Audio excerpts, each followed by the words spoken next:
continue stressing what Nnamdi Kanu, what Simon Ekpa, what all of you have been emphasizing every day. We still expect you to emphasize on it. Pretend as if we are not hearing.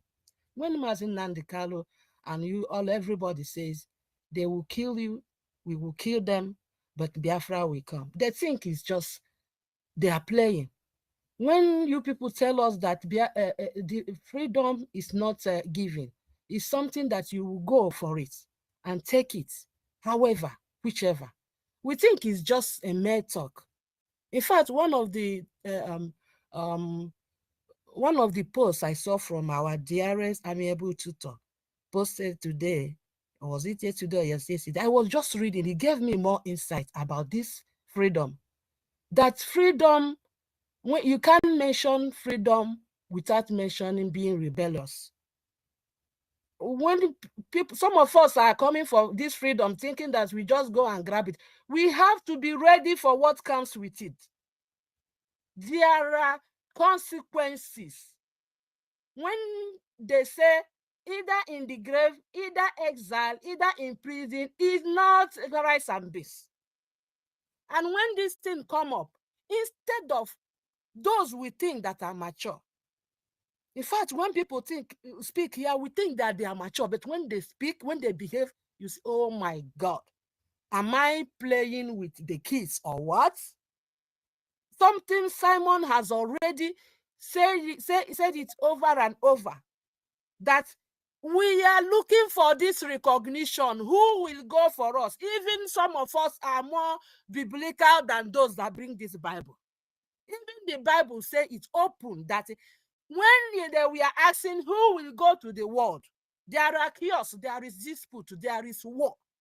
And according to the story they gave us, whether it's true or not. And Jesus said, here I am, send me. He hasn't survived that journey. Everybody should know it. Jesus didn't even find it funny.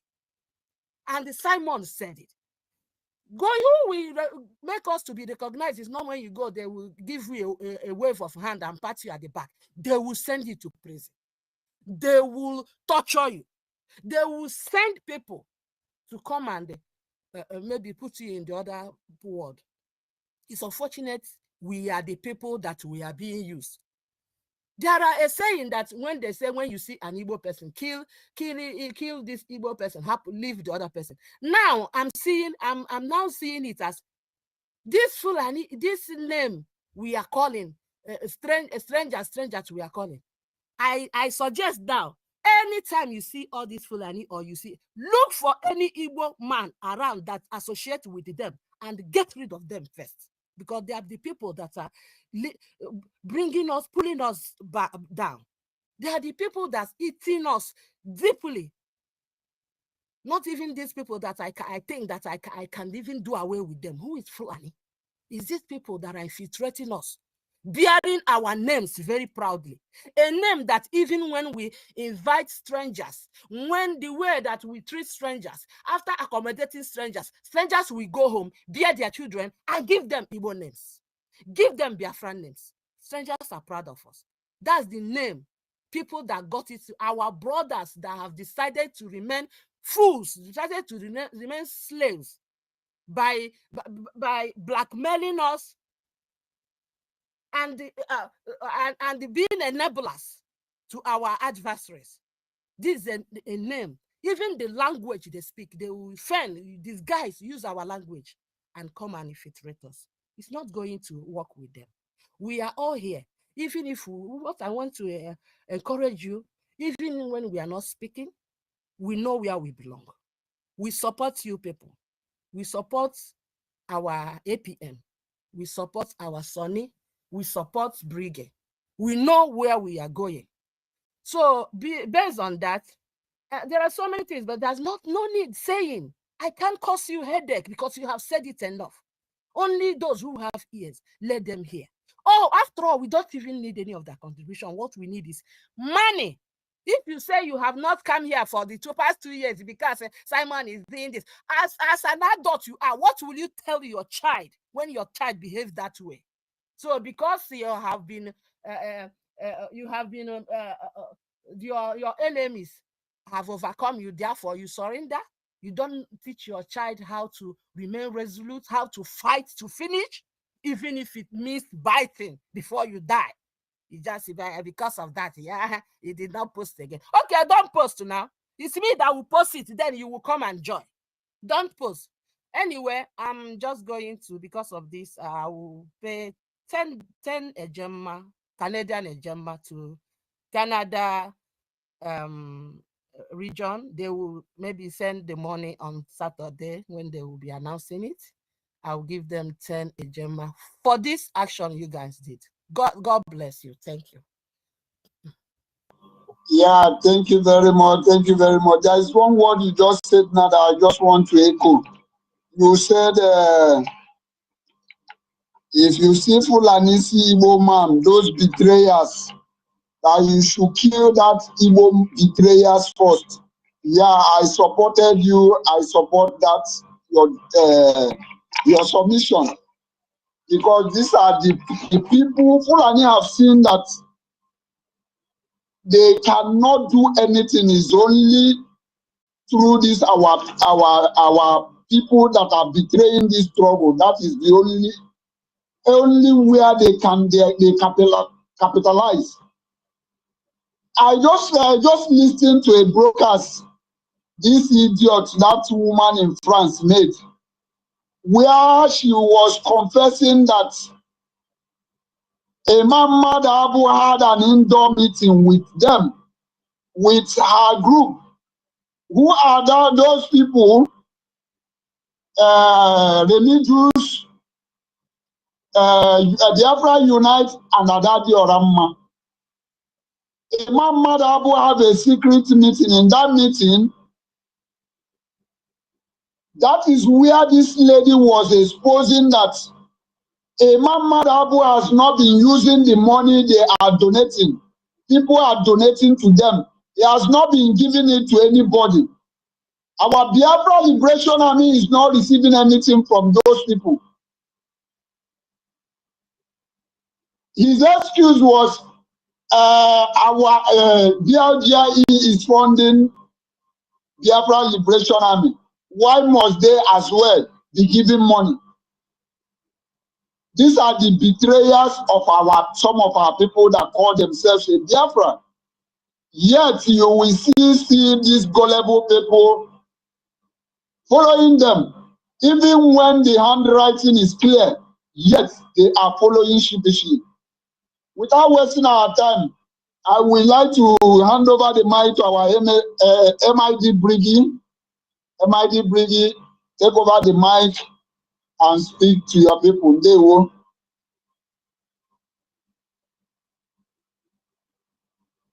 MID, are you there?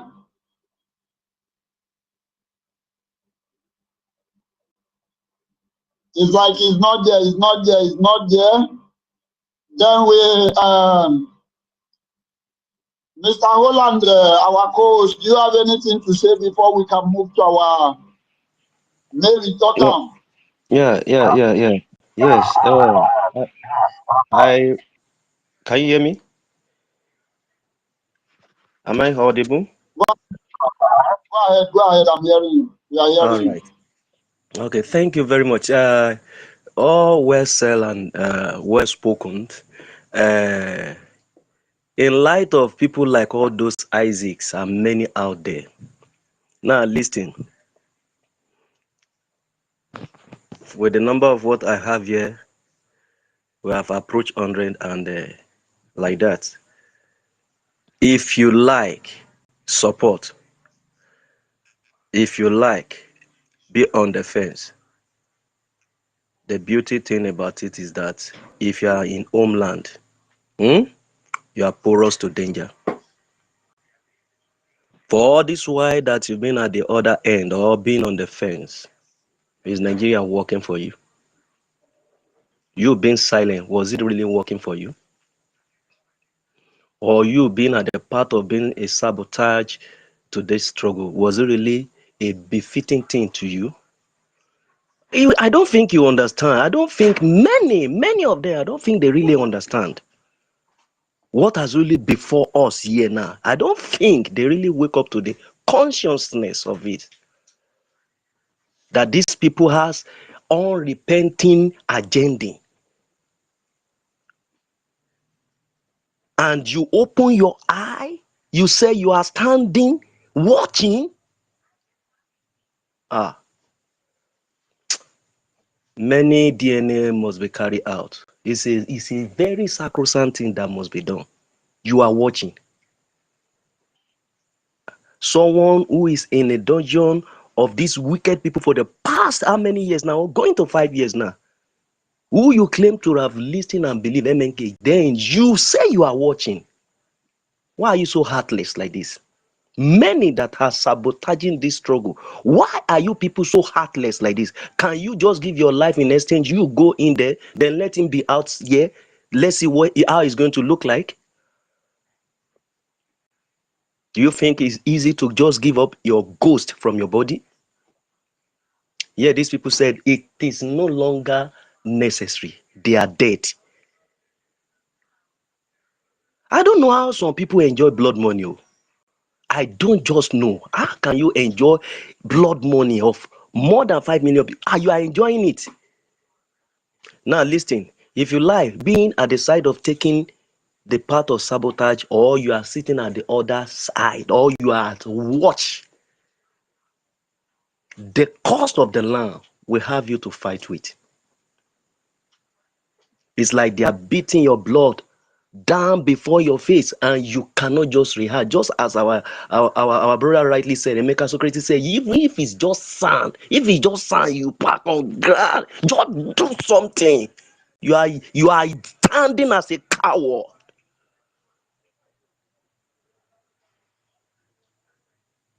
You are not son of your father. Neither are you daughter of your father. Are they better than us? As small as they are, we can outrun them if we know what we are doing. You are standing. What are you standing doing? Standing to mock? See, the beauty thing is that this. Go and check the history when it happened. They will not ask you who stood. Were you part of them that was standing? They will bring you down. They will kill you. They don't ask who was supporting or who was sabotaging or who was a mixed breed among us. They will overrun you. So it's better you come to this path. This is the only path that leads to where our peace can be, our joy can be, our freedom can be. So I wonder why you say we want to stand to watch. You want to think twice before you do or act. Do you think twice when you have a way of escape from the hand of anyone that kidnap you? If you have a way of escape, will you think twice before you pick that your two leg to run? The same way you should not think twice before you know what to do to support your own part for this very particular struggle and journey we find ourselves. Are you the one that brought it upon yourself? Were you born? Many of us were not born when this happened. But you have to just wake up and do something. This generation has woken up that no, we are not it. God forbid, God forbid that I will hand over this baton. God forbid it must happen in this my generation. Before my very eye, I must enter that freedom with my children. Then I will have a story to tell that my little token was part of it. What will you have to say? What will you have to reap? Can you reap that joy or that boldness, that courage to say, I was part of it? You say you are watching, meaning they never even believe in the first place. Please, I don't want to hang the hand of people that are our sister senior citizen was here, later got kicked out. I don't know why. If you make a request, we'll be given that opportunity to hand our own submission as well. MID, if you are there, if you are not there, then the next speaker need to come up, please, before merit. Okay, MID, are you there? Please. Yeah, thank you very much. Can you hear me? I'm speaking from Mountain Hollywood. I want to let our people to know that our PM must be supported, and our PM, Mazi Simon Ekpa, have defeated Nigeria in all ramifications, and henceforth, people should stop fighting against Finland, because Finland is following the international principle, because they are two fighting. You need to hear from the reporter, one, and also you have to hear or give away to defender, one. That is the level we are. Nobody should be in the spirit of shake. It is the law that is going to take its stand. And from this, the zoo must be learning how to understand the rule of law. Thank you immensely. All right, who called the number? Oh, Kuku1, please, I want to plead with you because I see that our sister, senior citizen, has a challenge of connection, so I have to just bring her up immediately. Her request was made. Permit me, please, to allow her to speak. Sister Stella, you are welcome, ma'am. I salute you. Who was speaking? Was it Holland? I salute you. Yes, ma'am. It's Holland, ma'am. Salute you, sir. Salute you, Brian. Biafra, Lizen, Bahrain. Salute you. Onyenya. Salute you, Onyeka. Salute you, MID, 1 million, Mary, Emeka, Eunice, Solomon, and everybody. Kiru is also here. Toti is here. Emeka. Orabu is here. David is here. Ben. We are many here. Betty, Minister, salute you. Salute you, Biafra Lizen, Malaysia. We are many. I salute everyone. Take it, bizarre. Okay, so I salute everyone, and with the bad news we had, because it's a bad news, but then it wouldn't demoralize us. The thing is for us to keep on fighting. After all, when they held Mazen and the Kanu, we never stopped. We keep on fighting. And then is Simon Ekpa. We will keep on fighting, because you stopping means that you have given in for that you want to be a Muslim. As simple as that. I want to bring it down for us to understand. You giving up, you getting tired, you listening to the one Nigeria. It means you have given up your freedom, you have given up your destiny, you have given up your children's destiny, you have given up your children's freedom, you have given up Jesus or Chukwu Okike Abiyama, you have given up God Himself, you have given up yourself, you have given up everything that has to do with you. Shikena, just think about it. Is the time is the time you ponder. Take a time out. Think about what you're doing, or what we are doing, and what the nations and what the world are doing. This is a time for take time out and think what this thing is all about. This thing is ominous. Our people always say this thing is spiritual. This thing is more of spiritual. It's more of a fight of our soul. It's more of a fight for our souls. And when you're seeing some people, they are nonchalant, they are sitting on the wall, they are in skies hundreds or cloud 100 or whatever, they are not getting involved, they are pretending to be confused, or they are confused. These people have extra problem, because they have to really make up their mind which God they want to serve. When you're following NGOZI, you're following Allah. She has also told you, God bless the soul of Muhammad. All of you had her said that. It wasn't a slip of tongue.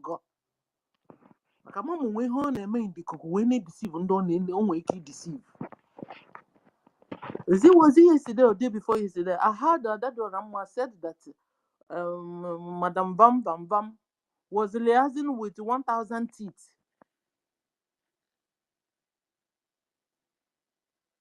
Discussed with 1,000 teeth, doing things with 1,000 teeth. I was like, excuse you? You know? I mean, for the Canada confused because I don't understand what's wrong with them all. You must be more spiritual this time. For us to have this enter into our freedom, enter into our land. All of us must know Chukwu Okike-Abịama one-on-one. No, that is the criteria Onyendu told us. That we are going to worship Chukwu Okike-Abịama. I don't know, you guys na-achọ ihe dị n'okpuru okwu unu. Unu na-ejeta aka na-achị ya. It's a very simple way of getting it. For miracle to happen, you must hook onto Chukwu Okike-Abịama. And you must change your bad ways, because a lot of Biafrans have put their hands into ritual, occultism, that's why they are sitting on the wall. That's why they are somewhere else instead of being here fighting with us. Because when you have joined Illuminati, when you have joined any secret cult or one, it's the same with the Muslim. It's the same agenda, one and the same. That's why they're not doing anything. That's why they're not doing anything. That's why they're not here. Because they don't believe solely in Chukwu Okike-Abịama. They are hooked up somewhere and doing people. The more you look, less you see. More you look in the afternoon, there will be Biafrans and Christians. In the night, they will be in the People's Club of Nigeria or another secret society, because Hanchan is a secret society. You understand? And one other, they don't get involved. It's a spiritual fight, oh. It's a fight for your soul. Get it right, oh, so that you begin to get yourself serious and prepared. Because Onyendu said it's going to be the last miracle. Oh. And if it's God is going to do this last miracle, it then means that He must find us worthy. We can't be worshiping Chukwu Jakapo, being in sacred societies, and He's coming to give you last miracle. That will work. It's a natural law, same principle. Or that work. So turn back, Biafrans, both home and abroad. Turn back and get to knowing Chukwu Okike one-on-one, and get to knowing his agenda. Just like Ottoman Danfodio has agenda through Muhammad and through all his Musa. The same way God has an agenda for his children, and he's using me and you to carry out that agenda. Because he wants his children to marry and and so all these people have not known him or get serious or getting to knowing him one-on-one. Fulani are killing them. God doesn't like that. God wants to give them more opportunity to know him and worship him. So Fulanis are taking them to their grave when their time have not reached. He wants to establish us in our own land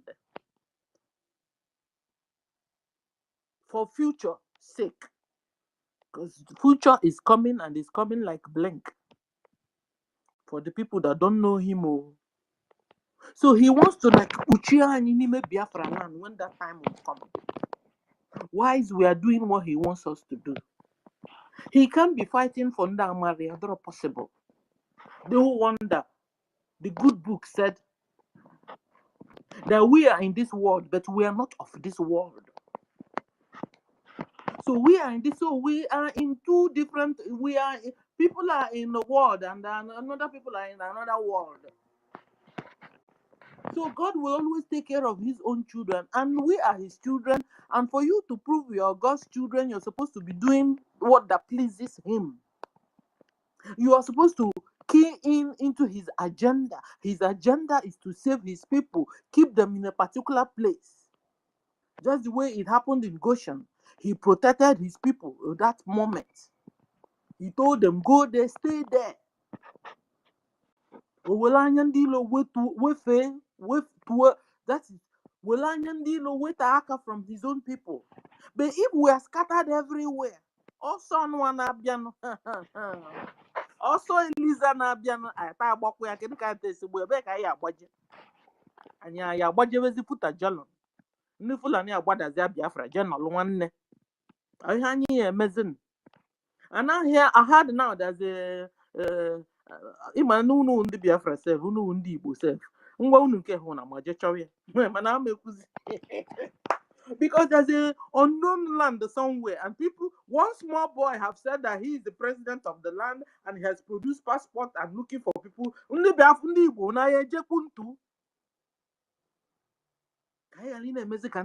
Somehow.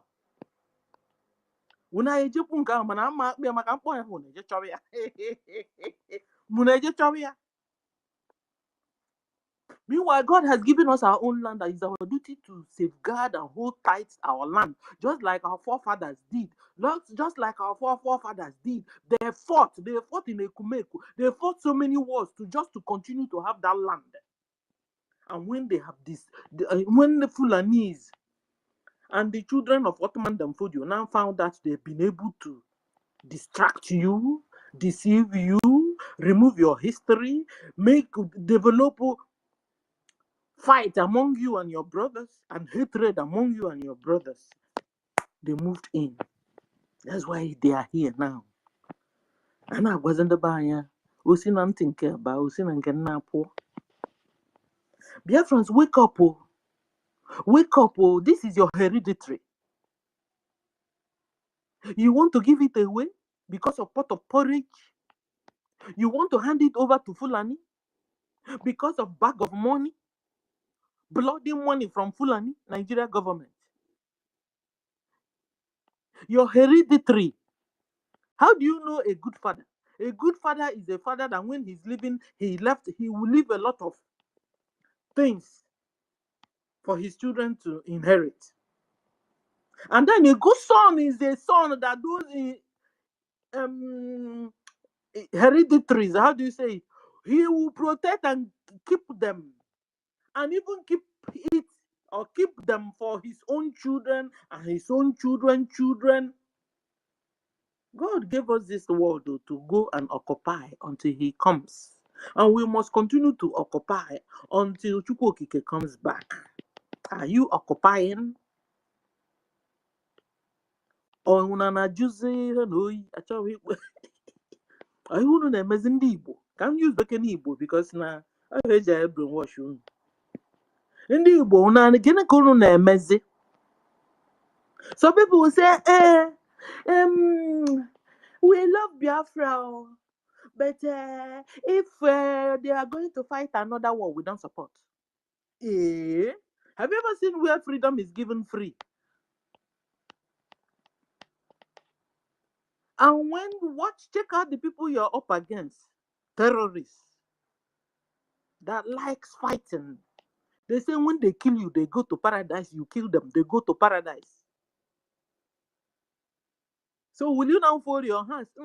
I love this Biafra, but if we must for another war, it's because you people didn't see this war. That's why you guys are doing this thing. If you had seen this war, you guys would just go and sit down.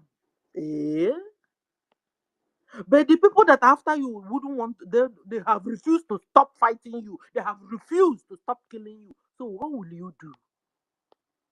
Will you still just say, stop touching me? Stop beating me, and this bully continues to beat the heck out of you. Stop touching, stop killing us. So you'll be there. He will rape your sister in front of you. Leave me alone, no. Leave my sister. Is that the way you handle a bully? Terrorist Islamic Nigeria government has become a bully. Is that the way you think you can handle a bully? For a bully to leave you alone? It's by you saying, hey, leave me, stop killing my brothers and sisters, so hey, stop jailing my leaders, so hey. You do it till thy kingdom come. Because these people also, they have an agenda. They said that their forefathers, Ottoman Damfodio, gave them Biafra land. Mana here to the man no. How you know they are lying is that even in Ghana, so they said the Ottoman Damfodio, their father gave them Ghana, gave them Chad, gave them Senegal, gave them Burkina Faso, gave them all the African land. Guys, can't you see they are lying? Is it not high time we wake up and give these people a chase of their lives?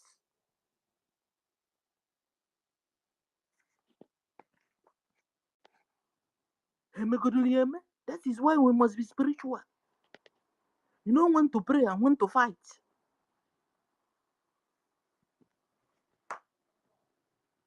You guys are having mixed feelings.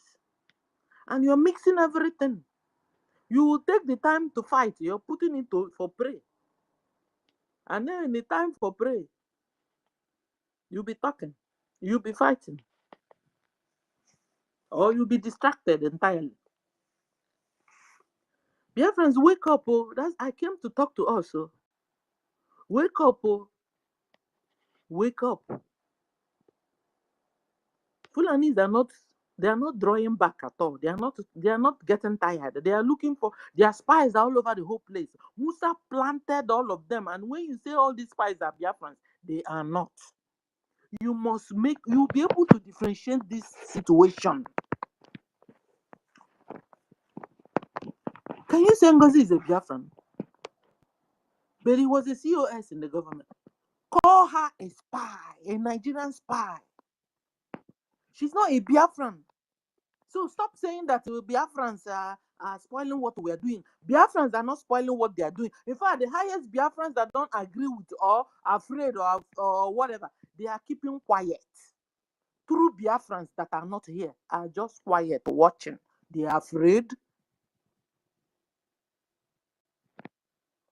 And they also like what we are doing. But maybe they have tangled themselves somewhere, somehow. So they are keeping quiet instead. But they are not spoiling what we are doing. And when we experienced coup d'etat, the first one, the second one, they were crying silently. So stop telling me. Don't tell me that Biafrans are spoiling what we are doing. Don't tell me Biafrans are sabotaging what we are doing. Please. They are not. NGOZI is not a Biafran. The real Biafrans, maybe they were confused. They have gone hiding now. You won't see them anymore. Even when they did a mistake and joined NGOZI, they've gone. You can't see them anymore. Because they like what we are doing. But they were confused at a particular time. But they can't come now and begin to spoil what we're doing. They have gone silent. That's the real Biafrans. That's what they are doing now. But you see all these ones that are attacking Ogenkere, attacking everybody, attacking and attacking even our lobbies, attacking. Those people are not Biafrans, so stop calling them Biafrans. So you'll be able to understand and you'll be able to know how you move next. Now we have to use our brain, number one sense. Use it now. Do more of thinking. Plan well. Strategize well. They are not Biafrans. If you continue to say they are Biafrans, you might even see them in war front and you won't touch them. They will turn around and stab you and kill you instead. Wake up, oh. These people you are see spoiling things, gathering money. They are not sending to BDF. They are not Biafrans, so they are spies. This is the way Fulani operate. I don't know where some day we were reading how they operate. They will target the seat of the government. They want to make sure they are the vice president. They want to make sure they are the COS. They want to make sure they are one of the cabinets. They want to be the financier. They will find their way until they hook you. They will bear your name, bear even your surname. Speak Igbo more than you. Speak your dialect more than you. But they are not Biafrans. So please stop calling all these people Biafra. They are not. So you'll be able to wage war against them because they are spoiling things for us. You keep on calling them your brother, Biafrans, then you won't be able to come. That is resolve one day to go after them.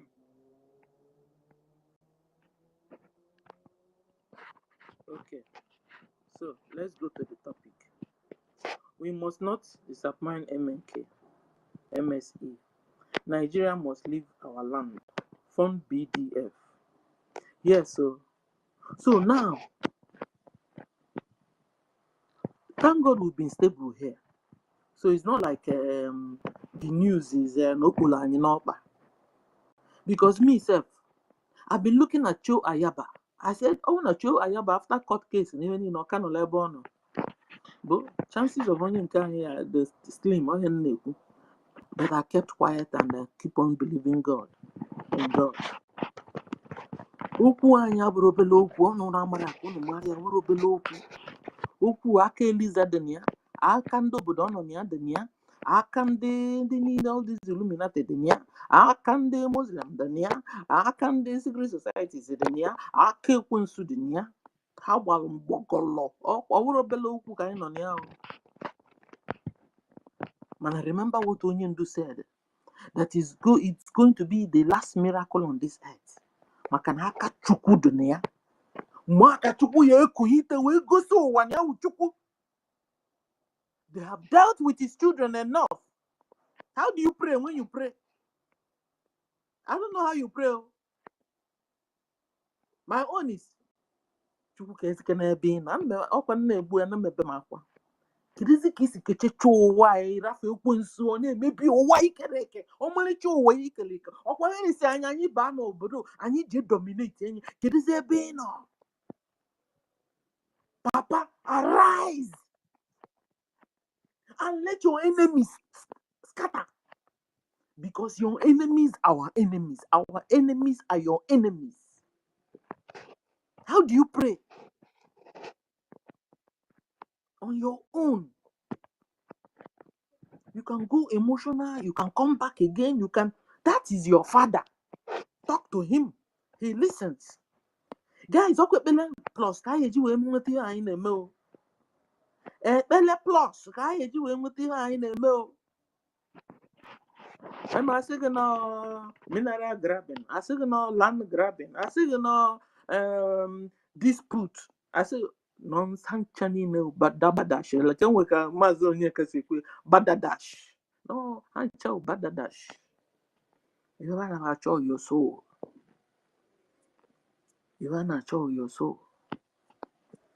So we must not disappoint Mazen and the Kanu and Simon Ekpa. It's just like you a good father.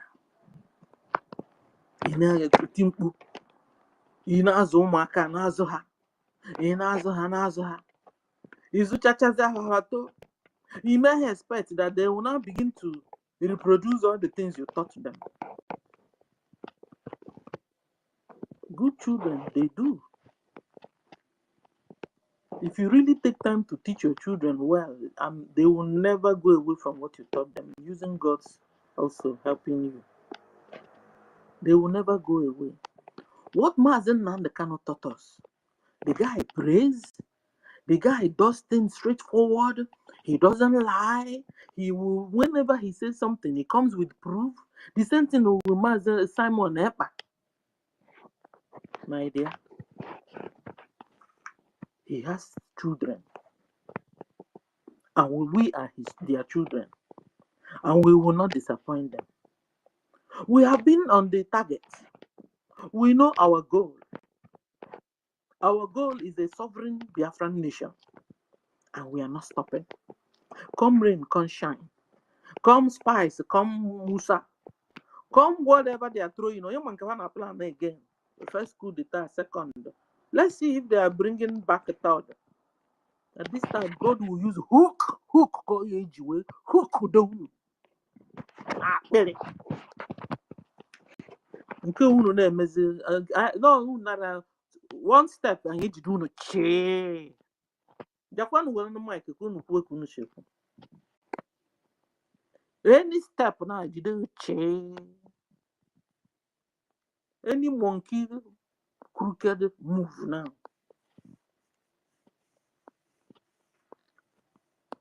So, a good father taught his children, and good children have learned from their father, and they take the footpaths of their father.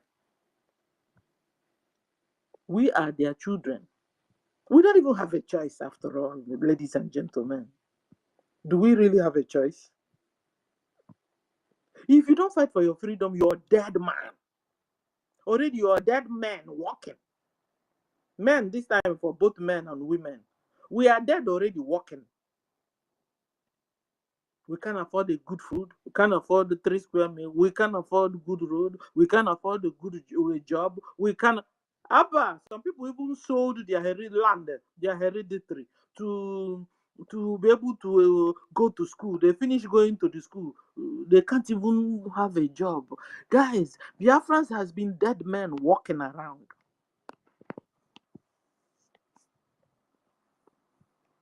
So what are you going to lose after all? Nothing. The Nigerian government have taken your destiny. You know, those days we'll go to church. God, whoever that is holding my destiny, release it, release it, release it, release it, release it. I take it, I take it. Because of this, some people hated their aunties, hated their brothers, and hated. Meanwhile, the very person holding your destiny is the Nigeria government you have forgotten. Looking, these people are they've been dealing with us, yet people's eyes and head are not getting to it. That is why you see some people still talking about one Nigeria.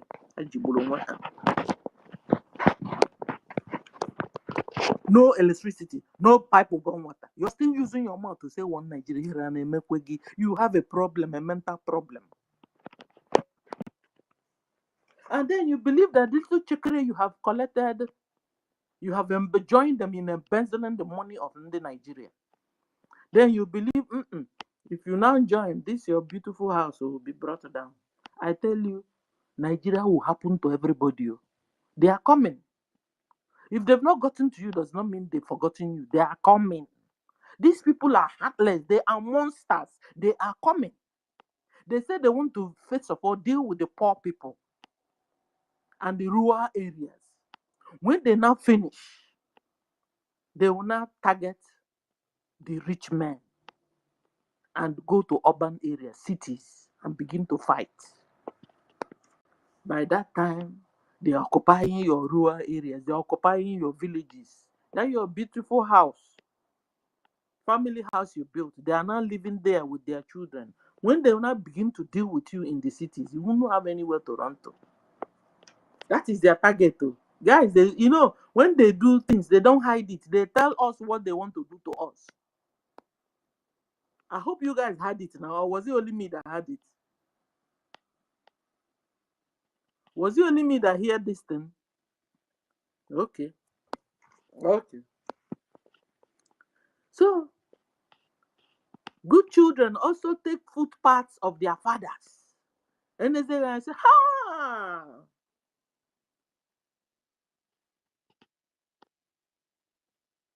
Mary is just like her mother. Just like her. Emeka is just like his father. You know why? You have brain like your father. You move like your father. You're kind like your father. All those things he taught you, you are doing it. You're gentle like your father. Smart like your father. Brave like your father. Truthful like your father. Don't take nonsense. Your father do not take nonsense.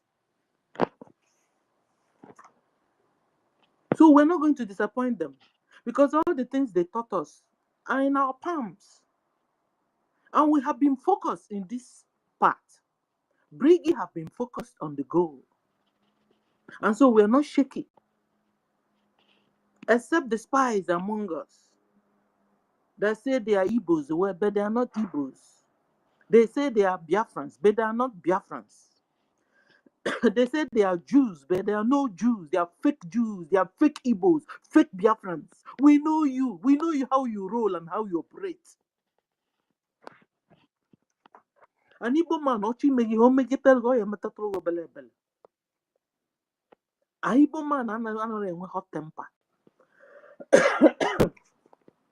Unamara. We know our people, oh. Our people are not hot tempered, though. If you see anybody hot temper, I wouldn't mind hot temper. Hot temper, or charge. It's not the person that you be dealing with the person and dealing with the person and dealing with it, be just be holding and warning you, and that one is not hot temper. And the day he will not land on you, that's a Biafran for you.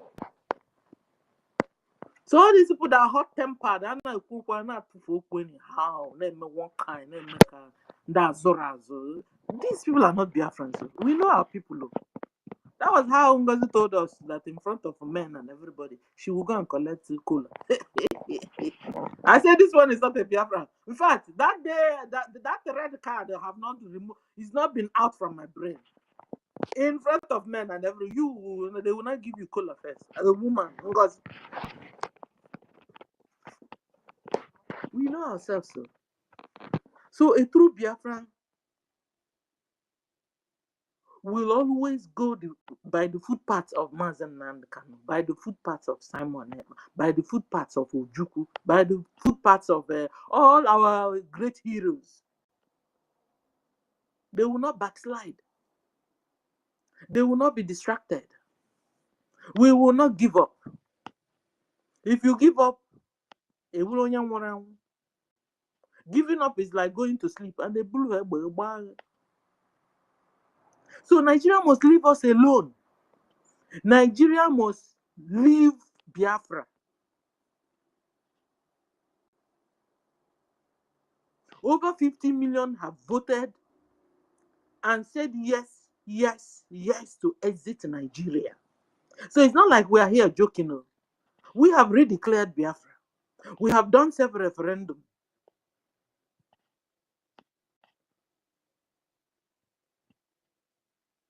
So, Nigeria government,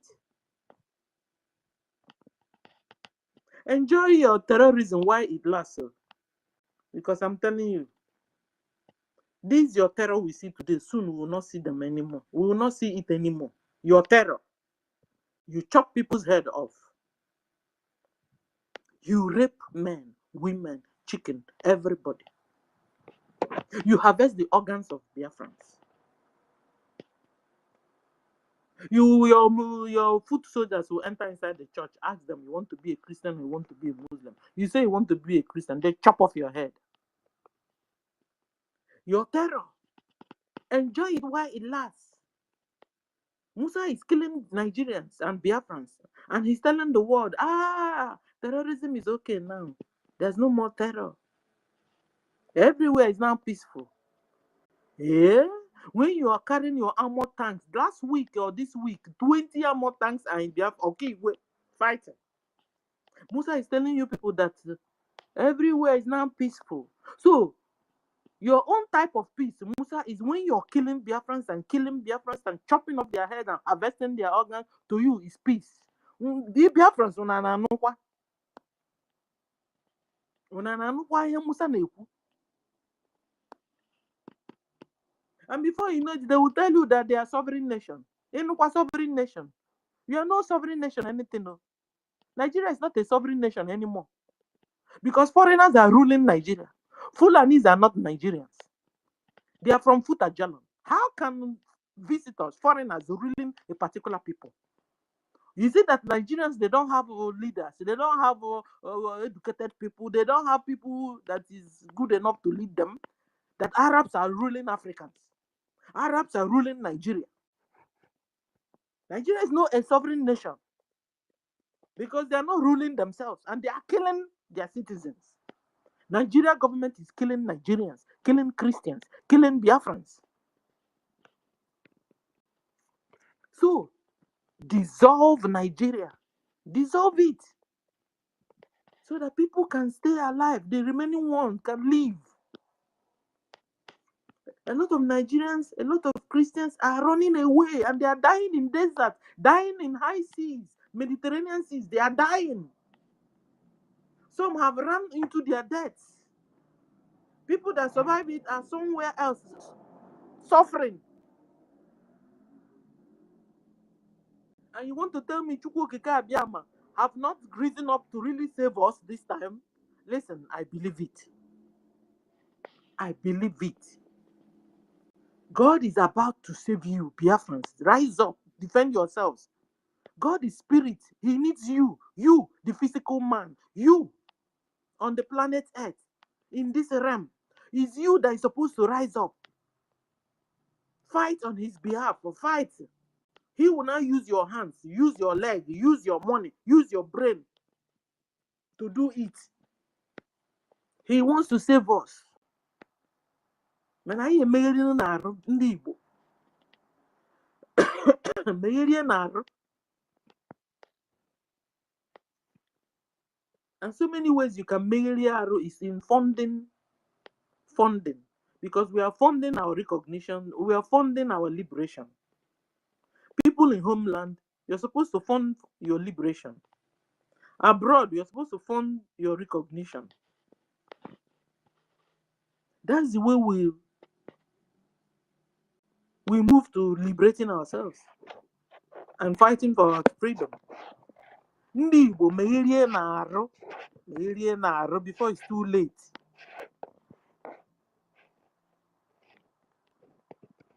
Lotenu Chukwu Okike Abiyama, because whenever you begin to call Chukwu Okike Abiyama, your eyes will open.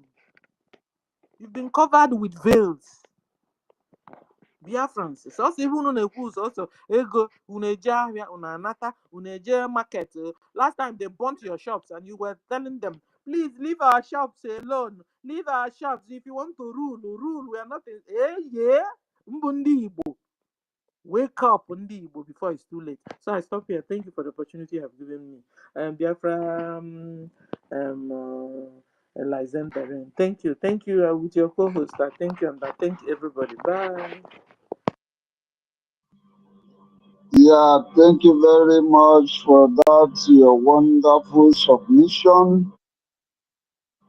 I believe all Biafrans have heard this submission, and those who have ear, we hear. Those who doesn't have ear, let them keep on gallivanting. You know, one of the things our people don't understand, that so many of our people don't understand that we have declared Biafra. And most people don't know the meaning of that declaration. When you have declared your country, means that you are telling the world, and you are also telling that country which you want to separate from, that you are ready to do anything, that you have decided to take it by force. That is the meaning of that declaration.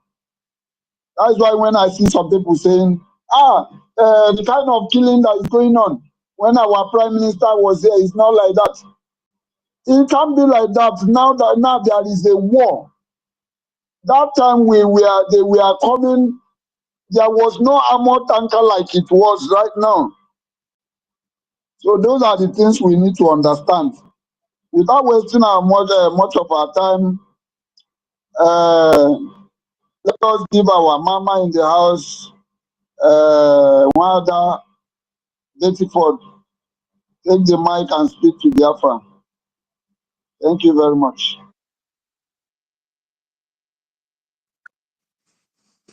Thank you, Biafra, Bahrain Lizen.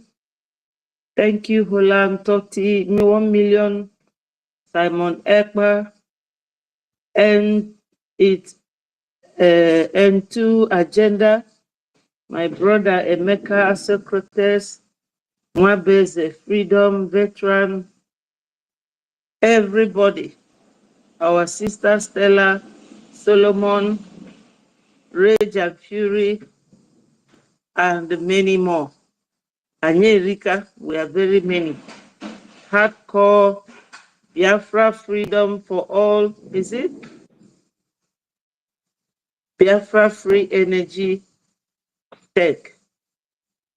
My people, we are here again today. I thank Chukwu Okike-Abịama for the life of our leader, Mazi Nnamdi Kanu, our APM, our Prime Minister, Mmeji Buago. You see, Biafrans, I must confess one thing. You know, when you come here to talk, sometimes you forget most of your points because you are trying to be economical with certain things to avoid going overboard, to avoid saying what you are not supposed to say. And while doing that, you'll be juggling within your mind, what am I going to say? What should I say? What shouldn't I say?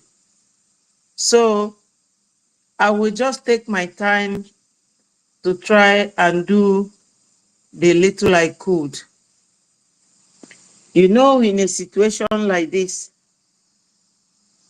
we have to really, really calm down, because when you have one problem, you count it two, because the discovery or the way to find out how you are going to solve that problem is another big problem itself.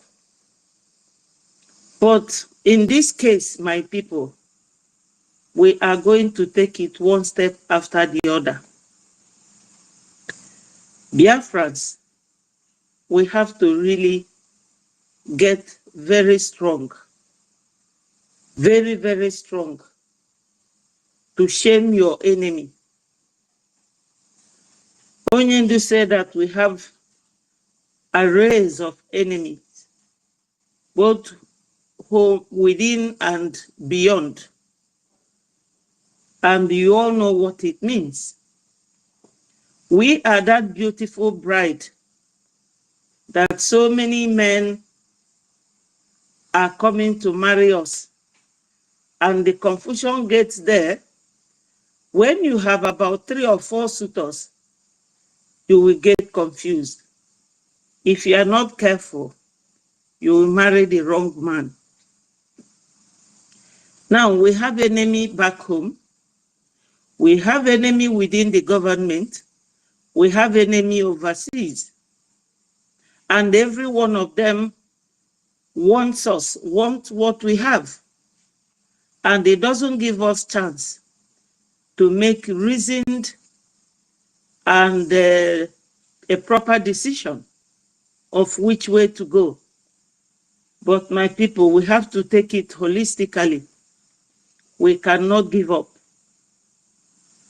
Now, Onyendu is in the hands of our Fulani enemies. And our PM is in the hands of those internationally. And all of them are working together. It's only God, Chukwu Okike-Abịama, that knows what they talk or discuss when they pick up their phone and discuss how to swallow us. But by the special grace of God, we will not be like the Israelites, that they have been in the hole for so many years. By the time God sent Moses and Aaron to go and liberate them, they were so much in a hurry. And many of them did not see the promised land because of their hasty decisions.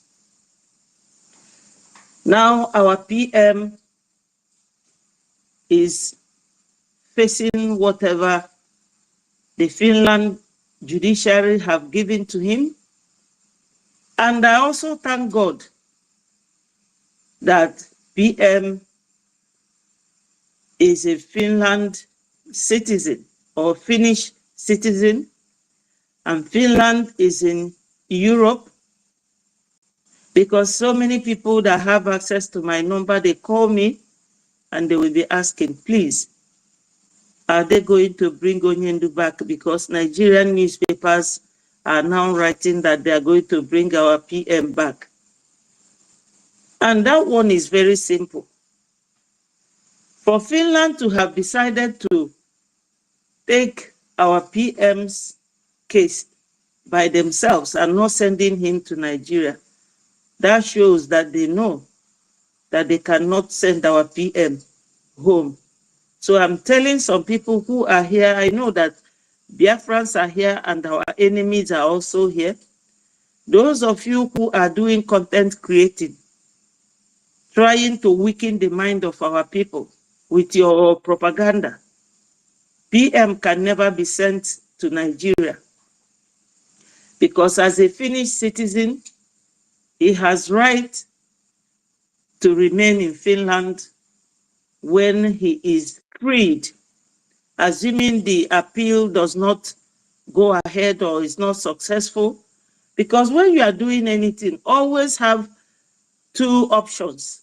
If this doesn't happen, what of the other one? The one people call plan A and plan B. So our plan A is that the appeal will release our PM. The plan B is that even if they don't honor his appeal, PM as a Finnish citizen will not be sent back to Nigeria. He will not. The shameful thing is that many terrorists are walking free in Nigeria. Nobody is apprehending them, like Gumi, like even the Vice President Shetima, like El Rufai. All of them, they are all there, all the sponsors of Boko Haram. But nobody is actually talking about them. And terrorism is not just settled in Southeast. Because if it is only in Southeast, somebody might say, yes, that the whole Nigeria is peaceful, but there is only in Southeast that some people are sponsoring terrorism. But the whole region is experiencing the same thing, which goes to show that the allegation that our PM is a terrorist does not go down well. It's a very wrong legal test. Now, a freedom fighter and a terrorist, by way of definition, they are not the same. And these same Finnish people knew us since 1967. So they know that we are freedom fighters. But one thing I want to tell Biafrans, especially those who are weak-minded and those who are sitting on the fence, you are all the same to me, is that these people, they are looking for the best interest of their citizens. They want the best thing for their people. And those of you who are being deceived to think that our PM is causing insecurity in the Southeast, you are not getting it right. I will not use coarse or abusive words. Because when you are with your brothers, if you want everything to go peacefully well, you talk to them nicely. At least maybe when they are sitting on their own, they will ponder over every discussion that you have deliberated on. So there is terrorism going on all over the region. And you will ask yourself, who is causing this? And why is it so? Because anybody who is trying to convict PM must tell us that PM is the same person causing insecurity in Zamfara. That PM is the one causing insecurity in Benue and Plateau, buying all those people. That PM is the same one causing insecurity in Yoruba land, causing insecurity in Kaduna, and all that. even Edo State. So, my people, we have to sit down and think, what is the way forward? And in my own little suggestion, the way forward is that we will continue to fund our liberation and freedom. Is our right. Natural justice has it that you have to fight for your own. It is our right from God and within humans on earth. Our right is our right, and we have to fight for it. And if you want to go further, you look at UN law, which is international law. It gives people right for self-defense and self-determination. So we are not doing anything wrong. We are not doing anything illegal. Another important thing I want to let our people know is that Fulanese, because there was a voice that Onyenye played, and that voice was Sadwana of Sokoto's voice. And Sadwana of Sokoto is son of Osman Danfodio and granddad of Fulanese. Now, my people, this Sadwana of Sokoto is not an Hausa man. He's not a Yoruba man. He's not an Igbo man. He came from Futajalon, and he wants to dominate the indigenous people. He wants to tell the people who owns the land where he wants them to stay. And during that 1952, when he traveled to England, and that British journalist was asking him what he has about the Igbos, he started describing Igbos in his own words and not exactly what Igbos really are. Because if Igbo, the name Igbo and the name Fulani is displayed now to be sold as an auction, I know that honest Nigerians will buy Igbo name and they will not even price Fulani name, because Fulani is the Nigeria that is now happening to all of them. So with the trend and with the past events and from everything going on now, you people will now realize why they remove history from schools. And most of the time when I come to this very space, I learn a lot from everyone that speaks, because we all have different faces, the same face. You have nose, you see mouth, you see ear, but what is inside of us is different. And that's what makes us human. So if you are a very good scholar, you will be learning whenever somebody is telling you about history that took place which you do not know about.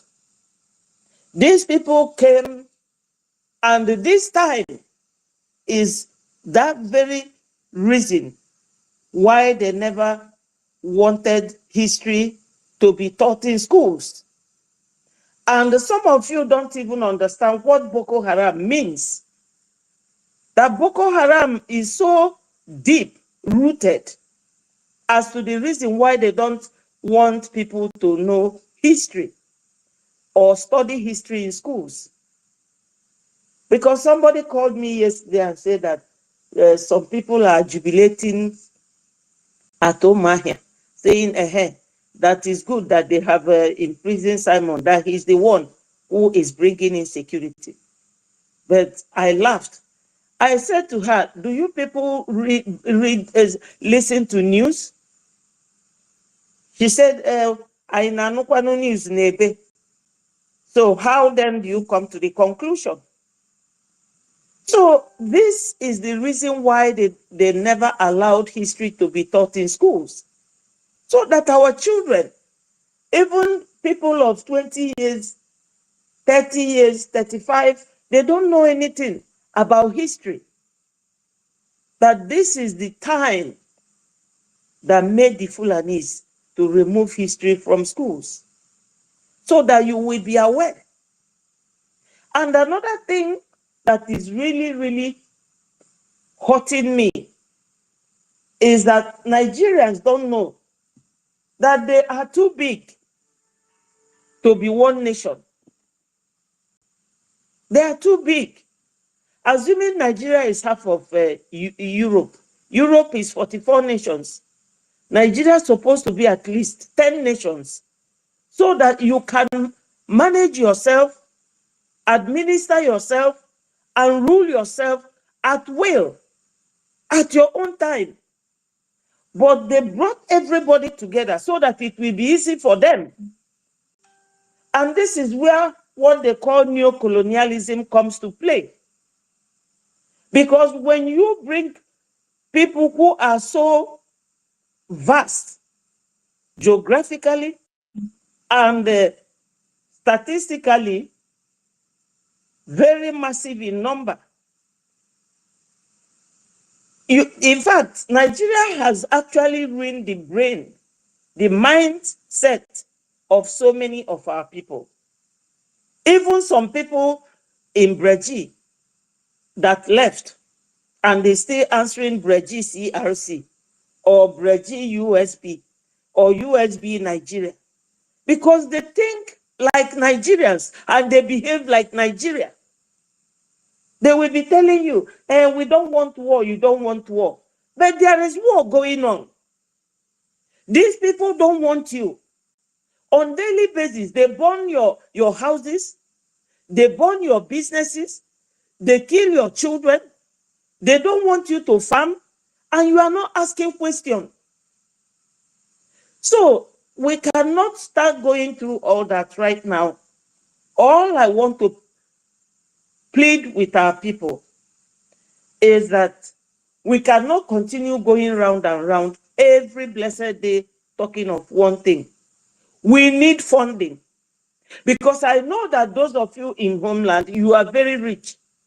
You do ibanku, you do wedding, you wear ashwebi, you do everything. But when it comes to fund your freedom, you will be giving excuses. And you are all businessmen and women.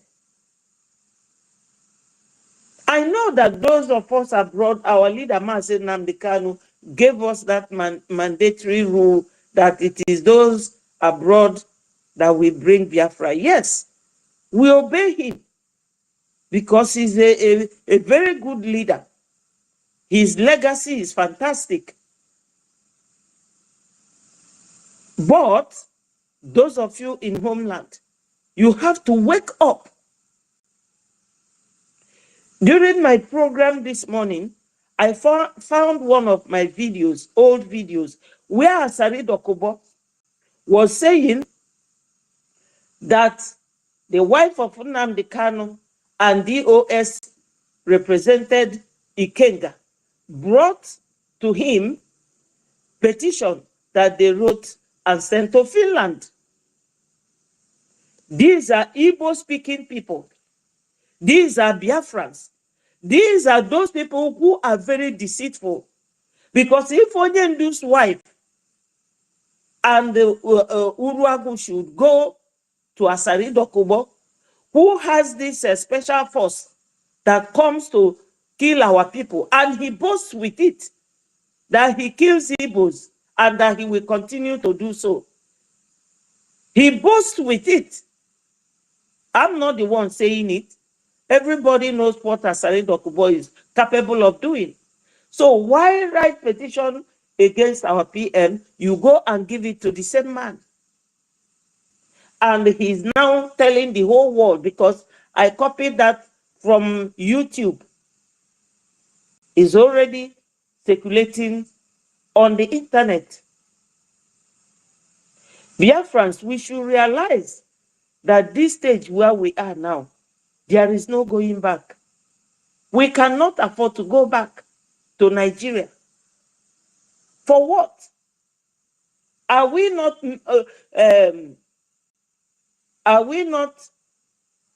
many in number, to be a nation. Is there anything we are afraid of? Because I know of Burundi. Burundi is 13 million and is a country in Africa, a nation. We all know that these 56 million Biafrans that voted during self-referendum last year, that is not the total number of Biafrans. So what are we afraid of? Onyendu told us, if they catch him, we should burn down Nigeria. Ejiofor came and was telling everybody, calm down, everybody calm down. They used Ejiofor. I know that there is this spiral, or will I call it pyramid of, or hierarchy of people who are our enemies. The Oyibo man is on the top. Colonial masters. Then Fulanis is below them. The internal enemies. Then the governors, our own people, the Ohaneses, down to those who were deceiving PM when he was here, that they are working with him. Even some people were saying to me, Betty, go and check. Adandi Ocho was dancing, that PM was sent to jail. I said, no, that cannot be serious. That cannot be true. But my people, it's true. This is to tell you how deceptive human beings can be. So the only thing we have to do, as we did not burn Nigeria down when Onyendu was held, we should burn Finland down by our donations, by supporting Brgie, by showing them that we are formidable. That does not mean that we don't love our APM, no. But I believe that that is what will make APM happy. Because if we give up now, what it will mean is that after all, it was PM who was forcing us or pushing us to do what we are doing. But if we keep marching on, they will know how determined we are. That despite the fact that they are holding him, Biafra is coming. So all we need to do, and we must do it, capital letter MUSD, is to support our APM. To keep this Brgie flag flying, to keep the spirit of Biafra burning. Because if you pray for God to do something for you, and you go to your bedroom and sleep and say, oh, I prayed, nothing will happen. You must be doing something practically clear to God, and he will see that you're doing something. Then your prayer, he will listen to it and help you. So all we need to do now is funding, no matter how small. I try my best, the little I can. There are certain things we cannot be discussing here, and I thank God that sometimes we do hold meetings from time to time. But the ones we have to say, for the ears of our friends and our enemies, is that we are not giving up. No matter what they do, Mandela stayed in prison for 27 years, and his followers never went to bed. I know it's difficult, it's very hard, but if you people would see me, I can kneel down for you people. And Biafrans in homeland, you all have money. Why do I say that? Recently, a village chief was caught by Fulani invaders, the terrorists, and they demanded money for ransom. They gave them that money and said to them that they can go and take their chief. they went into the bush, started searching for this chief. Ndị banye begokwa chief onu. Ozu eke butezi bianie. So when your families are caught by this very terrorist group, when they are caught, they will demand for ransom. And that time you will start running around to get money and give to Fulanis to release your family. So which one do you prefer? Can't you people ask yourself, what are we going to do for all this to come to an end? There's a solution to this. And that is when you are recognized and you are operating and practicing your national rights by protecting all your territorial boundaries, you become a nation. UN will give you your code number as a nation. And Nigeria will have to think twice before coming to attack us. But if you all are just there saving money for the Fulani, or to buy houses, or to build more houses that will be demolished in Lagos, because one Onuku is now building a tower in Lagos, an Igbo man, because he does not know that Abakaliki is a Biafra land where there are massive land. He doesn't know that of Enugu to Nsukka road, that there are many empty lands there. He does not know that in Ngokpala, that there are empty lands there to go and develop his own Lagos in Biafra land. This is the kind of mentality that Nigeria have imbibed into so many of us. But I refuse to be converted to that mentality. So Biafrans, we know that we have a lot of tasks at hand, but we have to take it step by step and remain resolute. We can never give up. We are many in number. Our population is just right for a nation. And we can do it. We can do it. There are many saboteurs. So what? Let them keep to their own lane. We fall in parallel line with them. We can never meet. Let them keep to their lane and let us maintain our own lane. And be resolute. That is what will make Onyendu and PM happy. And pray for them. As I said, if you are praying and you are not doing anything, Oga, your prayer no go work. Oh. God cannot come when you are sitting in your bedroom. After praying, you go and lie on the couch. Nothing will happen. You just have to be seen doing something. Fulani knows everything Onyendu said. Let me tell you people my own guideline for this very struggle.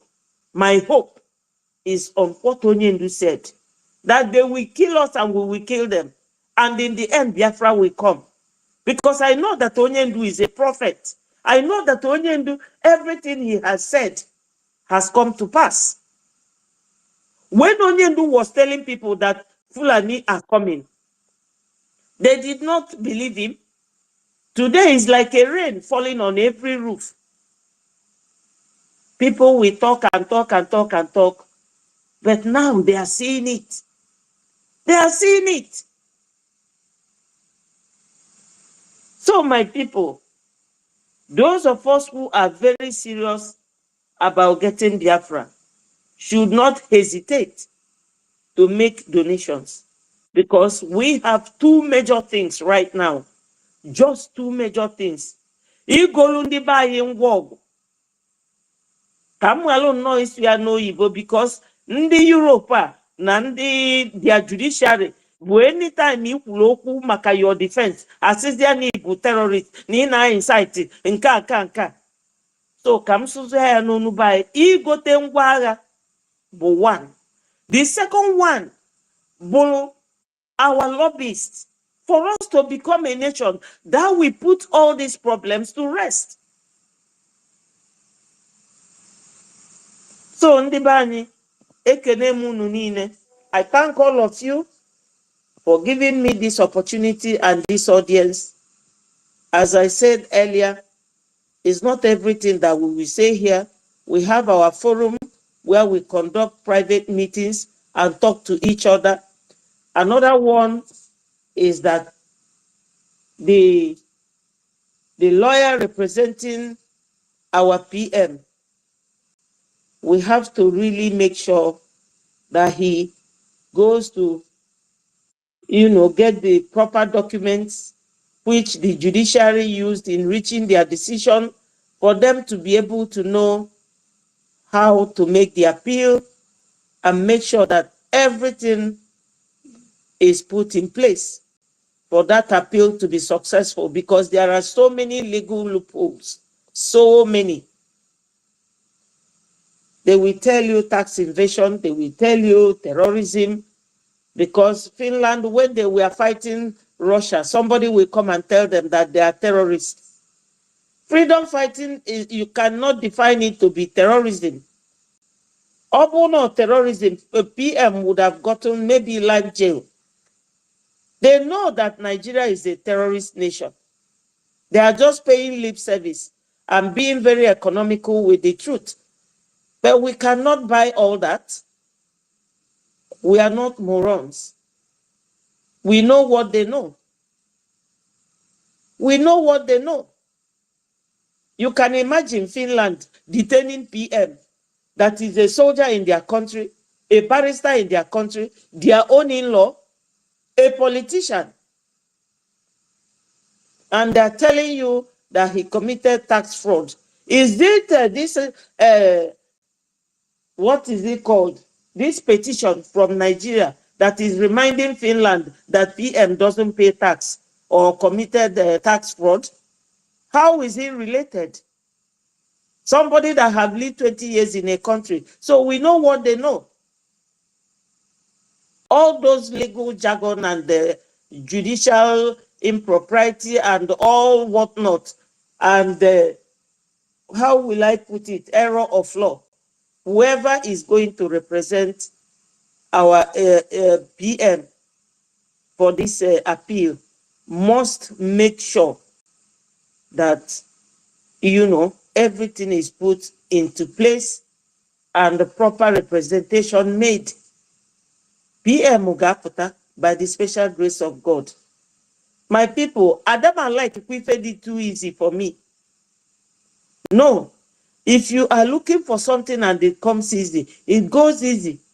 So as it is hard, we are learning. As it is getting tougher, before you know it, we will come out of it. But at least this tough time is making us stronger. Thank you people so much for all you have been doing. Unyenyere, I thank you. Tutors, I thank you. Holland, David, 31 million. Cyprian, Freedom, Mweze, and Veteran, Senator, Samuel, Rage and Fury, and everybody. Sister Stella, Solomon, I thank all of you for the audience. And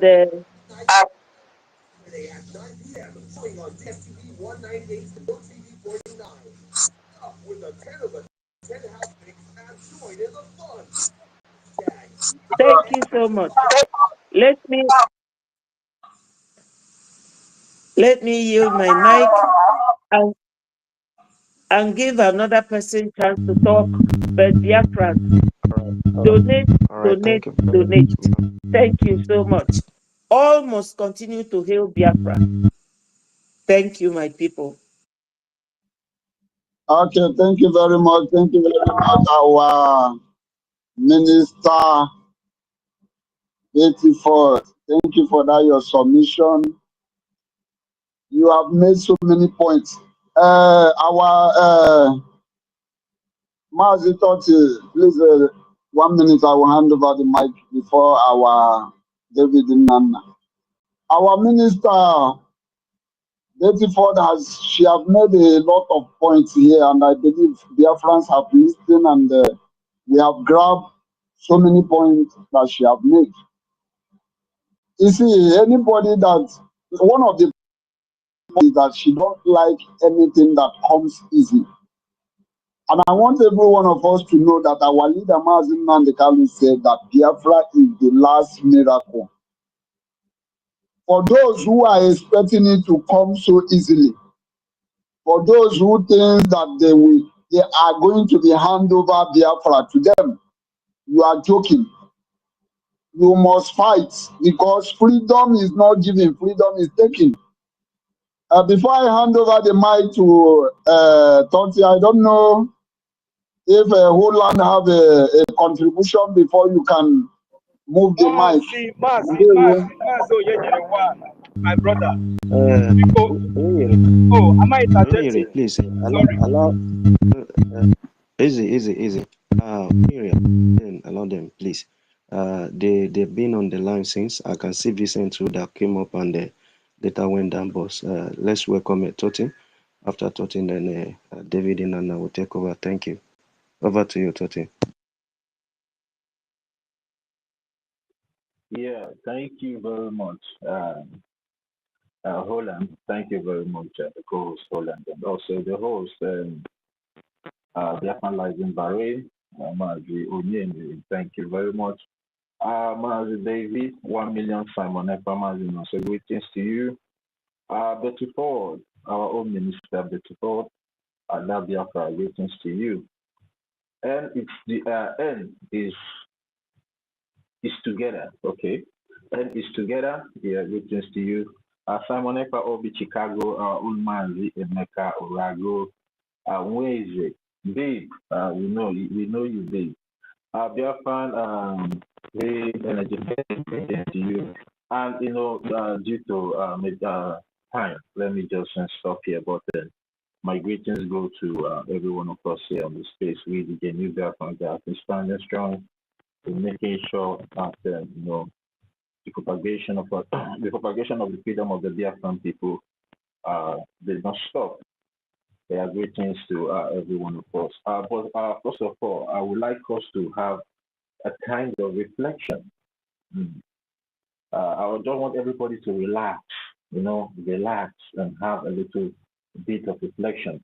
And I know there's this particular audio of our Supreme Leader. I know many of us are aware of that, that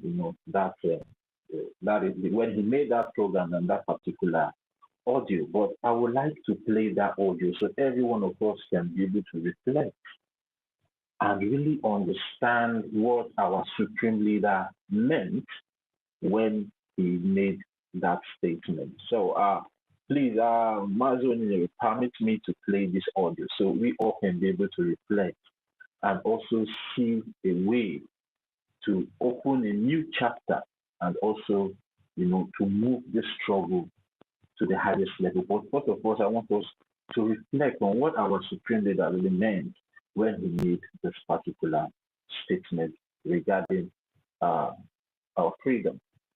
So, Mazoni, please permit me to play this, but I don't know if it will come out from here. Yeah, go on. You are free. Go on. All right. Thank you very much. I want IBIBIO to know tonight that they come with the terrorists because you're fighting for your land and your nation is a bad job. It means you are right. It means the enemy is scared. And it means that you're succeeding at whatever thing you do. Are you following? If you are in freedom fighting anywhere in the world, and the people you are fighting have not come to refer to you as a terrorist, then that means you're not doing anything. That means you're not threatening the status quo. I want IBIBIO to know tonight that they come with the terrorists because you're fighting for your land and your nation is a badge of honor. It means you are right. it means the enemy is scared of what you're doing. And it means that you're succeeding at whatever thing that you're doing. Are you following? If you are in freedom fighting anywhere in the world, and the people you're fighting have not come to refer to you as a terrorist, then that means you're not doing anything. That means you're not threatening people. I want IPOB to know tonight that being called a terrorist because you're fighting for your land and your nation, bad your honor.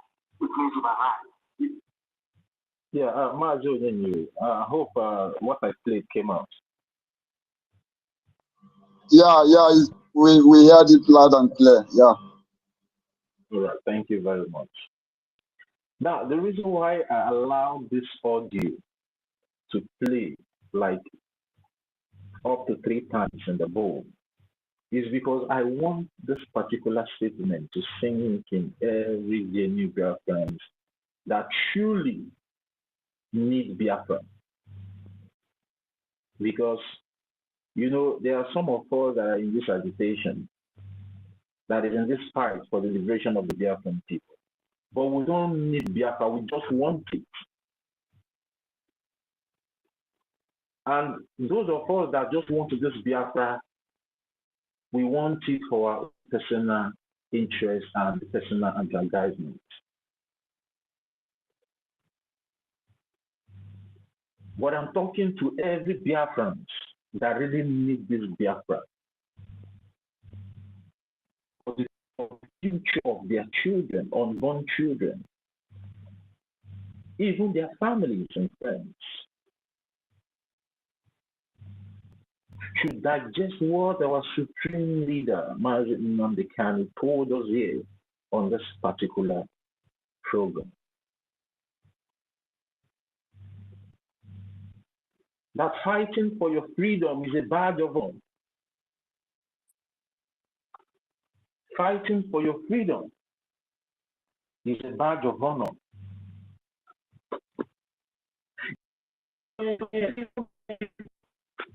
You are unjustly prescribed a terrorist. Continue to wear that badge of honor. Continue to wear it with pride, determination, and focus. Because you have threatened the status quo of that oppressive government that you are fighting against. You have threatened their foundation to the brim, and they are shaking. They are now afraid of you. They are now scared of you. That is why they rushed to connive with the Finland authority to unjustly, through a miscarriage of justice, accusing our Prime Minister of something he never did. Because the last time I checked, self-determination is never a crime anywhere in the world. Even Finland, even America today, which claims to be the upholders of human rights, they fought for their freedom. They fought against the British Empire.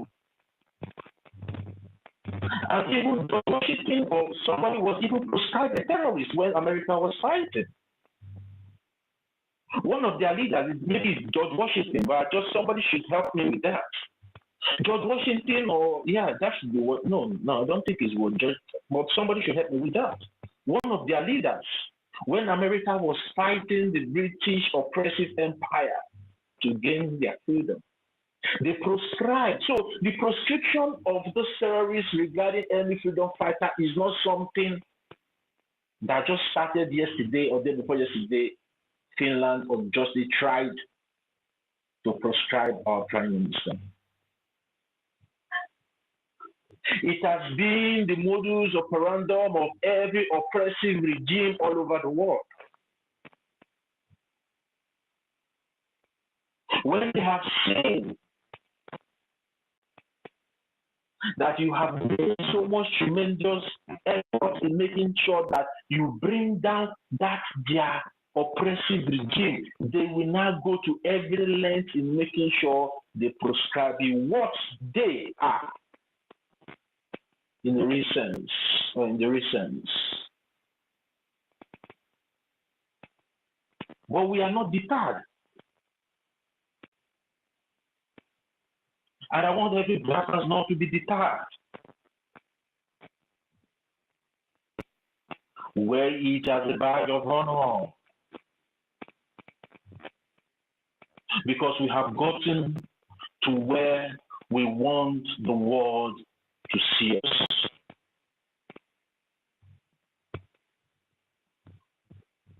We have been able to challenge even the highest authority in the world. We have been able to confront the UN, which are part of the high and mighty authorities in the world. But we have been able to confront them through our Prime Minister. Our Prime Minister have been able to confront them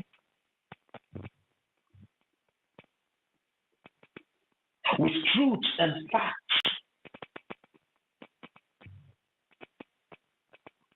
But at the end of the day, they did not disappoint, because that has been the modus operandum of every oppressive regime in the world.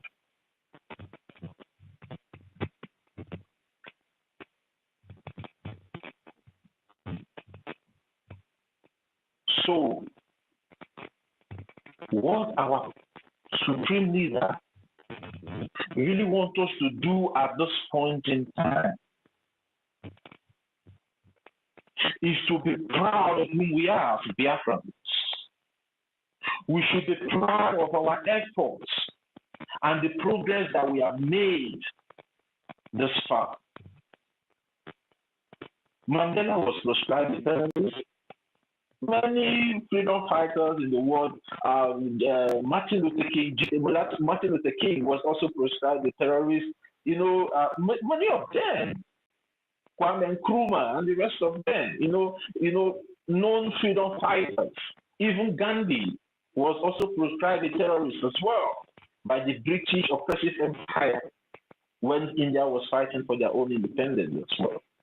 So we are not the first people, and this is not something that will start giving us so much headache. But to be proud that we have been able to attain a position in this our freedom, for this regarding this our fight for freedom. We have been able to shake the foundation of the oppressive regime of the Nigerian terrorist government. And their applause is out there.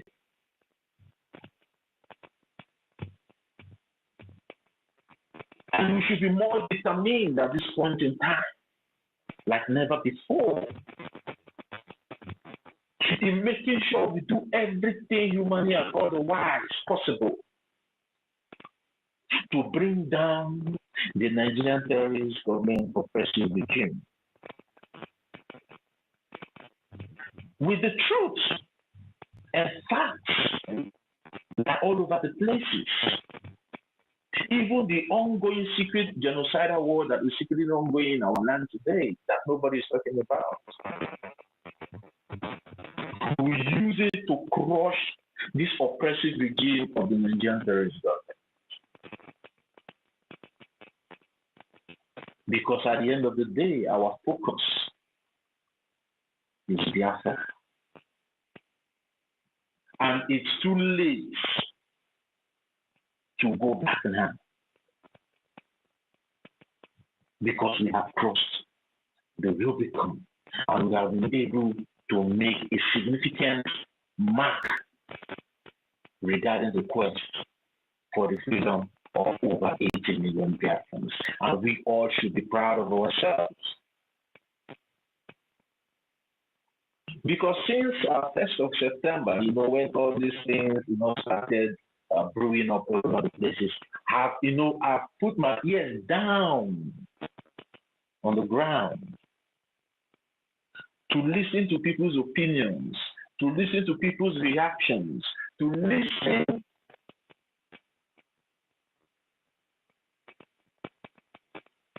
how people are embracing this new phase that we are entering into now. Because I want every one of us to understand that we are entering into a new phase of this quest for our freedom. And I want every one of us to be prepared. I want everybody to be prepared regarding this new phase that we want to enter now. Be strong and be guided. Guide your heart, guide your mind. Because we are almost there. Or rather, we are there already. On the first, the stage that was posted on the 1st of September by Madam Niki, I said something. I said, I thank Finland for giving us that badge of honor, but maybe some of us might not understand, because Finland has been able to give us the right to challenge the oppressive regime in the international stage. And we are going to challenge it. They have to defend it.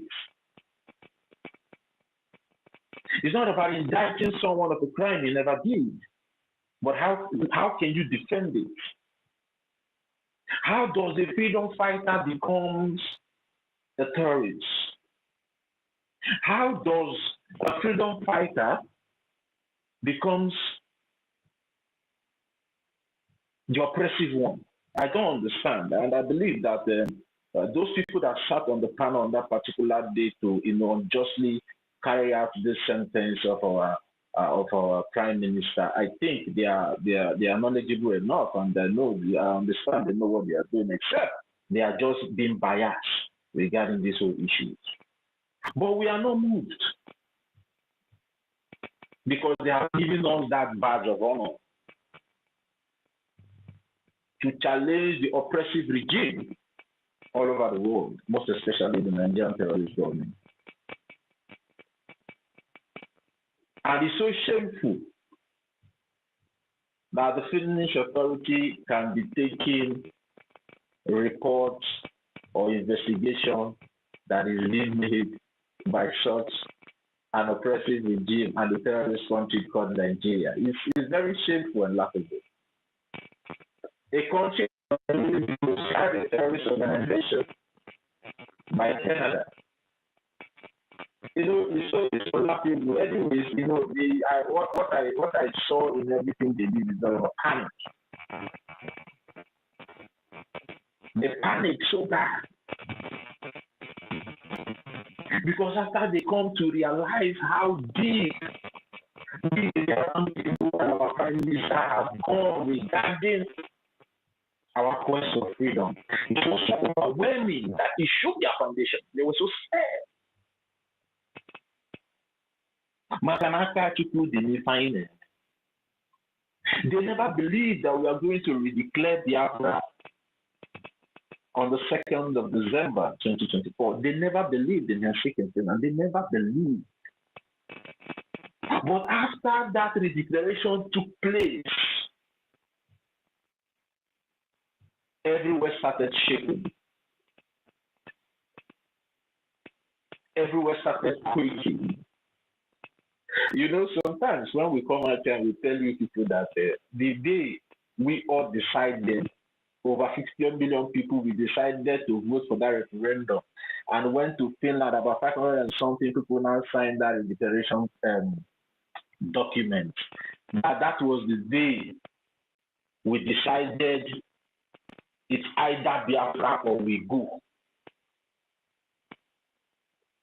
That was the day we all decided. That day we all decided and declared after the self-referendum voting. That was the day the foundation of the oppressive regime all over the world shook to the highest level.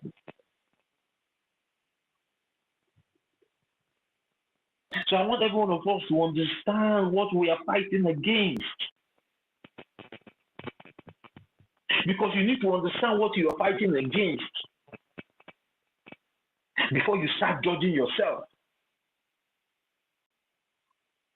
Because immediately you start judging yourself, that means you have allowed the enemies to control how you are supposed to fight for your freedom. Yes. Whenever you allow whatever your enemy does to you to get to you, that means you have already, given yourself to the enemy to control how you fight for your freedom. And when that happens, automatically you have failed in your quest.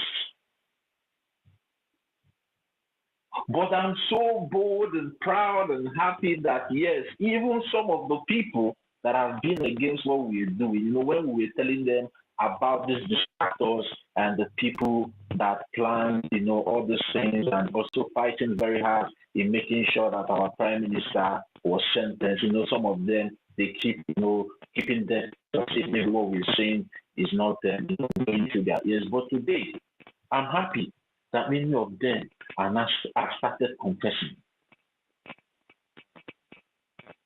Many of them have started confessing how they knew that this particular individual of concern, the psychopath in Georgia, was behind the arrest, and also all the evidences given in indicting our families. I've listened to so many voices. They are not crying. They are not wailing. But the question I want to ask some of them is that, why now? Why now? If you know that you're a true Biafran,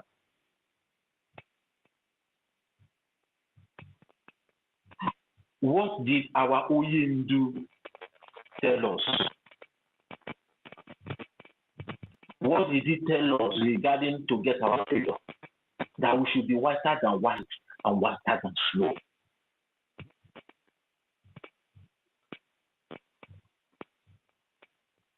But you were there. Just because of your own selfish interest, you kept quiet all this while. When you saw or you see that this woman is committing all these atrocities in trying to bring down what we have been fighting for, you said nothing. But now, you are not coming out to speak. Anyways, I will not tell you not to speak. Continue to speak the truth. Maybe that will help some of our people that are still behaving so ignorant and stupid, to get themselves back. Especially those that are still following this particular individual of concern sheepishly. Maybe they will get sense at the end of the day.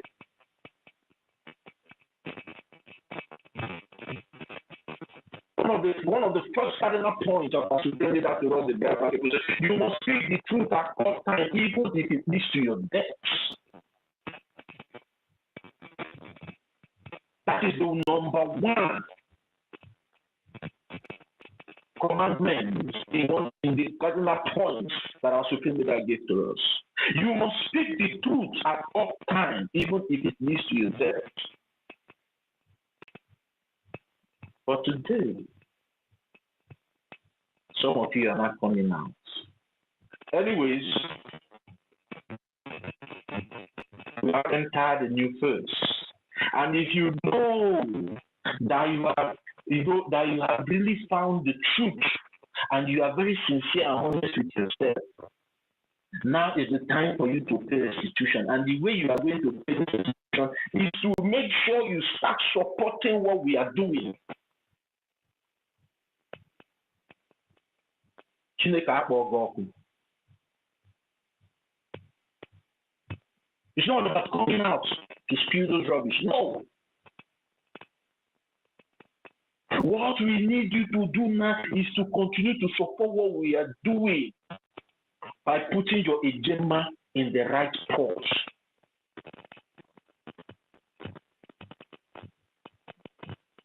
Enough of all this nonsense.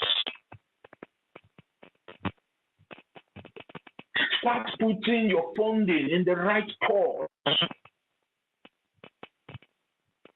We don't need too much stories now. What we need now is to fund this new phase that we have found ourselves regarding the quest for freedom. And everybody needs to be up and doing at this particular point in time. Now is not the time for gossip. Now is the time for pity talks. Now is the time to challenge whatever oppressive regime that is fighting against our freedom, both locally and internationally. Because we have a very good case now. Some of us might not understand what I'm trying to say here, but in the long run, you will understand that now we have a very legit case in the international level. Many of us might not understand, but I don't want to go deep in that. But with time, what the Biafra Republic government in exile will start coming out with, we open the eyes of so many of us. Now, we now have a legit case. They have helped us to establish the case. Now is the time for us to pursue that case.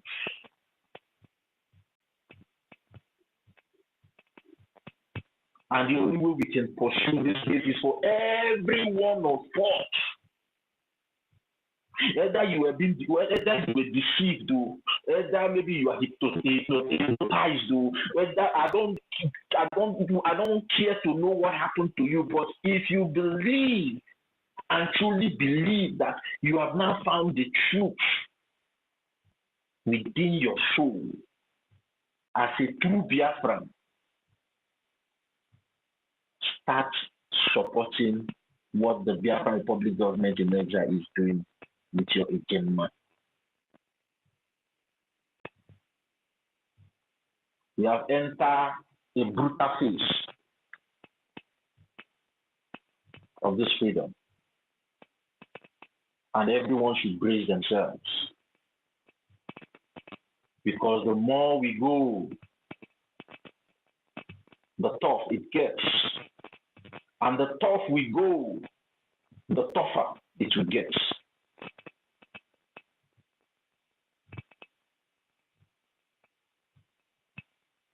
So everybody should be him or herself at this particular point in time.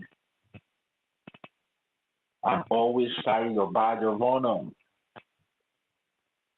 I'm happy. You know, I'm only angry. You know, the side that I'm angry is that, yes, truly I need to be angry, but what they did is just.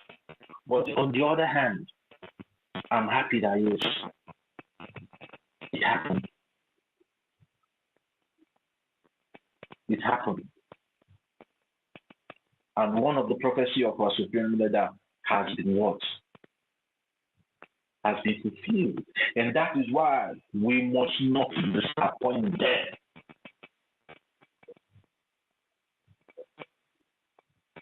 And there's a reason he said this word, because he knows a time like this will come. Maybe he will not be here with us.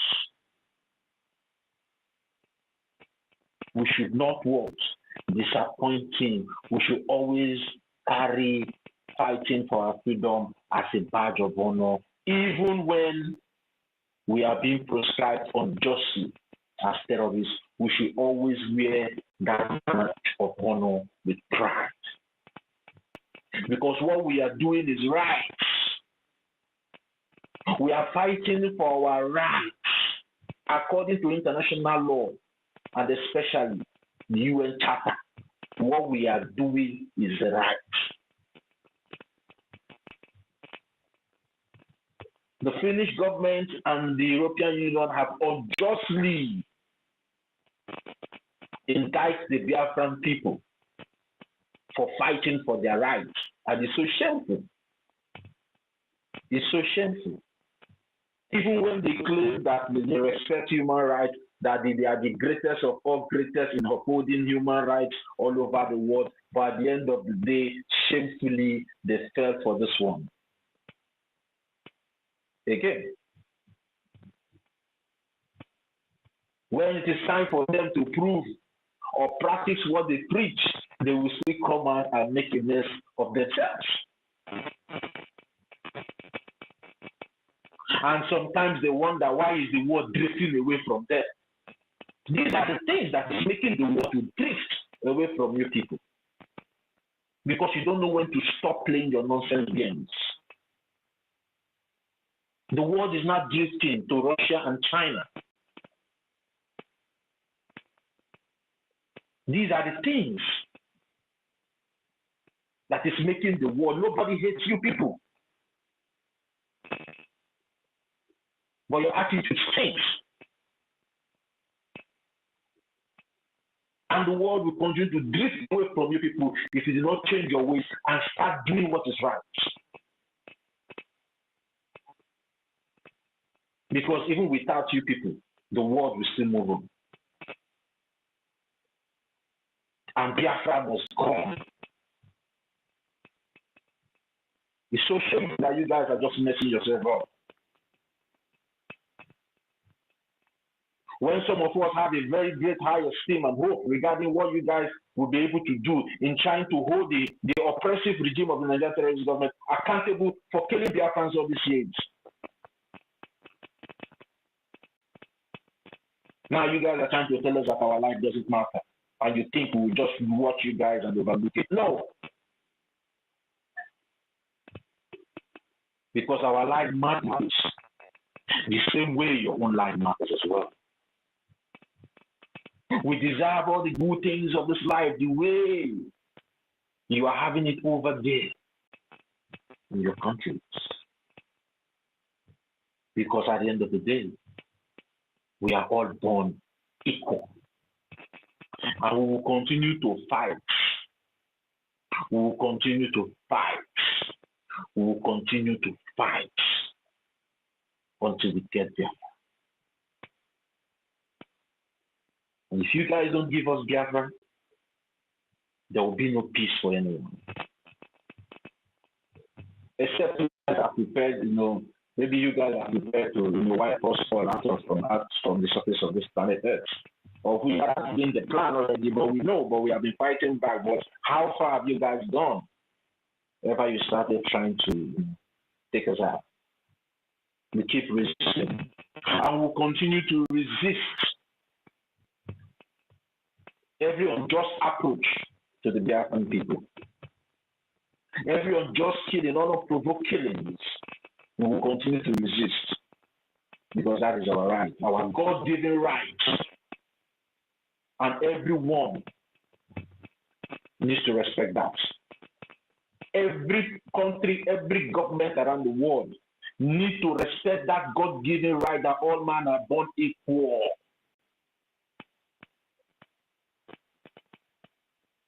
You need to respect it.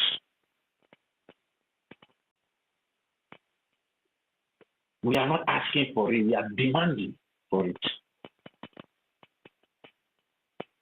You must reciprocate it back to us, the Biafran people.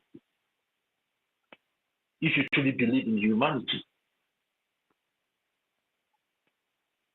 if you are truly an upholder of human rights, you must reciprocate it back. We are not asking for too much. We are only asking for freedom. We are only asking to take charge of our destiny. We are not saying that, okay, give us the whole Nigeria. No. We want to go back the way to the original plan of God concerning us. The way God created us in the first place. We want to go back that way. Cultural lines and ethnicity. And we'll get it. We've already gotten it. But it's just in the twinkling of an eye. It will be visible to everyone of you. So, Biafrans, continue to wear your badge of honor with pride. Be proud of yourself. Now the case will be heard all around the world. Already people are beginning to, talk about it. People are beginning to weigh the unjust sentence that the Finnish authority allowed themselves to be used at the end of the day to, sentence the Biafran people. Because, when we start talking about our prime minister, if you look as if our prime minister is the Biafra. No, our prime minister is not the Biafra. We are the Biafran people. We are Biafra. So it doesn't matter what you guys do, we'll continue to fight. We are the Biafra, except you guys want to come and, take us all out, as I said earlier on, which is not possible.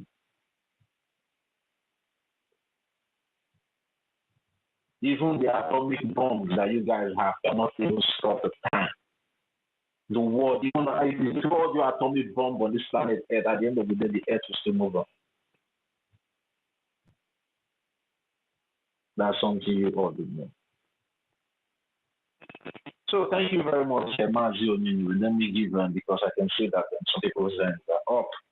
Let me use my mic here, but if there's time again, maybe I will come up, and encourage our people and make them understand and make them also to see the beautiful part of where we are now. We just need to stand up and form this new phase of this freedom. That's just all we need.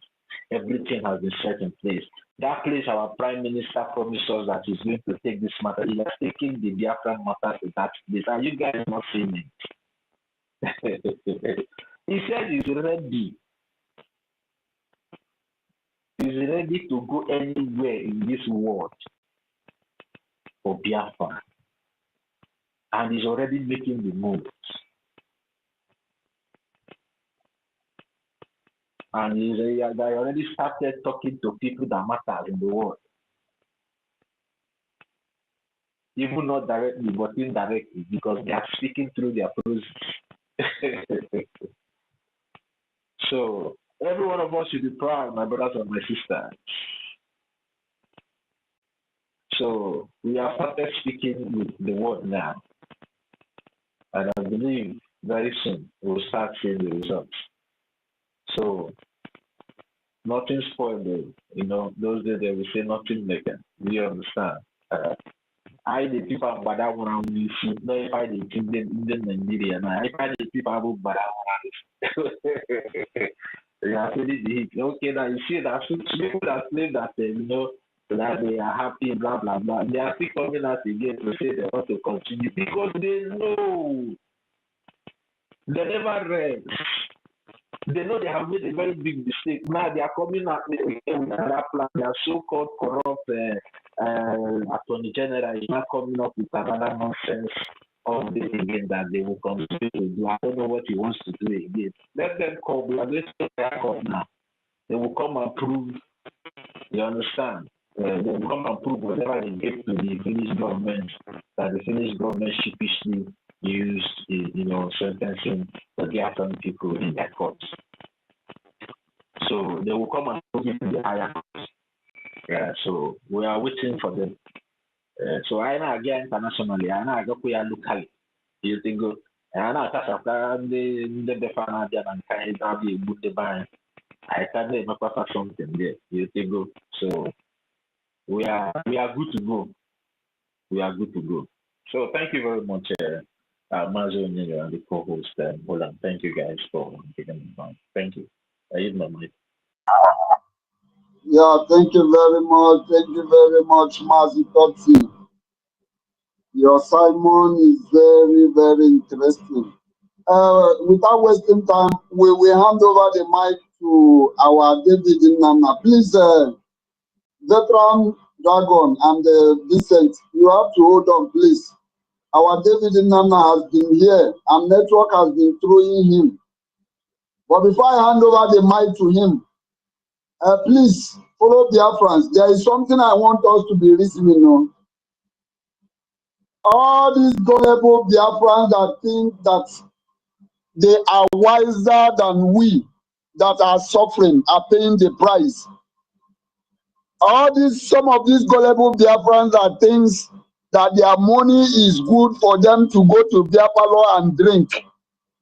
That they are the only people that have problem to solve with their money. We doesn't have problem to solve with our money. For that reason, they have not been supporting this cause of freedom. I want us to be making it clear to them that when Biafra come, you must show us your social media handle. We must see your activities. We must see what you have done. So that let them know that there is no escaping route for them. You can never run. You must, all of us, you see this struggle, you must pay whatever you do to this struggle.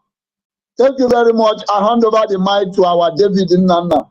David Nnamdi, are you there? Unmute yourself and speak to Biafrans. Thank you. Can you hear me, please?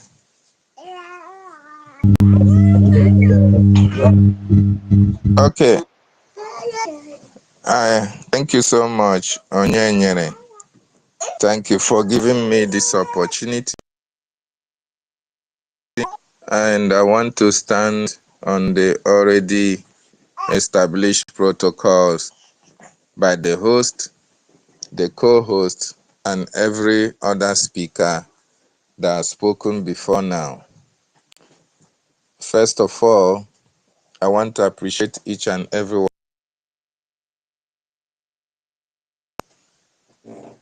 I want to tell us that our leaders, Mazi Nnamdi Kanu, our Prime Minister, Mazi Simon Ekpa, will be very, very happy and be pleased when he look at the scorecard and look at your sheet of paper that you have been writing with throughout Disney, and he sees that you get a pass mark for your contributions towards this freedom, towards this our restoration. The reason why our leader Mazi Nnamdi Kanu must not disappoint you, will not disappoint you, is because he knows that you are also following the template and that you really want your freedom as well. Our leader Mazi Nnamdi Kanu has passed through a lot of harassment, a lot of intimidation because of Biafra. It is not because he is the prince to the throne of EFIK-IBIBIO. No. It is not because he came from Umuahia. No. It is not because he needed a political position and there is a property that he is contesting with anybody. No. It's not because he committed any crime. No. But because our leader Mazi Nnamdi Kanu have seen the suffering of the Biafran people, and he provided himself an instrument to be used for the freedom of the Biafran nation. Our leader Mazi Nnamdi Kanu also knows that the journey will be very, very turbulent. He knows that the fight for freedom is very, very rough and comes with a lot of challenges. He knows that at the cost of this fight, a lot of people will disappoint. A lot of people will fall by the wayside. A lot of people will be bought by the terrorist Nigerian state. That even a lot of people will try to sabotage the freedom that we are fighting. Even as he has this at the back and front of his mind, he also understands that a lot of Biafrans are eager to go through the route. Make sure that they damn the consequences, they surmount unsurmountable, they cross all the rivers that needed to be crossed and get to their destination. Our leader also knows that the number of people who actually needed freedom outweighs those who really are here in order to antagonize or fight against our freedom. Nnamdi Kanu have weighed the options. Our Prime Minister have also weighed the options and saw that the merit outweighs the demerit in the fight for our freedom. Before our leaders engaged into this freedom fighting, they have been able to make a lot of researches. Mandela is a case study. Mahatma Gandhi is a case study. Martin Luther King is a case study. Our leaders also were able to look at those who wanted to liberate Africa and saw the turbulent times, the sabotage, the propaganda, the backstabbing that all these people faced at the cause of the liberation of their people. Our leaders also understand that at the cost of the freedom, it may cost you your life. It will cost you your liberty, and your life may be threatened. And he knows that at the end of the process, if you are standing on the path of truth and Chukwu Okike being on your side, that you will be very victorious.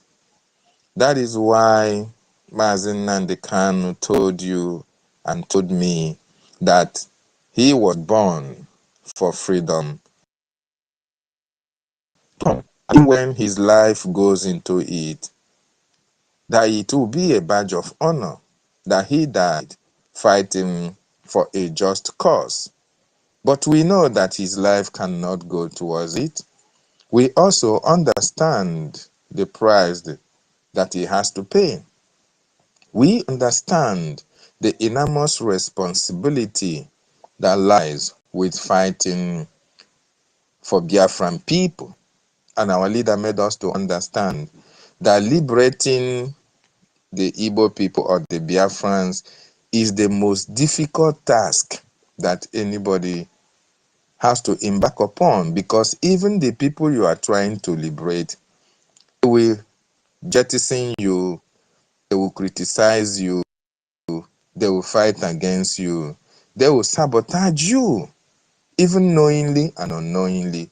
But the bottom line is that within that sabotage, they still needed to be free. And our leader offered himself as a lamb for that sacrifice. Our Prime Minister also offered himself as a lamb for that sacrifice. And that is why he weighed every option available, and he said, I will never disappoint you, but you will disappoint me. My wonderful Biafrans and lovers of freedom, we must not disappoint a man who left everything that he has behind in order to fight for our freedom. We will not disappoint a man who has a very thriving business, a man who even the Caucasians sought for his services while he was in the United Kingdom. a man who has a company, but what the profit he was going to make through his business was not all that is so important to him. Why our leader and what concerned him most is how was he going to liberate his people, who put everything, he put every work that needed to be put in place. He studied every studiables. He researched every researchables, and he decided to come and liberate the Biafran people. We must not disappoint our leader, who has a good life, who is a king in the waiting in EFIK-IBIBIO, but decided to stoop so low to liberate his people before he can ascend his throne. We must not disappoint him. In the same vein, the Prime Minister of the Biafran Republic government in exile, Mazi Simon Ekpa, a man who has paid his dues, a man who is a politician, a man who is a lawyer, a man who is an activist, a man who has paid his dues, a man who is well-to-do, a man who is not hungry. But what brought him to Biafran liberation? Remember, the Prime Minister had widows back in Biafran territory that he was taking care of. Every year in, year out, he sees to their well-being. These are women whom the society have neglected. These are women who could not fend for themselves. These are people who are looking up the government for assistance and support. But unfortunately, the government disappointed them. And every year, the Prime Minister takes that responsibility to cater for all these widows, the less privileged in Biafran territory. And he said to himself, how long will I continue to do this, even when their numbers continue to increase on daily basis? I think the best thing for me to do is to teach them how to fish rather than giving them fish. The best thing for us to do is for me to put my hands, to put my legs, put my resources, help Mazi Nnamdi Kanu for these people to be free. Because once these people are free, that which I am doing for them on a yearly basis, the Biafran government cannot take care of them. The Biafran government will take care of their children. The Biafran government will take care of their responsibility, their health, and everything. The Prime Minister now decided, oh, I have an honest task ahead of us, ahead of me. I must do everything doable to make sure that all these people are free from the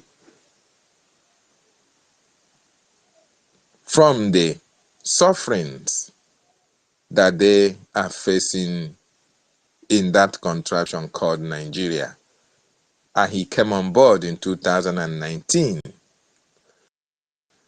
to give a helping hand and make sure that Biafran restoration becomes visible and feasible. Remember what he told our leader Mazi Nnamdi Kanu in the first interview that he had for Mazi Nnamdi Kanu. He told him, he asked Mazi Nnamdi Kanu, are you going to do anything doable to make sure that your people are free, to make sure that Biafra is restored? Mazi Nnamdi Kanu answered and said, I will do everything within my power to make sure that my people are free. And Prime Minister said, if that is the case, then count me as one of your disciples, because I am going to make sure that when there is nothing on the table, I will bring something to the table. I am going to make sure that anywhere that there is no road, I am going to create a road. I am going to make sure that any door that is open, any door that is closed, I am going to create an avenue of opening that door. In other words, I am going to do everything within my power to make sure that I support you and achieve Biafra. These are the men that we looked up to, and we should not disappoint them because they have given it their all. They have given us their promises that they are not going to disappoint us. And so therefore, my wonderful Biafran brothers and sisters, we must not disappoint them. And having said that, I want to use this opportunity to appeal to Biafrans in the homeland, the men and women who are doing exceptionally well business-wise. Biafrans are so much blessed. Especially, I am talking about the real Biafrans in this case, because it is not everybody that is a Biafran that is Biafran. There are Biafrans by blood, and there are Biafrans by, do I say, mixed blood. There are mixed blood in Biafran. So I am talking about the real Biafrans who their fathers and their mothers are the indigenous people of Biafra, the indigenous, those whom their ancestors, their great-grandfathers inhabited Biafra land before they leave it for us. I am calling on you, Biafrans in the homeland, those of you who are doing businesses all around Biafran territory, and you are doing well. You have companies, you are CEOs of industries, you are captains, you are owners of businesses, and your businesses are thriving. I am calling on you at this time. This is the time to rise up and join forces with the Biafran Republic government in exile. If you so feel the pain that our leader, Nnamdi Kanu, is feeling since 2021, this is the time to come on board.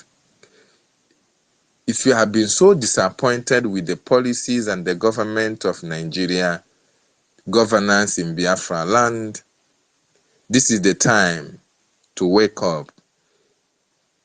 If you are so ashamed that among the states in Nigeria, among the regions in Nigeria, it is only in our territory that we are being harassed, we are being intimidated, and the Nigerian government have all their checkpoints in our land, using it to extort our people. If you are so pained by all these abnormalities and atrocities and intimidations and harassment that is happening in Biafran territory, this is the time for you to rise up and join forces with the Biafran Republic government in exile.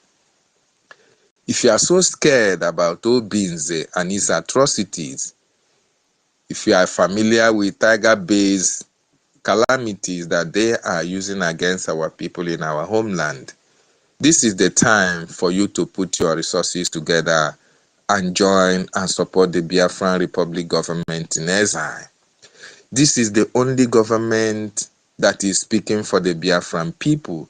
This is the only government that the government of the world recognize as the only government that is speaking and standing for the freedom of the Biafran people. If you are doing your business at Newi, at Onitsha, at Iguacha, at Warri, Lagos, Abuja, Kaduna, anywhere that you are doing your business as a Biafran, and you are so pained by what is happening in our land, and yet you love your people, you want your people to be free from that bondage of the terrorist Nigerian state, this is the time for you to rise up and look for the nearest Biafran Republic government official or the information handle of the Biafran Information Minister and seek to join in support of the Biafran Republic government in exile for our recognition. Better still, you are in the homeland and you are doing exceptionally well. And you understand that it is only the Biafran defense up to this moment. This is the time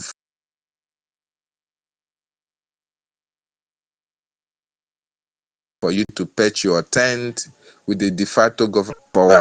You see how Gumi, you see how Musa, you see how Erufai and their like.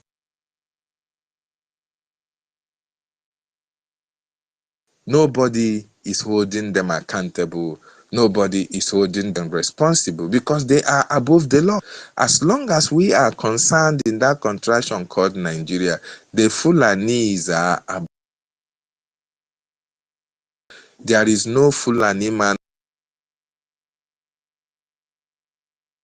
that have faced justice in that evil country called Nigeria. You can see they are supporting their Boko Haram, their terrorists, which they created openly. And nobody is confronting them. Nobody asking them question. Nobody is penalizing them for supporting the bandits that they created. But you in Biafran territory, you don't have the ball to even come and speak about Nnamdi Kanu's freedom. You don't even have the ball to even support the activities of the Biafran defense.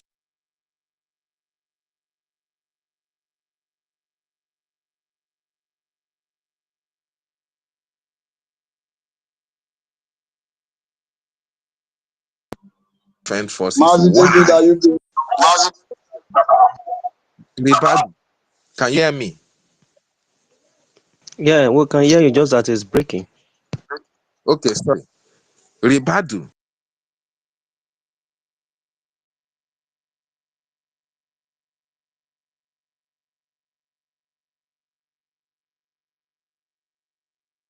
I cannot hear you again. Mazi David Nana, we can't hear you again. Yeah, maybe he's having a network issue. Yes, he's having network challenge. Okay, all right. It's like when he requests again, we need to bring him up again. All right. Oyunyere, please, just let's bring him up again. Hello? Okay, he's connecting back now. Mm.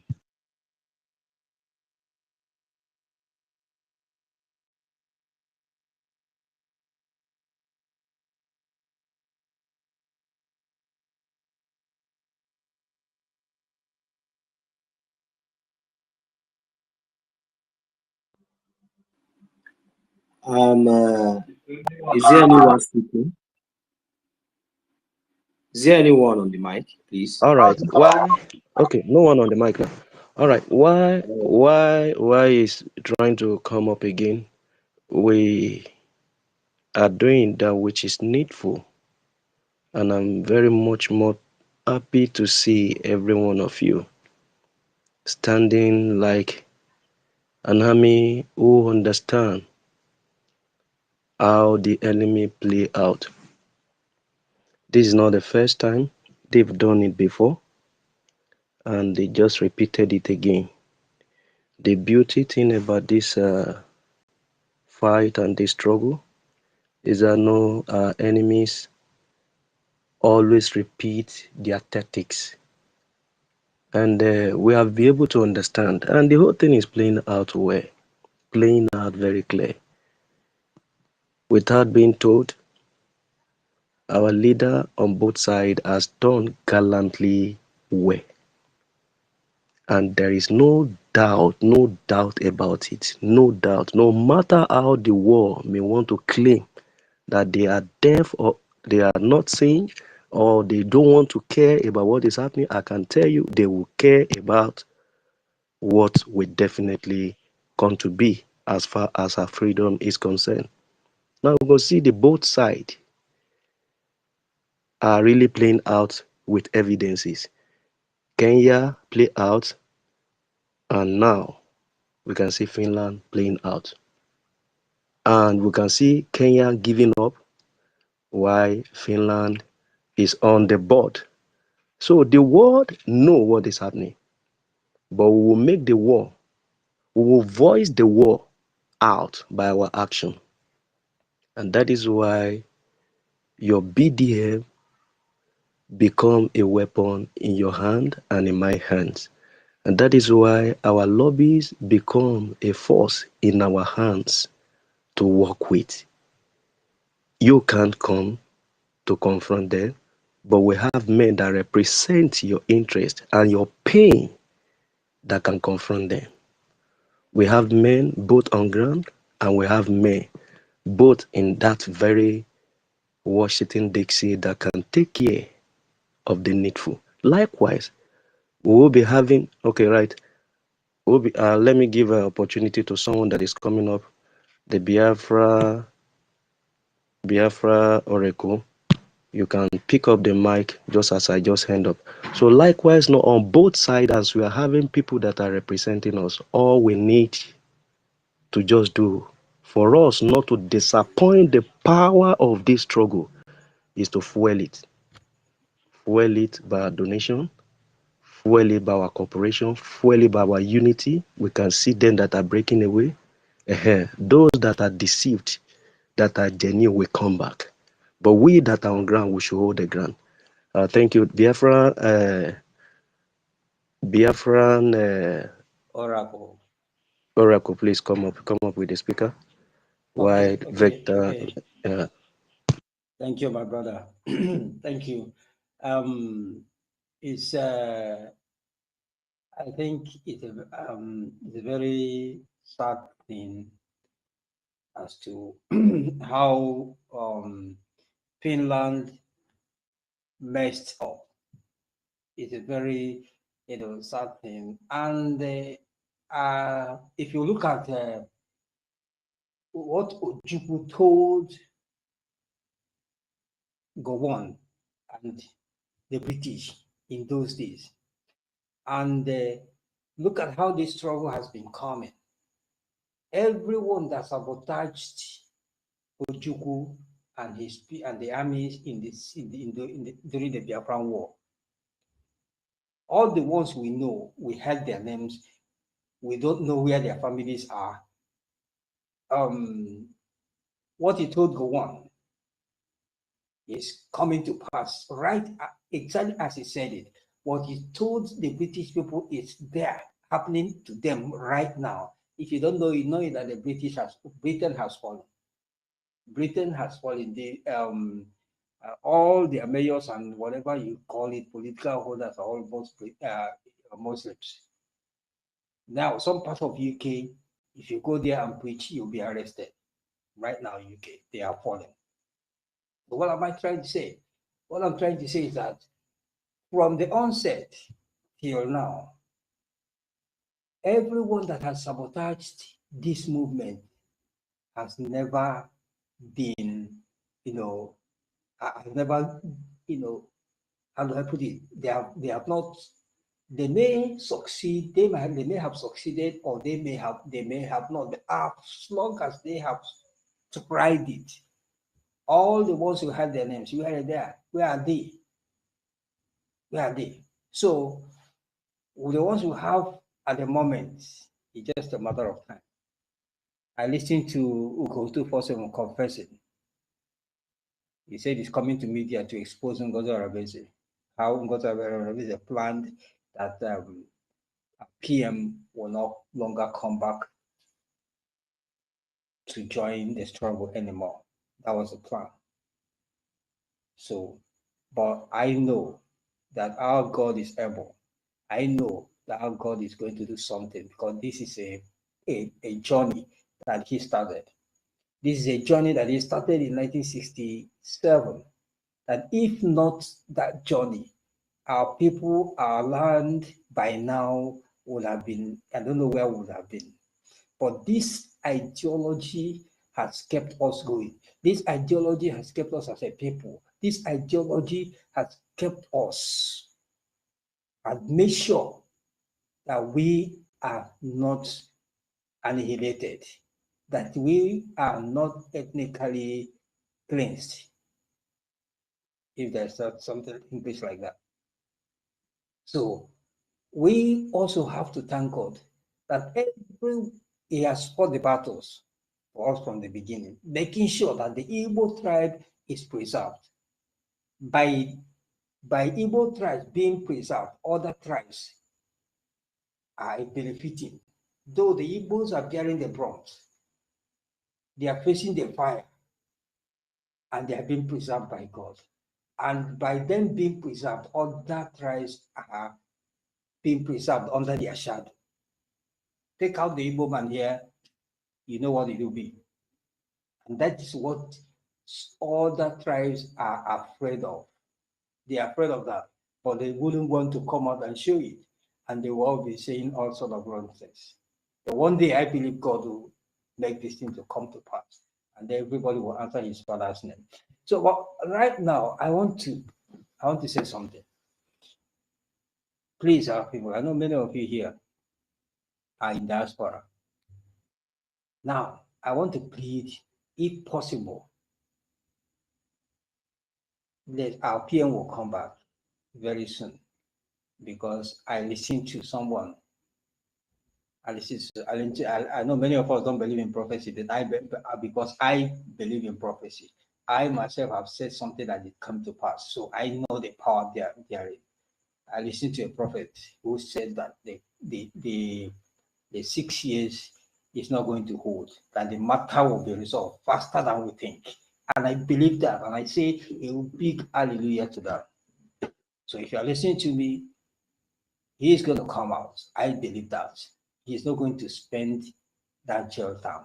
He's not going there. I believe that. And I join my faith with the faith of that prophet and declare it that so shall it be. But I want to beg something.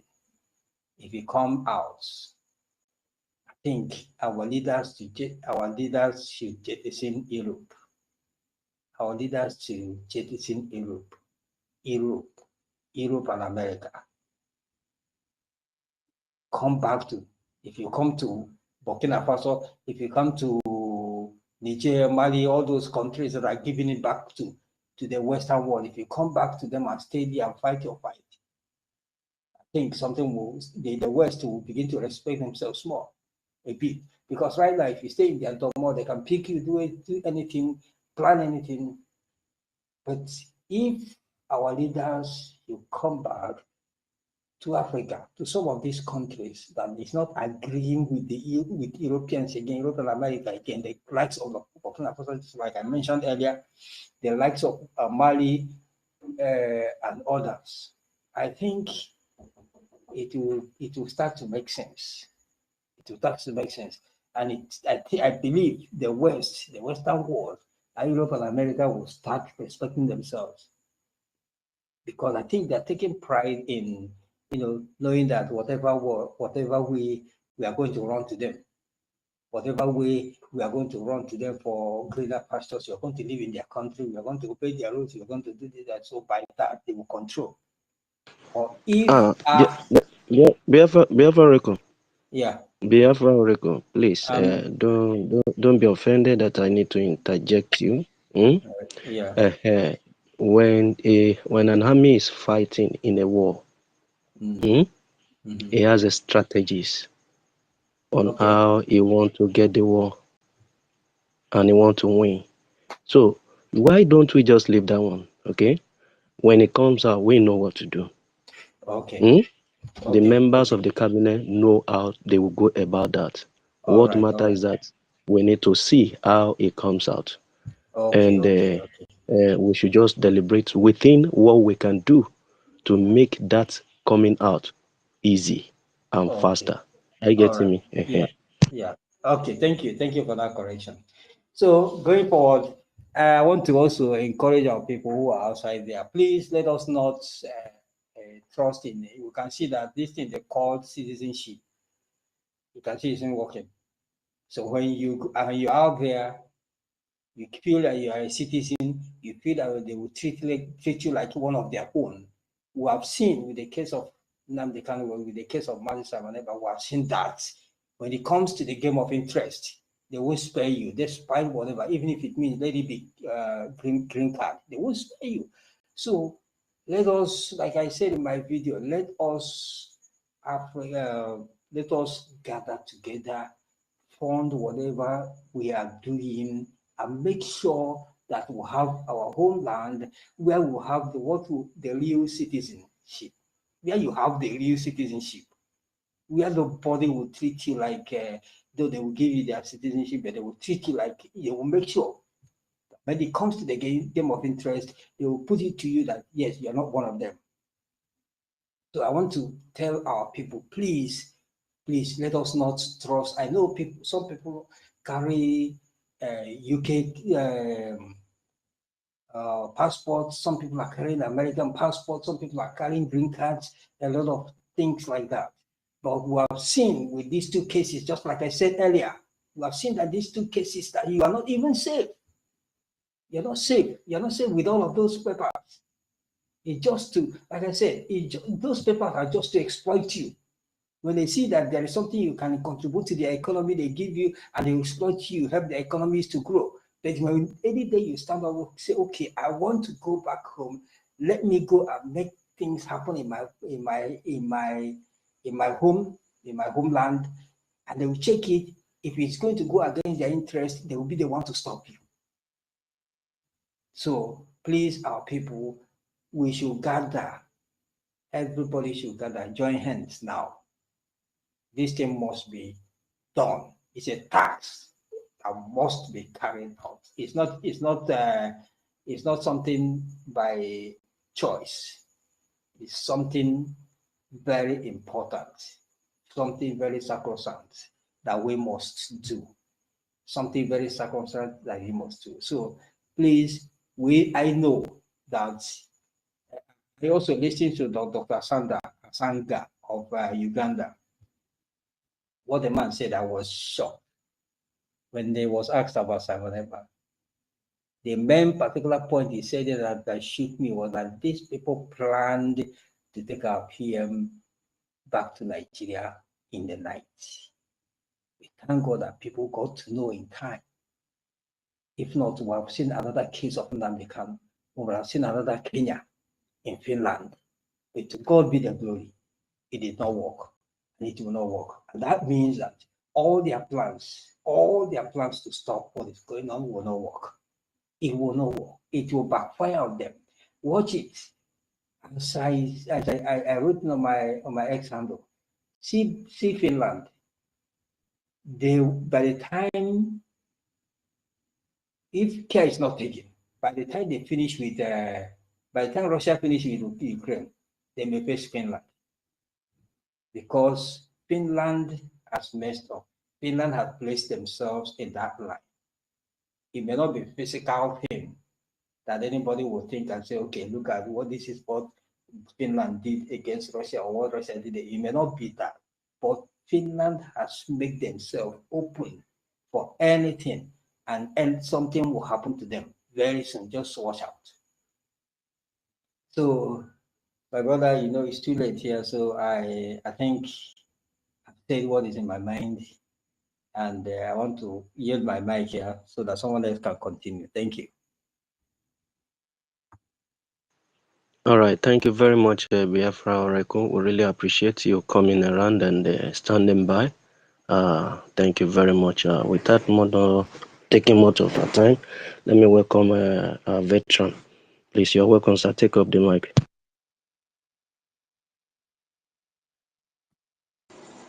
Yeah, thank you so much, gallant and the great Biafrans. There is one peculiarity about Brgie. Whenever we come on space, the other ones, they fizzle out. Each time we're on space, and look at today, it's our Biafran and Lazen is hosting the space. We don't like people. The other space is Drake is always there with about 2 or 12 or 13 people. The other people, what's their name? Emma and Madam Vam. When they are there, either they are 9 or 10. So there is one peculiarity about Brgie. Whenever we're on space, I always check it. We will always be ahead of them. And it is not a coincidence. It's a divine program. And having said that, I want to thank all the great Biafrans who are always great and always here to make sure that our voices are being heard. I salute every one of you. I can see you, my host. See you, Holland. I see you, 1 million. The young lion. I see you. Our indomitable mama, Betty. I salute you. So many of us here, Stella, senior citizen, I salute you. Mr. Snow, our COS, I doff my heart for you. So many of us here, I salute everyone. All gallant Biafrans, great Biafrans. Nkiru, I don't know where you are, I salute you. Tutors, you may have gone to sleep, I salute you wherever you are.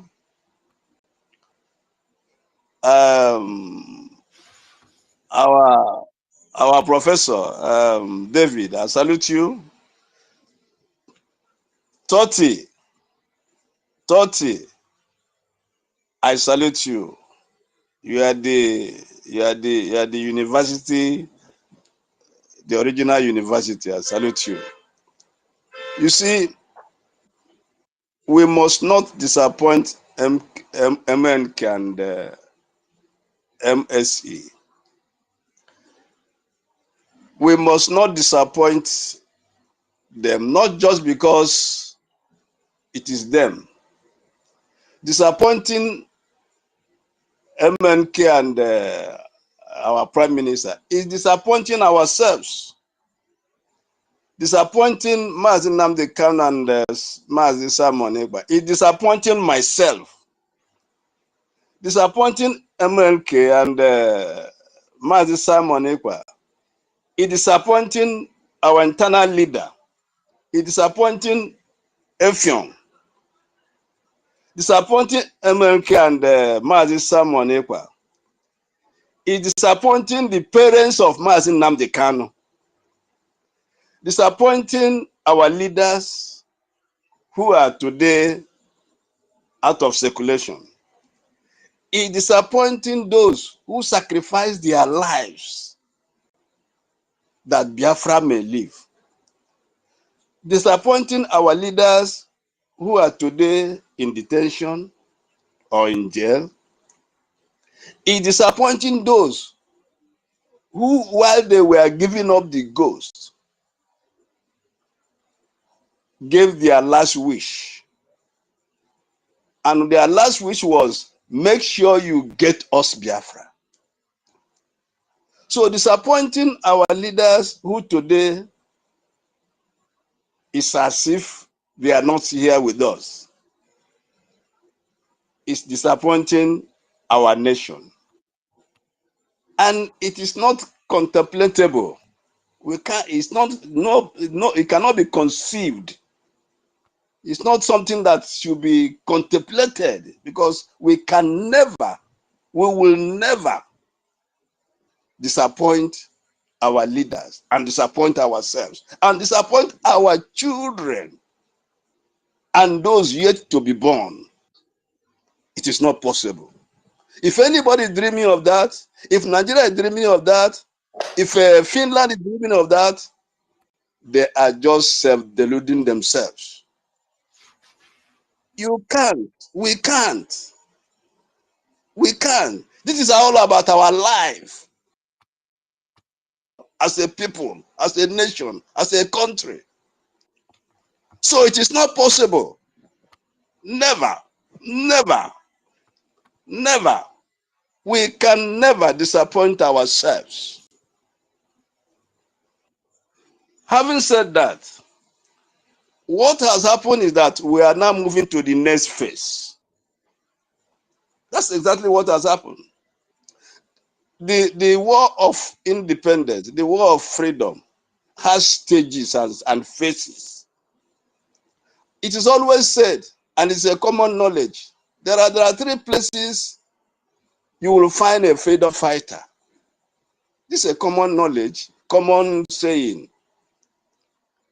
And if I quote Mandela, which we all know, it's either the freedom fighter is in exile, or is in detention or prison, or it's in the grave.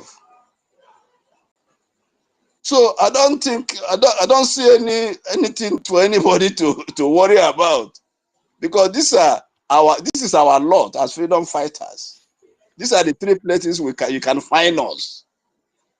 So there's nothing to worry about it. It's nothing strange about it. That is exactly what it is.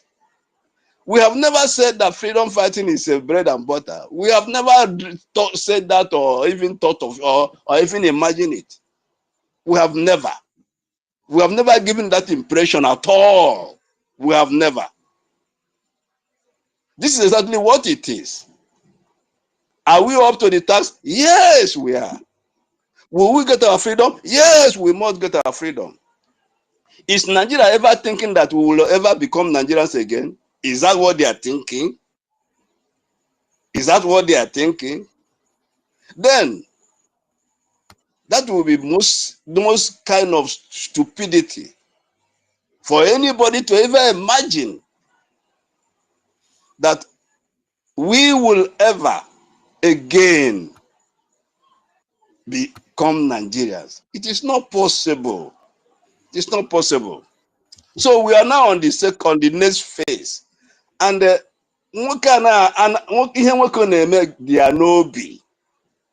so this next phase, what we are going to do in the next phase is in our heart. It's not what we should. I'm coming on space here to come and tell anybody. It is in our heart. We are now on the next phase. They will hear from us. They will hear from us. So the next thing I want to say is, this next phase, like our Prime Minister will always say, we are going to make his incarceration, his detention or imprisonment. One is going to be, we're going to make it useless to Nigerians and those who thought they have gained anything from it. We're going to make it useless and also make it very expensive for them. That's the next phase we are going to. Making this detention and imprisonment of our Prime Minister useless to those who thought they have gained, and making it expensive. And this time it's going to be very, very expensive. It's going to be costly. They are going to pay dearly for what they have done. So let nobody rejoice on the camp of the enemy. Never. Don't ever try it. Because we are coming. What did I say? I said we are coming. Let them hear it and hear me clearly and loud. We are coming. You see, when Israel was in the wilderness, there was a time Moses was away. I think about 40 days or thereabout. And they said, they called on Aaron come and make us another God who will now do what? Take us back to Egypt, to slavery. Ah, can you imagine that? That he should make them another God who will take them back to the land of slavery, land of death, land of oppression, which is exactly what Nigeria represents. So if anyone is ever thinking that anyone will contemplate or imagine of going back to Nigeria, the same way those that rose up and said Aaron should make a God to take them back to Egypt, the same way they'll perish. That the same way anyone that ever thinks or imagines that we will ever return back to Egypt, the same way they will perish. That is it. That is it. You see, when General Oji met MNK, when he was out of the first imprisonment or detention, there was something he asked General Oji. He said, I learned you went to prison because of Biafra. Those of you who watched the video, you will recollect that. He asked him, I learned you went to prison because of Biafra. He said, yes. MNK was so happy. He was so glad that he went to prison because of Biafra. Brothers and sisters, you don't know what it means to go to prison because of freedom of your people. Ah, you don't know what it means. It is a great honor. You know, our Prime Minister have always looked forward to something like this. He has always said it. It's a great honor that you went to prison because you want your people to be free. Ah, it's a great honor. So, they will hear from us. We're on this next phase now. You see, this is a promotion to our Prime Minister, because the highest promotion a freedom fighter will get is what has befallen him. That is the highest national honor a living freedom fighter will get. For those that are fallen, the greatest honor they will get is that they fell for the cause of freedom. But for the living freedom fighter, the greatest national honor is that you went to prison because of the freedom of your people. So I don't know why Nigeria should rejoice, or anybody in that camp should. Of course, Nigeria is very sick. Oh. I don't know whether you people are aware. Nigeria is sick and is in an intention care. It's very, very sick. It's, even as we are even trying to deal with Nigeria, you may be surprised that what we destroy Nigeria will even come out of Nigeria. Nigeria is not, it's very, very, very, very sick. Very, very, very sick. That nation, that country, that zoo is very, very, is deadly sick. In an 100%, I agree with you. In a very intensive care. As we are even trying to destroy that nation, let me tell you, what might even destroy the nation before we even, is even within them. The seed of destruction is already there. That place is very, very, very, very sick. So Biafrans should be very, very courageous. That's what the Lord said to Joshua. When Moses died, you see, a leader will always die, and another leader will always arise. So when Moses died, God said to Joshua, Moses, my servant, is dead. Now arise. And one of the things he said to him is, be courageous and be strong and very courageous. And that is exactly our message. every Biafran must be strong and very courageous, because this is all about our life, our survival, our freedom, not only for ourselves, for our children and our children unborn. Because Nigeria is dead for us. Nigeria means death for us. Nothing less but death. So, our Prime Minister has been promoted. Whether he's going to spend 6 years, whether it's 3 years, whether it is, whether the appeal will mitigate the sentence, fine, all are good. But the thing is that he has been promoted. And his name is all over the world. It's all over the world. The same people, the same so-called Finland, it's just a matter of, it's just hypocrisy. They know their own history. They know their history. What we are doing today, they did it. It's politics. But one thing, my message to Finland is that oil they are looking for, they won't get it. That oil is in Biafra land, Avi. It's not in Biafra land. Get it. Our Prime Minister was there to make sure that when Biafra is actualized, they will have a free course. They will be one of the best ally, and then they will have everything. They have denied themselves. You see that this agreement they have with Nigeria, they will not get that oil. Let them hear. Let somebody send this message to them. That thing you are looking for in Biafra land, you won't have it too. You won't have it because it doesn't belong to Nigeria. You won't have it. So this is a badge of honor to our Prime Minister. Hey, that is in prison for us, for Biafrans, for our children unborn. This is a badge of honor. It's a badge of honor. So, and it is highest badge anyway, highest badge of honor, for that matter. So, what a man will do is in his heart. It's in his heart.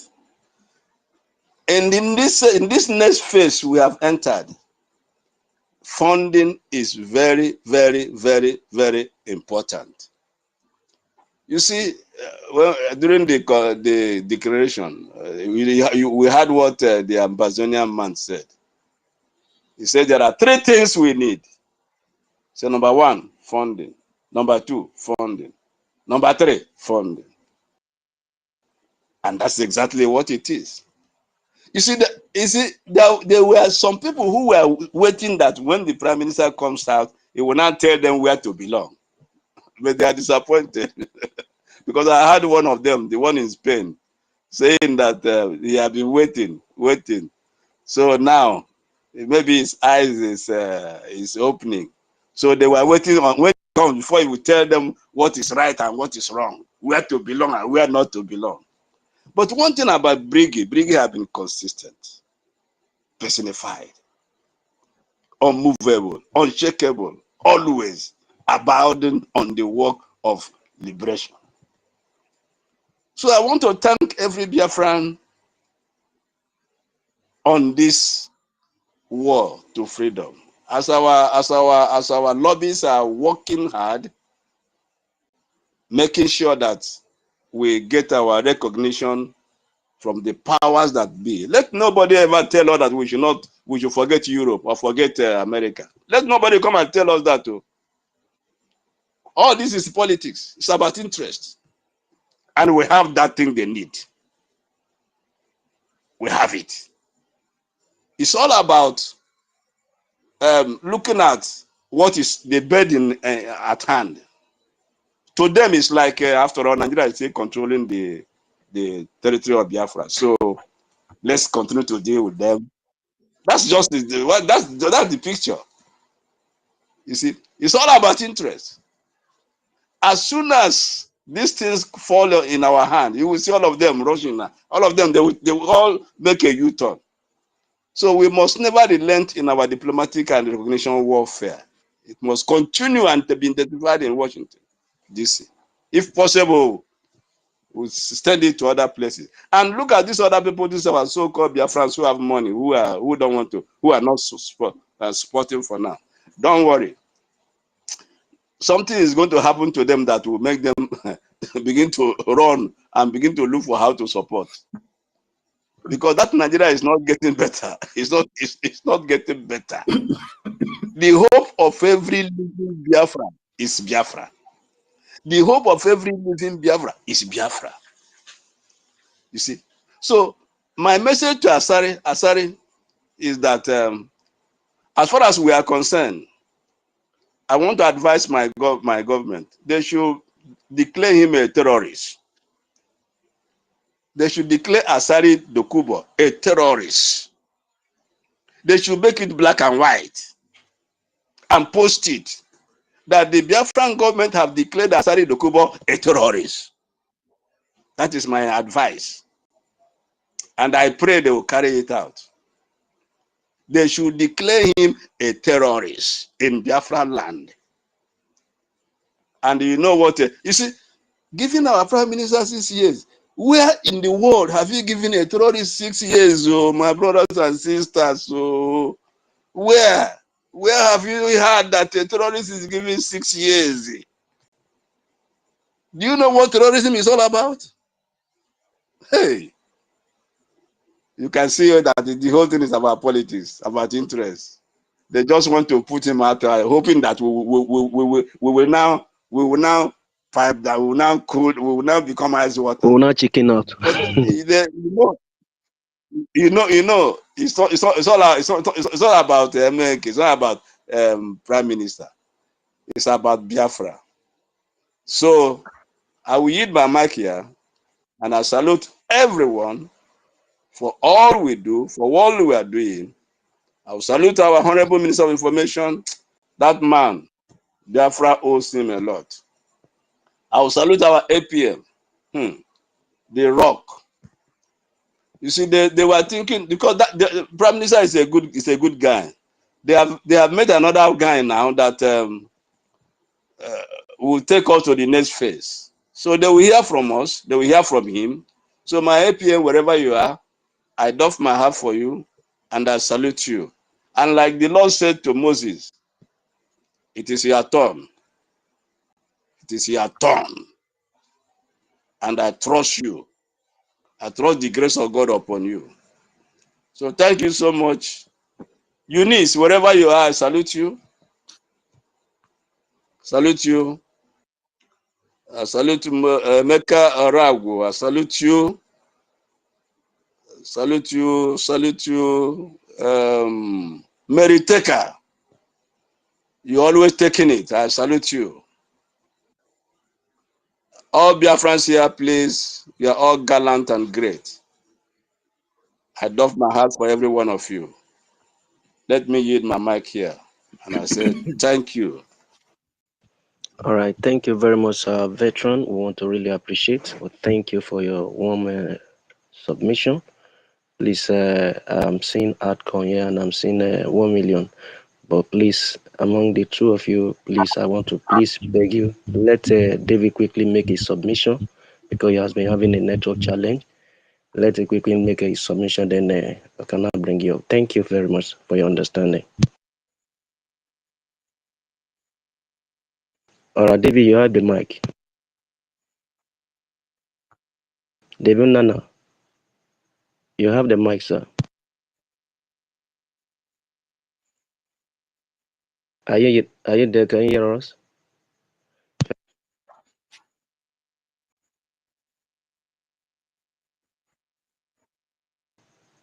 $1 million, you can quickly come up. It's like David Nana is not hearing us now. Yeah, very, very sorry about this network.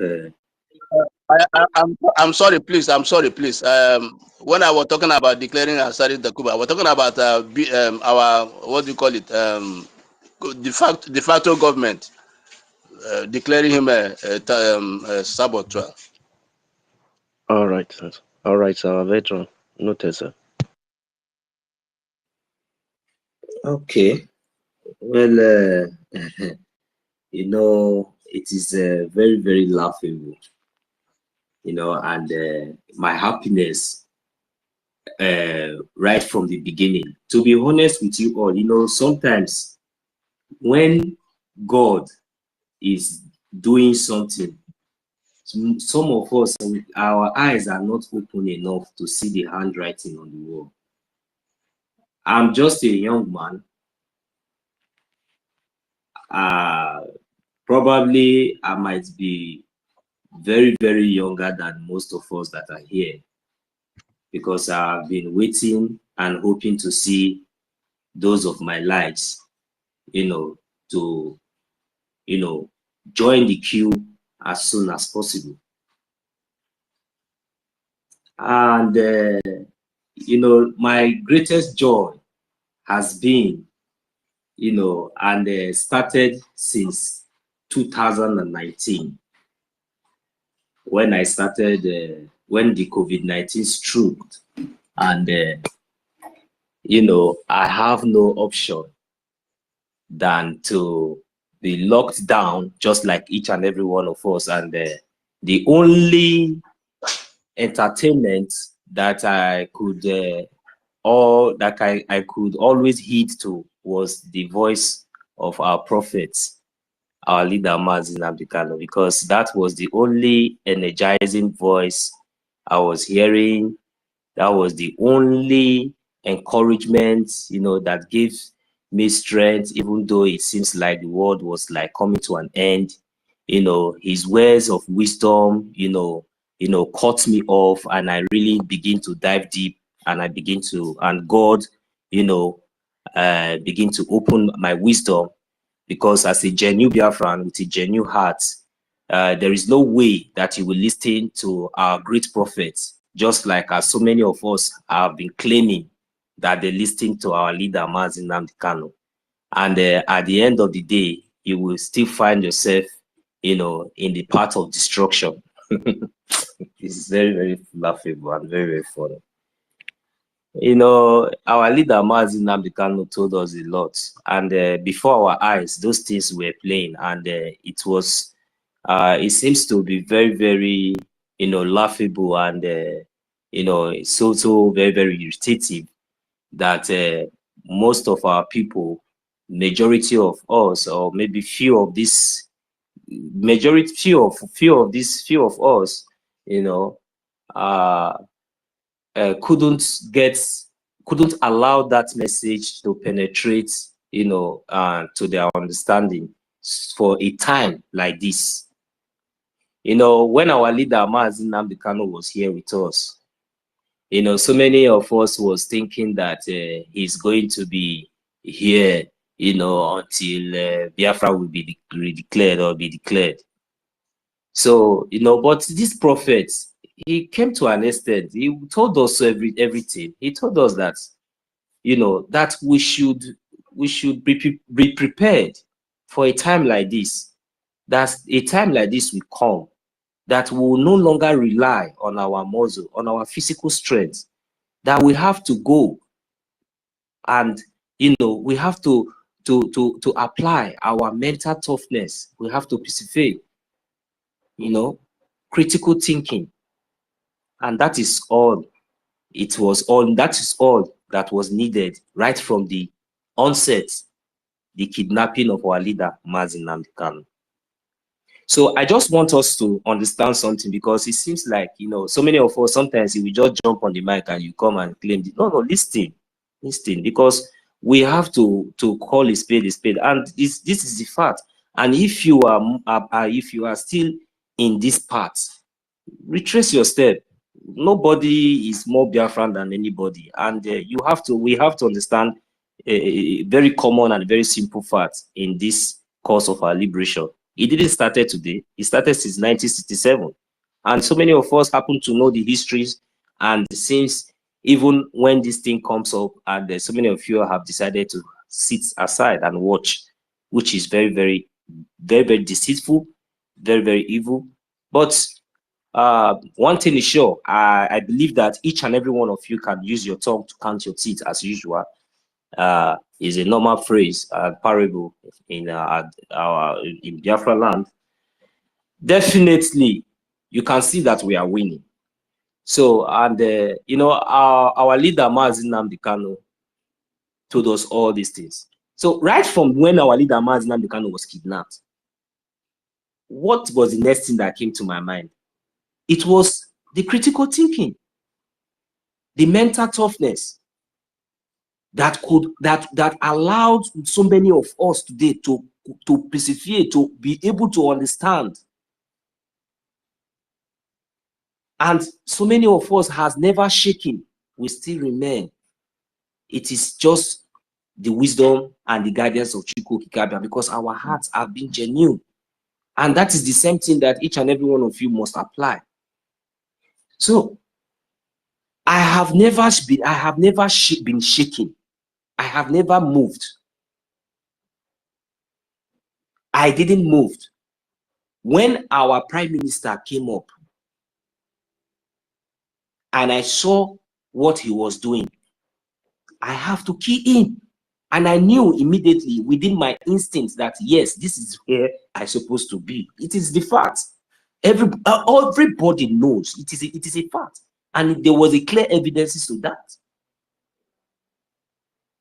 The sabotage was obvious, it was open, and we had the opportunity, you know, to understand so many things with facts, not like, you know, just coming out by just saying or audio, with evidence that was being made, and we begin to apply this critical thinking. That was how Chukwu Okike Abiama guided each and every one of us till our prime minister moved our Biafran liberation to the Biafran government in exile with the collaboration of the Biafran people, which we are the government.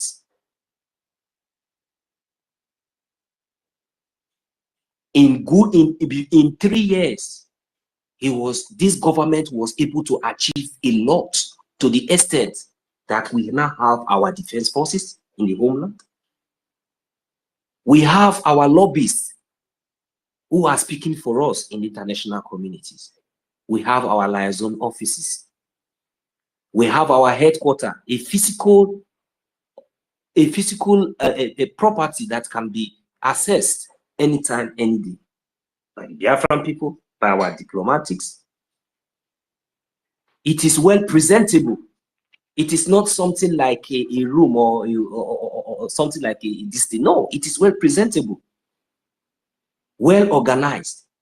Our charter, our conventions from 2023 to 2024, we all can see the standard of what we and what this government has, you know, projected we, the Biafran people, to be. And it was all our efforts. It was all our supports. That was the reason why we are able to achieve and get to this extent and where we are today. And I give kudos to each and every one of you, each and every genuine Biafrans who stood up and stood their ground to support the right thing, and to support Brgie, and still supporting Brgie today. So I just want us to know that I have never been shaken. I have never been moved all this while. And I believe that as well, so many of us as well, the same have also the same faith. So now, if you ask me, I will say, when our brother was making a submission, he said that the so-called Zoo terrorist state, they are very, very sick. And so many of us were laughing, including myself. But I have a reason for that. The kind of sickness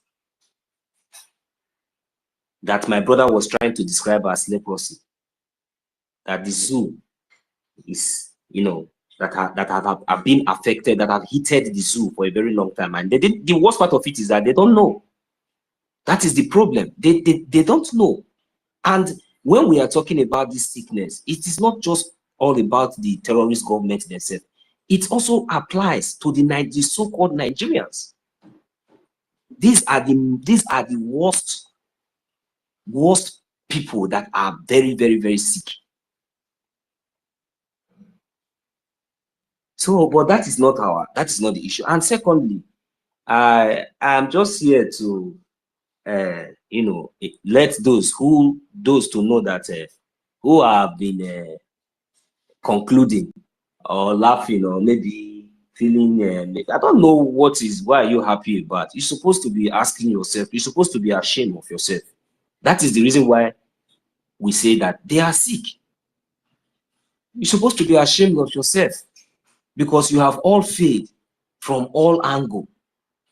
Finland is not like the zoo terrorist state.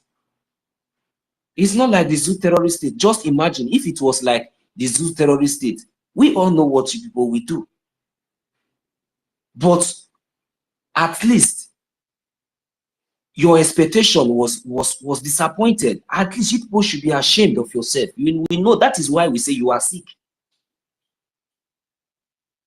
What is 6 years? 6 years is nothing.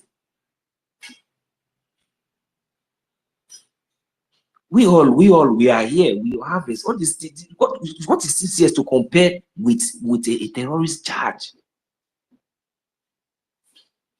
Something that has already been dropped, and you all are happy, and you think that what is that? Look, you should be disappointed because for me, and I believe our prime minister will be out, even though we don't even want him to come on the media or even do anything, but he will be out, and it will be made public. He will be out very, very soon. He's not even going to spend months in that place more. I am telling each and every one of us here, he is coming out. He is coming out immediately. The lawyers may put any up, because this thing that we are looking like this, Finland has already turned the so-called Nigerian terrorist state and their quest, even though we understand that somehow it is politically motivated or somehow, but he will be out. He will be out. So those of you who are rejoicing or happy, and let me just tell you, just forget about it. Our focus remains in our liberation, in our recognition. So you cannot distract any of us, and that is not. We are very, very happy. We are very, very happy that your expectations were disappointed. So no sinful person will listen to this kind of news, and this one is just nothing. So we are very, very, very, very confident that our prime minister will be out, and that is certain. And I believe that the Finnish government and the Finnish courts will consider and and do the right thing. Yeah, they must do the right thing. He must go back to his family. His right must be respected. His right must be respected as a Finnish citizen. So even if tax related, this is not something that is something that can be settled. So it's not something that he should be held there for. Because if I wish it was maybe anything related to the so-called propaganda, terrorism charges against him, that would have been different. So, but with this kind of issue that is coming up, please, we are also appealing on behalf of our prime minister that he should be considered and at least be allowed as a Finnish citizen. This is as a right, constitutional right. He should be allowed to go back to his family. He has never committed any crime, and he is a free man. As for we, the Biafran, as for this judgment that we have seen, we understand that our prime minister is a free man. So let the needful be done in no distant time, because if it is something that is associated with our freedom or with the Biafran government in exile, it would have been a different case. So as long as it has nothing to do with the Brgie government and the Biafran liberation, because the Biafran recognition, he has to be set free, he has to be considered. He has to be released immediately. And Finland should also understand that we are fighting for our freedom. We are fighting for our freedom. So if there's anybody that is trying to indict or incite our prime minister against our freedom or against what we are doing, please, this is the right time for Finnish government to, negotiate. He is our prime minister. He still remains our prime minister, and we love him so much. He has done a very good and a very legal, standard, a very good job that at least you will even when you take a very good look at it, you will see reasons to support, no matter the operation. So you remember that our prime minister also said that Finland will stand as a mediator. So this is the right time. We are appealing that this is the right time for the Finnish government. Because we to be honest with you, I will say personally, I am satisfied so far with all what we have seen. From the judges and from the judgment and everything. Even though that something must be brought on the table, we understand. So it was very, very fair that at least the terrorism charges was dropped, and it was just so, and this issue can be appealed and can be settled. So well, please, I just want the Finnish courts to understand that the initial motive of arresting our prime minister was found not guilty. So please, and for that reason, this other case that is just coming up, we understand that this is a very different case, to compare to what he was being indicted or incited for. So, and as long as he has been proven innocent and he has not found guilty of those offenses, so he has the chances to, return back home to his family. And for this case of that, it can be sought. And if it is something that is going to pay some fine, so that will be understandable. So please, this is from our experience, because most of us are all based in Europe. We understand how it works. So please, I pray, we are appealing that let justice reign, and let the law be let's temper justice with mercy.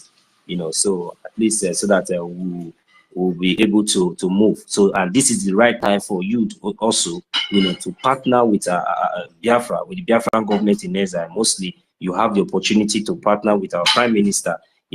We are the real owner of those resources that that have been oppressing us, taken away from us in the name of Nigeria. And you all have seen that Nigeria has proven that they are a terrorist state, and nobody would like to associate him or herself with this kind of country, or with this kind of terrorist government called Nigeria. So please, with all due respect, so we are also appealing. So you have to look at it from this other side, and come in immediately. Come in immediately. People are dying. The reason why we have been somehow our approaches has been somehow different. Sometimes it's just because if you know the amount of genocide and massacre that the Nigerian terrorist state in uniform are committing in Biafran land, you will not believe it.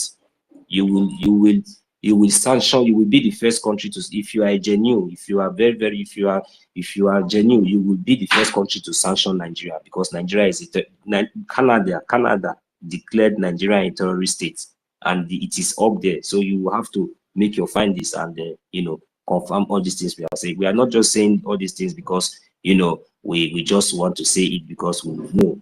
It is reality. This is what is happening. Nigeria is aiding Boko Haram, supporting the whole, bringing them in. The whole weapons, everything that comes into their hand, always end up in the terrorist den. So, so many evidences are there. So because of these reasons, please, this is the time for you to mediate, even though that you have been getting maybe a lot of pressure from other of your European members. This is the time for you as a man of peace. I see you gallivanting everywhere. It is nice. You go here, you open your teeth everywhere, you do this thing, So at least it is time for you to prove once in your lifetime in history, you know, that yes, because Biafra is a great country. You know, Biafra will even make Finland great, and greater than what you think it is today. So please, it is time for you to also call those your members and tell them that look, they should remember that people are dying. We have a lot of evidences. The way Nigeria are bringing their Kanu jets, with the armor tanks, GPNG fighter jets, both the ones in ragtag and the ones in uniform. The way they are slaughtering our people, killing our people, raping our women and children.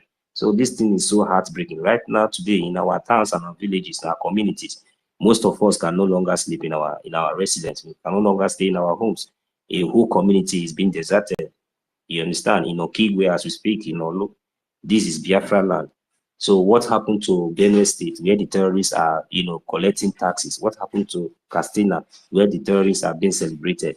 Why are they not going there? But all these things that is been happening in Biafra land have not been projected to the world, because as a result of media blockage. So that is the reason why we have taken it up to ourselves on the social media to bring it, you know, up to the notice to the world for those who care and those who cares to listen to our cry. So, and also we are not also ending here, because we understand the power of media, and we understand that since they have succeeded for years, for decades, even since 1967, they have, you know, succeeded in you know, subduing us with media. Thank God for this X platform and every other platform that we have been using to project all these atrocities of the Nigerian terrorist state being committed, you know, in Biafran territory. So right now, being committed in Biafran territory. So what right now, we we are not relenting. We are standing strong. Biafra is our hope. And right now, we are not only ending on the media, we also have our diplomatic tie. So our lobbyist is also there in the Washington, D.C., and you know what that means. So you remember the last time we visited your embassy for a protest, and it seems like it was locked up. So in case, maybe we should be prepared, because maybe another protest will be, you know, will be brought there, because, you know, so if the needful is not being done, because there's nothing to be hidden, you know, everything have to be open. Because when you people were indicting our prime minister, there's nothing you people did not write. There's nothing you people did not do. Locked him up for 9 months. At the end of the day, you are not telling us that it's a tax fraud. I don't understand. And this thing giving you not disappointed. Well, that is why we say we are happy. So it is very, very good that at least you do the needful and then release him on time, so that to avoid protest and all these other things, and you know, come in and mediate. It will be better, instead of allowing us to be, you know, allowing Biafrans, innocent Biafrans, to be dying every day. Because the more you people are, look at our leader, Nnamdi Kanu. He's been detained illegally in Nigeria, kidnapped from Kenya. But for what? So many times he has been pronounced freedom, but nobody is releasing him. Who cares? Because of that, woke so many of us up to understand that yes, we must do it by ourselves. We must not. Samuel Ekpa is not our Biafra. He is our prime minister, just like our spokesman. We elected him to be there. So, and you know, all these things people are doing is just trying to create division among us. You know, what we are fighting is Nigerian government. We are just individuals who are trying to, you know, fight for our freedom. And if people are doing all these things, it's very, very bad, because, you know, sometimes you don't think about the innocent people. Do you know how we are suffering? People are suffering in the homeland. People that do not even have light, does not have water, does not have food to eat. And Nigerian terrorist army will just come and kill them. I will eat the mic here. Thank you, because of others. Thank you very much. All right, 1 million. I really appreciate it. I know time has really gone far. I can see the hands of brother. You're welcome. Let us use the people on the move. Yeah, I just welcome Outcome. Let him speak. Yeah. Good morning from my end to all Biafrans. Good morning, good morning, good morning. You guys have really tried. Throughout my night, the voice was echoing. though I wasn't that strong to pick up the mic. But I thank God this morning is a new day, the new strength. Greetings to you, Mazi Onyenyere. You have tried. God bless you, sir. Without much delay, I would like to keep the fire burning without taking much time, because from what I'm seeing, you guys have spent a lot of time here. Also, you need to rest against the evening time, which is your tomorrow. So I want to thank everyone. The topic is where I'm heading straight, where he said that we must not disappoint MNK, MSC. Nigeria must leave our land, Arch Fund, BDF. And then before I say something, I want to put my leg down on what Mazin also just finished saying now. There is a system that controls this world, and it's only those that understands it stand firm to defend their own. There is no open unity or decision of truth in this world. Even inside that same United Nations, there is nothing united. That is why when you are dying, you are calling the world leaders to come. They know that their blood is flowing, but because of that particular deceptive political system that is governing the world, they will first of all begin to go through protocols upon protocols. By the time they arrive, millions have died. It is only in your hand. You fail to defend yourself. You fail to fund BDF. You fail to not to look back, because whatever you see them doing is distraction, to see if they can scatter us, to see if they can kill our spirit, to see if they can demoralize us. If you don't know the game that was played, 6 years in the Western world, even in Asia here, it's count day and night. So 6 years is approximately 3 years. Minus this 9 months plus the beginning of the time the case has lingered.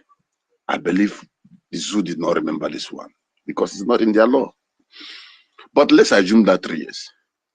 Add it up to this 2025. You see that these people calculated the period of time that will enable them to finish their election and go back to their second tenure. It is political. They calculated a period of time that will enable them to go back to their second term in this criminal gangsters in Abuja who call themselves government. So, but the point now is this. When MNK is not here, our PM pick up the fire. In fact, he made the kidnapping of MNK very, very unbearable for the zoo. Now, our PM is out. We need to emulate from him by making these people feel the heat. You know, there was a time that if you are a lot for Niger and you are sent to Southeast, when you reach Asaba, you change your clothes. You are sent to Biafra land, when you reach to Benin, you change your clothes and put your uniform inside waterproof. Because the owners of the land, we are fully out to take over their land. That pressure is what is needed now. That pressure is what will make us ensure, because they know already that there's not going to be election in Biafra land 2027. They know that one very, very well. So whatever they are doing now is to make sure that whatever they need to press, anybody they need to press down to make sure that the pressure is not there. That is why Finland has to bring themselves to the lowest level because of 1 jerrycan of oil. They brought themselves so low. But the punishment is there already. Tell me one country that was against Biafra that is okay now. Look at Britain. Tell me one country. Or tell me any family you know that contributed in the betrayal and frustration of Biafra war. That you will go to that family today, you will see something good. Go to Nnamdi home. You will see grasses have covered all the old model mansion he built. Everywhere is full of grasses. The children can't even speak publicly. UK currently, they are announcing to their citizens to stockpile foods and water and be prepared for whatever that might come. Russians have moved their tank close to Finland border, watching them very close. This is the time they will know that we are exceptionally children of God, because we are going to watch the movie. As for our PM, nothing will happen to him. He's going to come out. His hands are clean. They have calculated, check up and down, turn every file, dig every hole, send Sabo, use NGOZI to dig to get something. There's no pattern. Second accountability. They even go online trying to read something that will validate Finland to do something. There's no pattern they never used. Yet, they found nothing. They now resorted to tax. Tax. When you convict me of tax, you put a certain amount I might pay. It comes with a how do I put it, bare bond financially. It's either you serve so year or you pay so amount for government fund to be recovered. So whatever you are seeing there is political game. Please keep him for us. We're going to add more barrels to the barrels we promised you already, but keep him for us. Let's see if we can control the boss. Let's see if we can bring down Okigwe. Let's see if we can conquer Olo. Let's see if maybe we can be able to convince more people that we break out from them. Let's see if the remaining Sabo, they can give us anything useful. I'm telling you. That is the arrangement. But I'm passing a message to Finland and Zoo tonight, this morning. You must know that this particular group of gatekeepers that is coming up here every day to speak, they are formidable. We are the reincarnated souls who died during the war of 67 to 70. Our great ancestors found braveness, trust in us, and they allow us to come back to this world again. That is where we are born. And this is the last bus stop, because we are not going to stop. We are not going to stop the quest and the raw race for the freedom of Biafra and the freedom of our children, even yet unborn. We are not going to fold our hand and watch marauders invade our community, killing them, and at the same time coming to dialogue, that like they are doing in Castina. In Nasarawa, we are terrorists now are celebrities. The communities cannot defend themselves anymore because the government has failed them. They have no one to stand for them. There is no other thing they can do than to accept the terrorists and embrace them. And you see them sharing up, taking pictures with terrorists. And he said this is a nation where people like us, after spending years abroad, will go and say we are going to live as a home.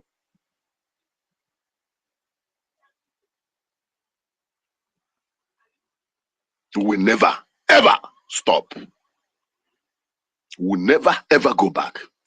You know, Nigeria believe in one particular system of this organizing us, starting from the period of war to today. That particular system is what they are playing: divide and rule, kill the chick and then they kill the hen and the chicks will scatter. They have the full heart assurance that after settling IPOB financially, that if they kidnap Nnamdi Kanu and sustain him, that everything about IPOB will die. That was the assurance they had. That was the assurance someone like Barrister Jofo gave to them. But what happened? They even celebrated his kidnapping when they landed in Abuja. You see the then Minister of Information, Lai Mohammed, all of them say, yes, now we can rest. Now we are happy. Now at least the country will be okay. Now at least blah, blah, blah, blah, blah. Little did they know that there is a puppy that is developing the fishes of wild animals. Today, we are the fishes. Whether that puppy or the lion is no longer there, the futures has been planted, and that is why we are here. And we are not giving up. And we will never give up.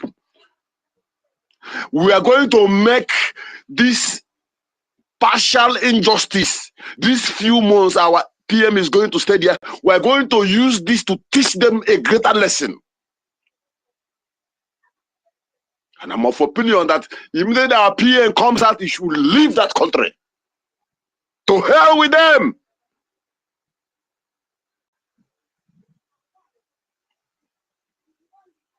Like our brother have just said now, those of you who is relying on the little newspaper or tissue paper they gave you as a visa, as a residential permit, you have seen that it was nothing. The citizenship of Hamadike means nothing to the Britain. That one you're having inside your wallet that is on top of your table now is nothing. Once the decision is taken to deal with you, they will deal with you. Because you are in Africa, you are a monkey. They don't care about you. Probably you are using it to intimidate people around you, harassing your brothers because you felt you have arrived. It is a lesson for you to know that it is nothing. Or do you think our PM don't have bosom friends who are in police and others, in military and in government? He has a lot of them. But what happened when the table turns? They forget that you are once one of them. If what is giving you courage to do what you are doing against Biafran Republic government in exile is that newspaper or that tissue paper inside your wallet, you are making a great mistake. You better change your ways. Because that is what we are talking about, divide and rule mentality. When we are kicking each other, they are pushing in. I told us last time about the pipe they are burying from Rumuji direct to Boni, from Boni to heading towards Gabon. Have you ever heard any news in this world talking about that pipe? No news has carried it. You won't see it anywhere being discussed. Meanwhile, they are busy suppressing the owners of the land.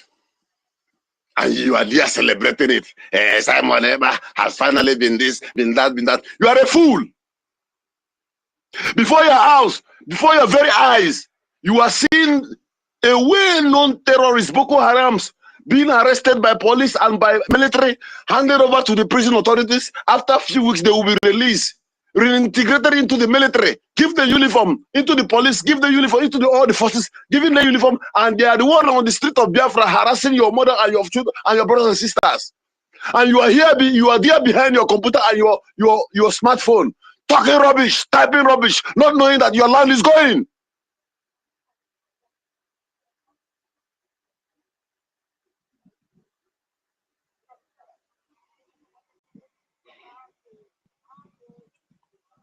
Ojukwu did not give up. Philip Effion never give up. Even when it turns to be that the enemies have used their own brothers, Ifajuna and his cohorts, to eliminate him. Did he run away from the battle? No. He continued the battle to defend his people. Are you going to run away? No.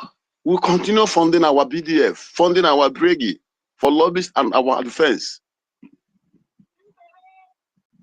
Okay? He did not give up. Okay. MNK, even right inside that prison, or he's not in prison, he's in dungeon of DSS. How can you keep someone on detention for more than 4 or 5 years? Only detention. Whereas their law says that that person don't supposed to stay more than 24 hours or 48 hours before you let him go or you take him to court and send him to prison for awaiting trial. But MNK never give up. Rather, he is educating them, teaching them their own law inside their court. Though those he put his faith on, they have chickened out. Some of them have joined politics. Some of them have returned back home and joined police. Some of them are even speaking against it, like Ikengu Ruago, who is wishing that his own father will die, not MNK. The question I want to ask all of us now, as you are listening to me, are you going to give up? I know the answer is no. Never give up. Please, let us do everything humanly possible to make sure that this banner that has been handed over into the hand of Ogechunkere never comes down by funding our Biafran Republic government in exile. The unity of purpose, the unity that will make us be strong, that is what we want. Nnamdi Kanu, our leader, said he need 100 men. We don't need multitude to achieve what we are doing. The tenacity, the strength, the ability from every one of us collectively will make it look like we are billions in number, not just millions. Because that's in Igwebike. And on this note, I want to yield my mic here. Airborne! Airborne! Airborne! All must hail Biafra! Thank you, my people. I love you so much.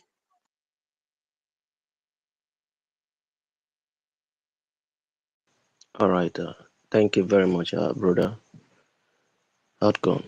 Thank you. Thank you for your submission. Let me quickly welcome our brother that raised up his hand, Biafran and beyond.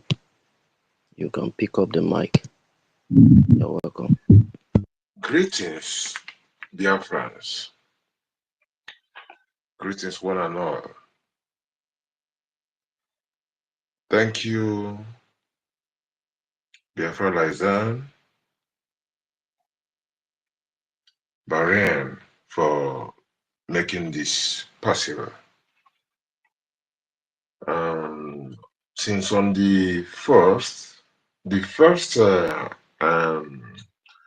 space we had, since on the first, I came up, with my hands up. Somehow I didn't manage to get the mic somehow, and then the network was misbehaving as well. Then I had to do other things. I couldn't even come up. So yeah, but it's very, very fresh what is going on. But all is good. One thing is for sure, PM Samuel but is surely not staying there, because it's not a brainer that we are going to appeal against the injustice. It's too obvious for us not to appeal. But we also know that is a deliberate act of injustice, and not that Finland doesn't know, they know, and we still know that even in Finland, we know that definitely there are some people who are not happy with this, whatever is happening, and definitely we know that EU and the zoo playing a big role. Nnamdi Kanu made us to know that, was it 20 billion? He said that these people brought out just against Biafra. So see how far they could go. So one thing is sure, they might pronounce this what they are pronouncing, but you know that even without a lawyer, Mazi Simon Ekpa will fight his way with just the truth and the law, because we have not stepped out of law.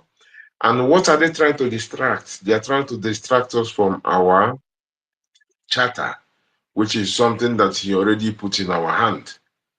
You know, so and our duty now, how do we disappoint Mazi Nnamdi Kanu and Mazi Simon ever, is if we throw this charter away. That will be the disappointment, because that is the foundation they have been laying. Starting from Ojukwu, that is the foundation that they laid, and everything they are doing up and down is to make sure that this government doesn't stand. Because the government is the legal entity that will push us to where we are going to. So we are at war. We are at war. It's very, very obvious. And people that you are at war with, they will use everything. Igbo people say that it means say if they say make they begin fight, they're not gonna say make we no bite. So 9-18. So people will be say they go carry a jet fighter, come they bomb you. Now somebody will be supposed to be your governor. Who's supposed to be your governor? Of course, illegal, illegitimate, because this person was taken from the 4th position and put in the 1st position. So if it was the normal place where human beings are thinking, this is why we call this abattoir zoo.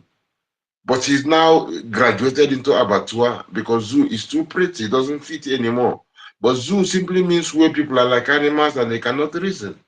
So if people were reasoning enough, even from any side of that particular abattoir called zoo, people supposed to protest when they put the number 4 person in the first place. If they were normal human beings, the place supposed to burn down. But it didn't burn, and they use that thing to test and see, these people, yes, everything is working for them. These people are not behaving, they're not thinking. This is what they did.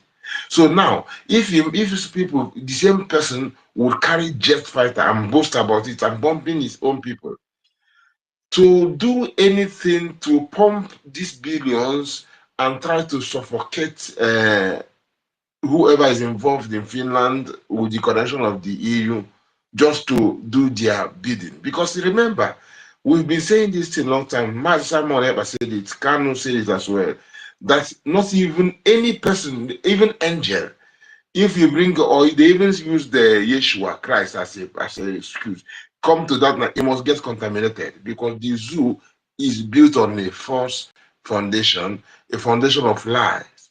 That means nothing can help you. The only thing that can help that particular contraption is dissolution, disintegration.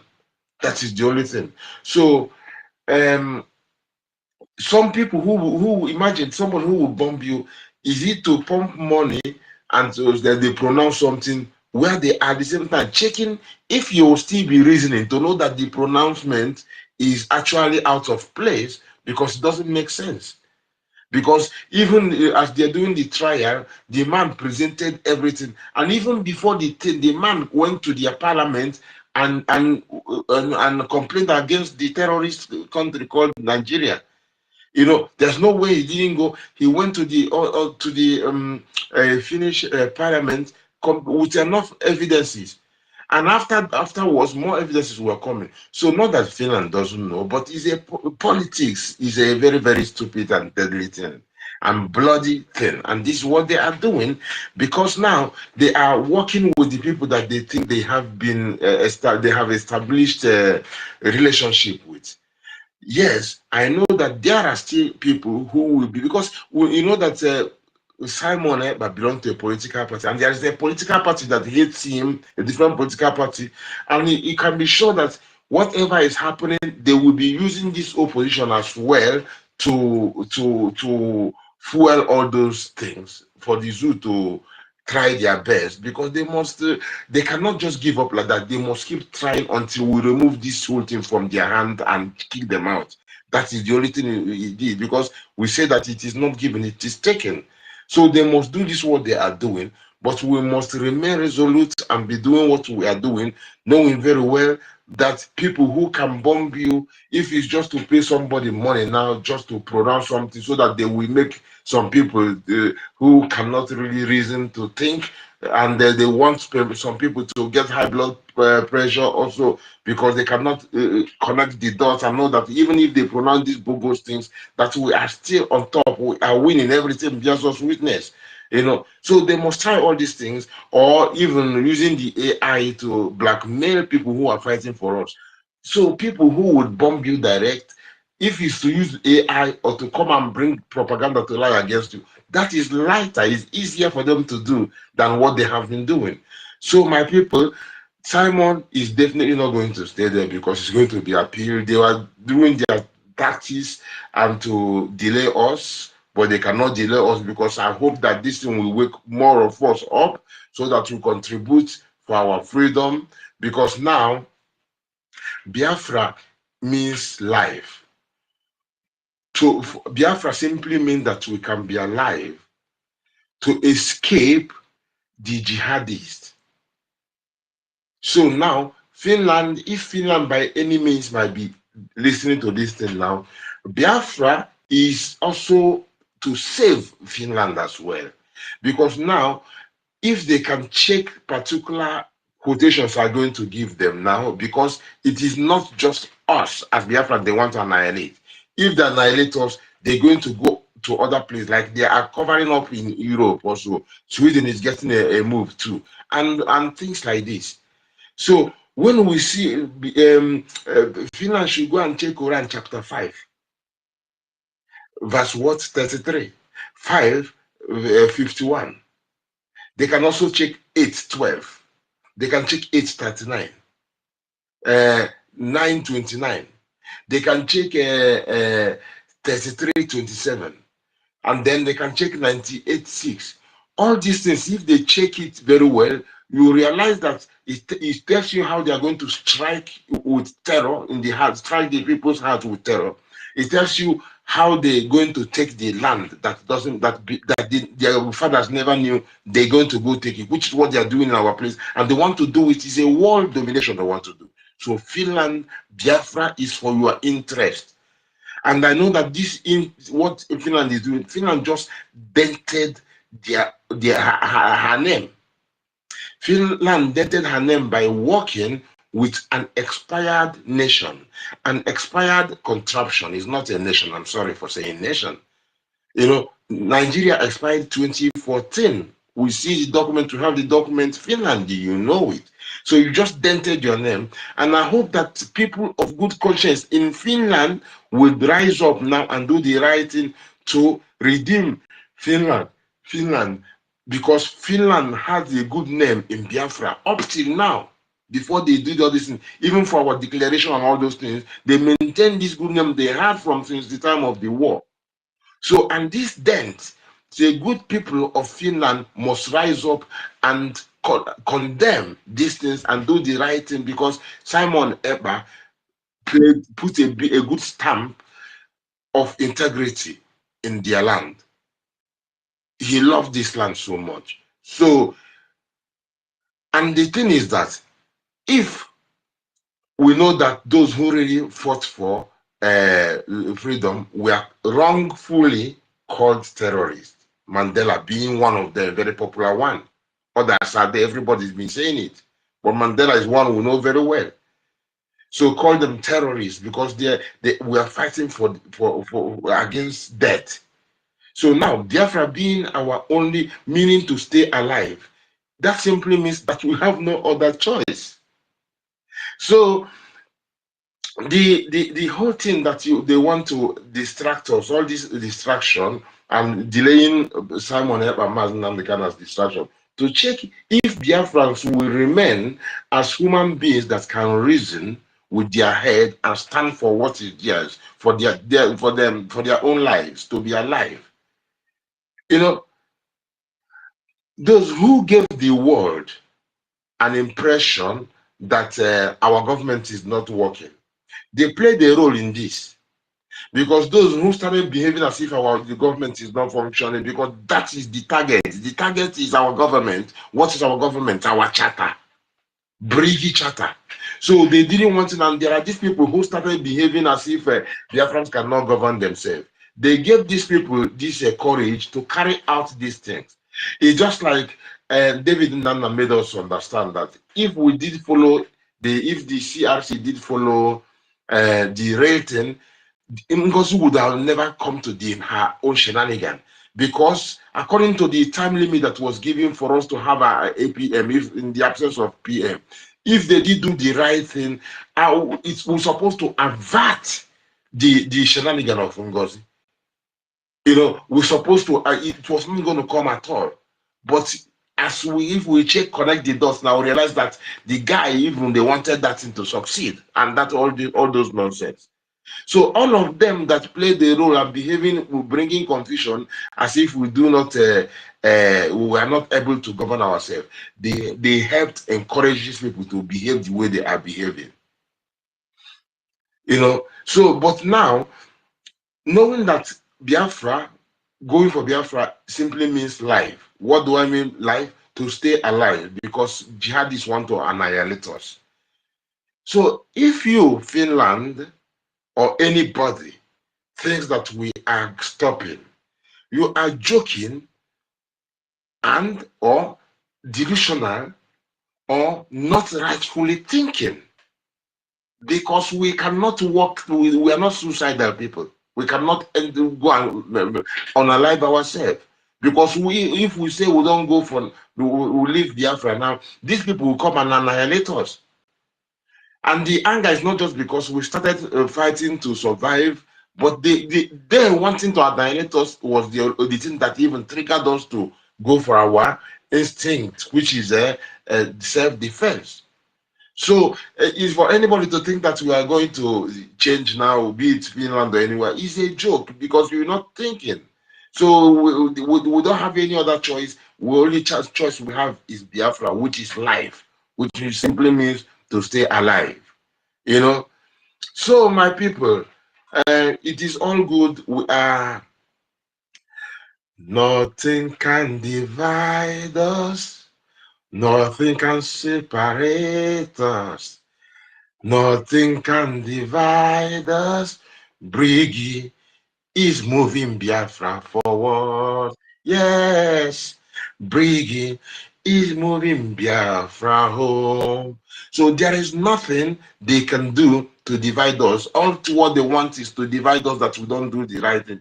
But the light, all this that is happening is opening people's eyes some more, and we are going to be coming together, and we will be winning, and Biafra is a must, because we don't have a choice, another choice, only one choice: to stay alive.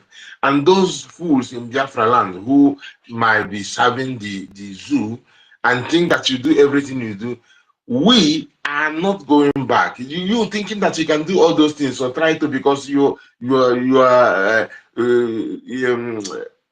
informing against our people and sabotaging what we're doing, you think we're going to give up. It's because you are so blind that you don't see that we cannot change. And when the people you are working for comes, they will come for you too. So all what you're trying in vain, because you are just displaying your ignorance and stupidity. Because if not, you will know that if we stop what we're doing, you will cry and bawl, because there is no other way. And when they start to, you will say that it's because of what we are doing that made them to be buying you. You forgot that it was because of the buying they are buying us that make us even stand up in the first place. But anyway, that is a long story, because we are not going to think stupidly. Simply means that we are not going to step out from life. We're not stepping out from light, which is Biafra. We have decided already from long time, this is where we're going and this is where we're standing. So no foolishness can come and eclipse what we are doing. We are the sun and we are shining, and the strength will be increasing. It's going, this rising sun is going to be as hot, and every time like noonday sun, full strength of the sun. This is what is going to be coming, in as much as it is rising sun. So it's not going to be cozy. It's going to be burning. So, and it is for freedom even beyond Biafra. But Biafra is the head. Biafra is the leader of this thing. This revolution standing resolutely to stand against all this impunity that is coordinated, this web of criminality from the West and everywhere.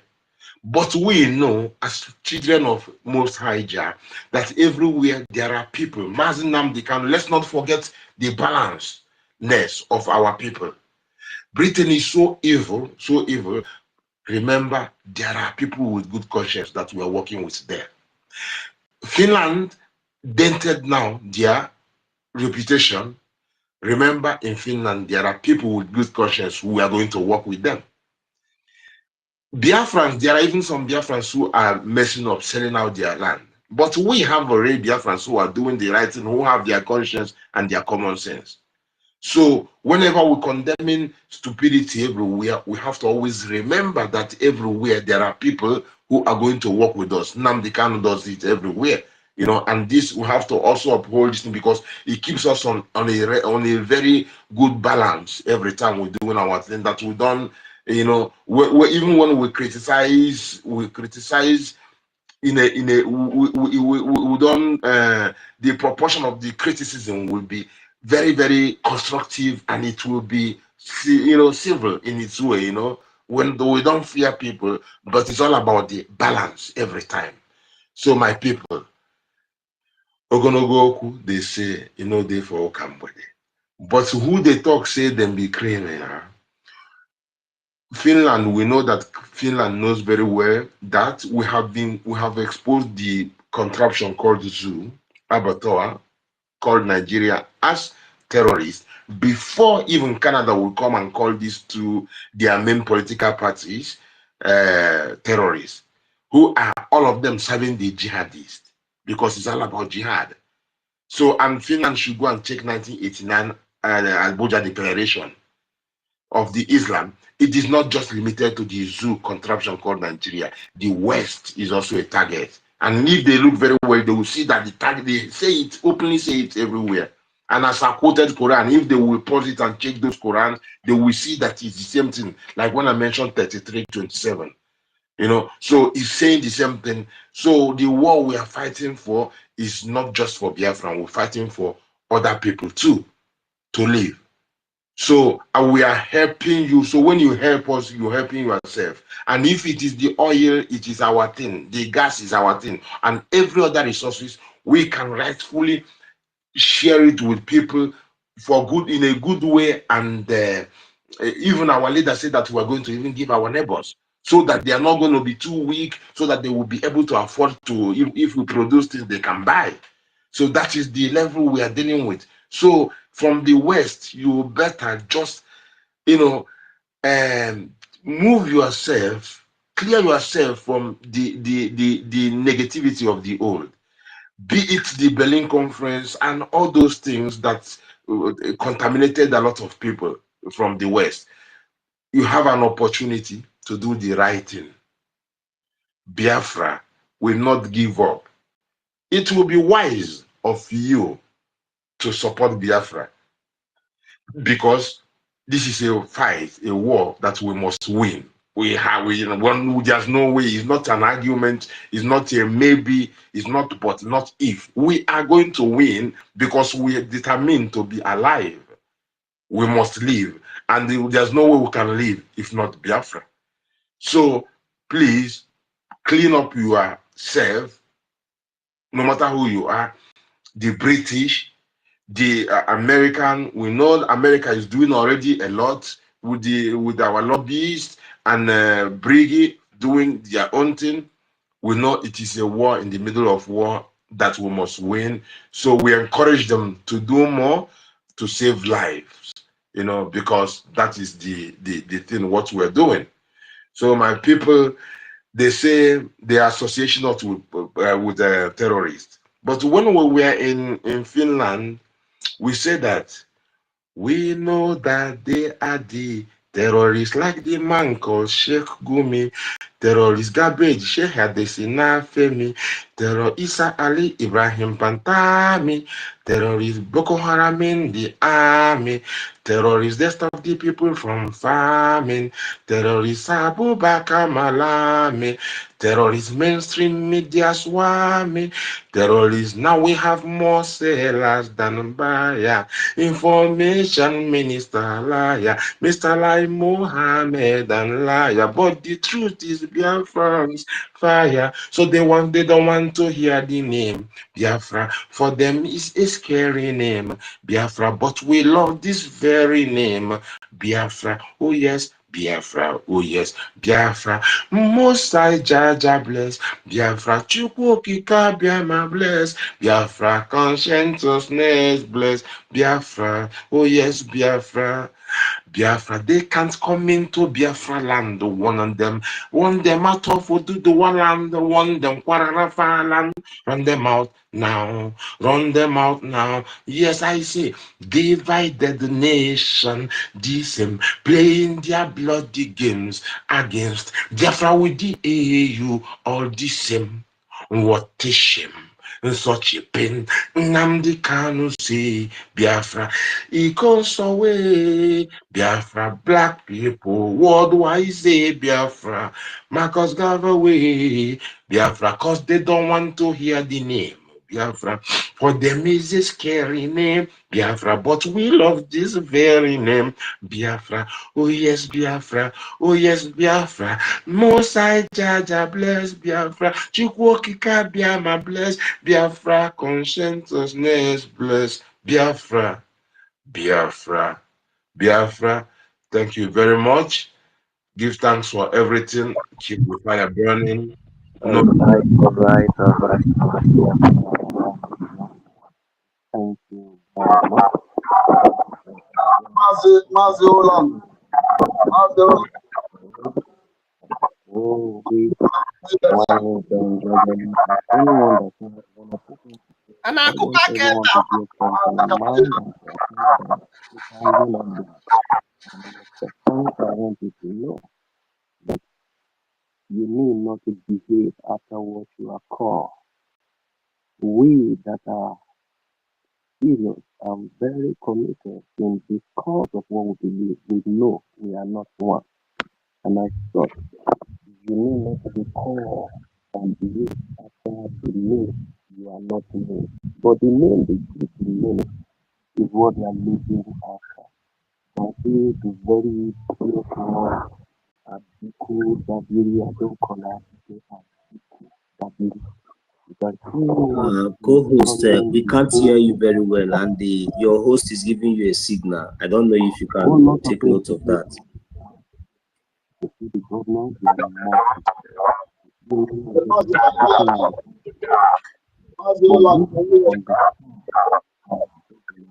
Mazi Holland cannot hear you in one of Biafra land, so I don't know how are you going to sort this out. He's having a network issue. So you got to stand up and never behave like a monkey.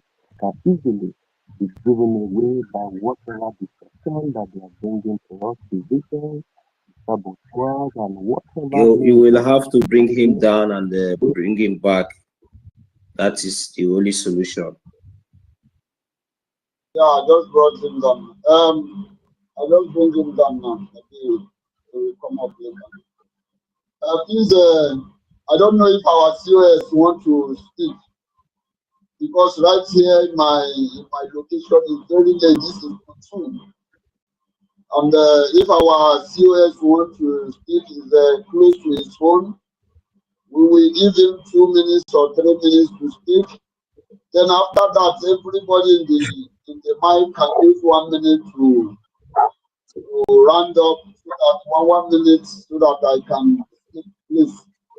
So that before 2 o'clock I will summarize.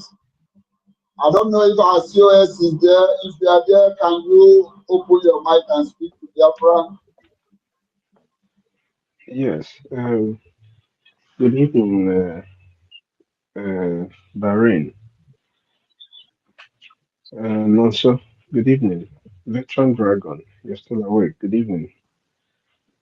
Ancestor, Obi Chicago, Sister Betty. Wanda Eunice, greetings from here. Mommy Love Akobundo, Mary Telkam, Emeka, OJ, Uncle Ben Wabo. Greetings everyone. Please, I know I came in late. I've been juggling multiple things, please. But I just wanted to Achọrọ m ka m kọwakene ha obere so that ka ndị be anyị ghọta a little bit of ihe anyị na-ekwu. You know, for those of our people ndị nọ n'ụlọ that are listening to us at this time, ihe ọ bụrụ na ndị mmadụ cheta, just a few days ago, ka Maazị Soni, our Minister of Information, na-agwa anyị that there will be different attacks on the media, different misinformations, different kinds of things that everybody should be aware. You know, so this is one of those things. Those kind of things our Minister of Information was talking about. Now, Nigerian media can report, write whatever they want and tell you it is, oh, it is this, it is because of this, it is because of that. You had Veteran Dragon. Nobody gives you 6 years for terrorism. Nobody sentence you to six years for terrorism, especially terrorism if you claim that it's taking the life of people. Nobody would sentence you to 6 years. Finland is not in any way at all sentencing or initiating any kind of sentence on our PM in the sense of terrorism. That is why it is a political hunt. Because they left everything. Here. That's exactly what they did. If Finland, for any reason, sentences our PM that he's carrying out a terrorist act, what it means is clearly that Finland, the way they got their freedom, was an act of terrorism. The way they got their freedom from Russia was an act of terrorism. That's what it means. So there's no way they're going to sentence our PM for anything called terrorism. Nigerian media decides the same way they told the people. I said this before. The same way they decided to tell the people that the US is going to give them arms. That's the same way they've made up whatever that suits them and present it to the people just to keep the people busy. To be honest with each and every one of us, all they are doing is delaying to see if they can crush us, if they can get us down. The same thing they did to Wazirike, they bought them over. This one, they are legally distracting us and all of this. But if you are a Biafran and you say you're learned to some point, how does these two things that is going on now, how does this sentencing that you are hearing, how does it relate to what you yourself, who doesn't like our PM, how does the sentencing relate to what you don't like him for? It doesn't relate to it. That is to say that every other thing that was being done was the right thing. Just keep doing what. All we need to do is to keep doing what we're doing. And for those who are not joining us yet, get around, come around and join us. Let us do this thing once and for all. Nobody's going to do. You see this? What is going on now? Nobody's going to do it for us. As a matter of fact, we're very lucky to have the angels that we have. Every Biafran, if you say you are an Igbo person, whatever it is that you want to claim or call yourself, Isn't it time you take a look at what is going on back home? Or is it the war that is going on in Okigwe? What is it that you want to look at and you don't see the reasons why you should support the liberation and the freedom of Biafra? Even if you go to your Nigerian politics, it's not favoring you. So it is time everybody we come together and do what we're supposed to do. I'm an when done now by an anti cause up war. But I'll tell you this, there is no seed that you sow in this Biafra at this time that will not yield you fruit. I am telling you the honest truth. You that is living in the Western world, in Poland, in wherever you're staying, especially those who they got their independence using government in exile. Our brothers in the Obina Malay, all this Malay and everything, no, ihe niile a na-akpọ every Malay thing they're calling you. This is the time that Biafra needs you. Ị chọrọ ebe ị ga-eje ka ị na ka ije zuo ike after all the hustle wey you don hustle for streets. Ị chọrọ ebe ị ga-ana je zuo ike, nwee peace of mind. This is the time we need every Biafran. All the case that you're seeing has nothing to do with terrorism. The media distraction is what that's just where we're just because of who we are, we have to correct the nonsense out there. Because see Manande they are for Nigeria. If you don't correct, if you don't speak about it, they will buy it. Hook, line, sinker. They just buy it, swallow it, and keep going. That's the reason why it's not like we don't know. We already know. Ihanina Neme is to distract us. In the first place, they don't have any reason to have kept our PM. They don't have any reason to have kept him as long as they did. But Makanai Neku Makisha Neme now. Anyways, Achoromu Kamuna, Alex Stob and the rest of them in Finland, if you want to restore the little dignity that might be hanging off left off on you guys, after our appeal, you guys should just do the right thing and let our PM go home and spend time with his boy. Let him come out and let the Biafran people have some breath of fresh air. But if you insist and continue to play part with the Nigerian terrorist state, all I'm going to tell you is this. You know, when you betray your own soldier, it's different. When you betray your own soldier, it's different. If you betray your own soldier to that level, why his own people die, it's not going to be funny. Kama they say is real. You know, Kama they say is real. Oh, Russia, I'm just saying. So if you want to restore the little dignity that is left off of you guys, to the part that the Canadian government has told. You know, the funny thing is that the Canadian government passed their ruling before yours came out. And the Canadian court ruling says that the people that you are supporting right now are terrorists. Are you guys not aware? Are you not catching up the international news? That's how much of ridicule you guys ridicule yourselves. The Canadian court ruling came out long before your 2 months of break for whatever you called it. And what did that ruling say? That the Nigerian political parties, which is the government of Nigeria, because both PDP and APC are the government of at Nigeria itself. They are the people running the company. that these people are terrorists.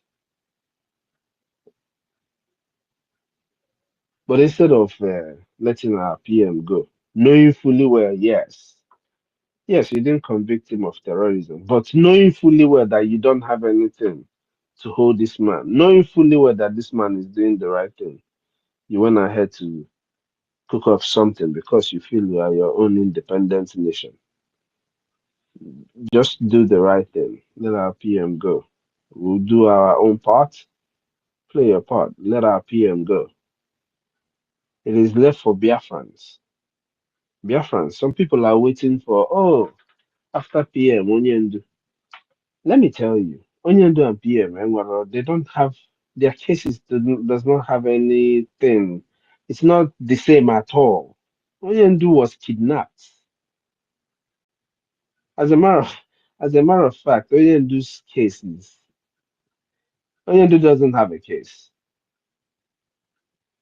Nigeria is just violating Onyendu's rights, left, right, center without care.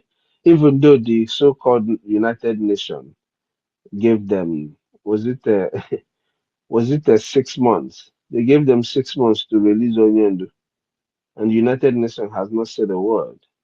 So Onyendu doesn't really have a case. It's more like, what can you do?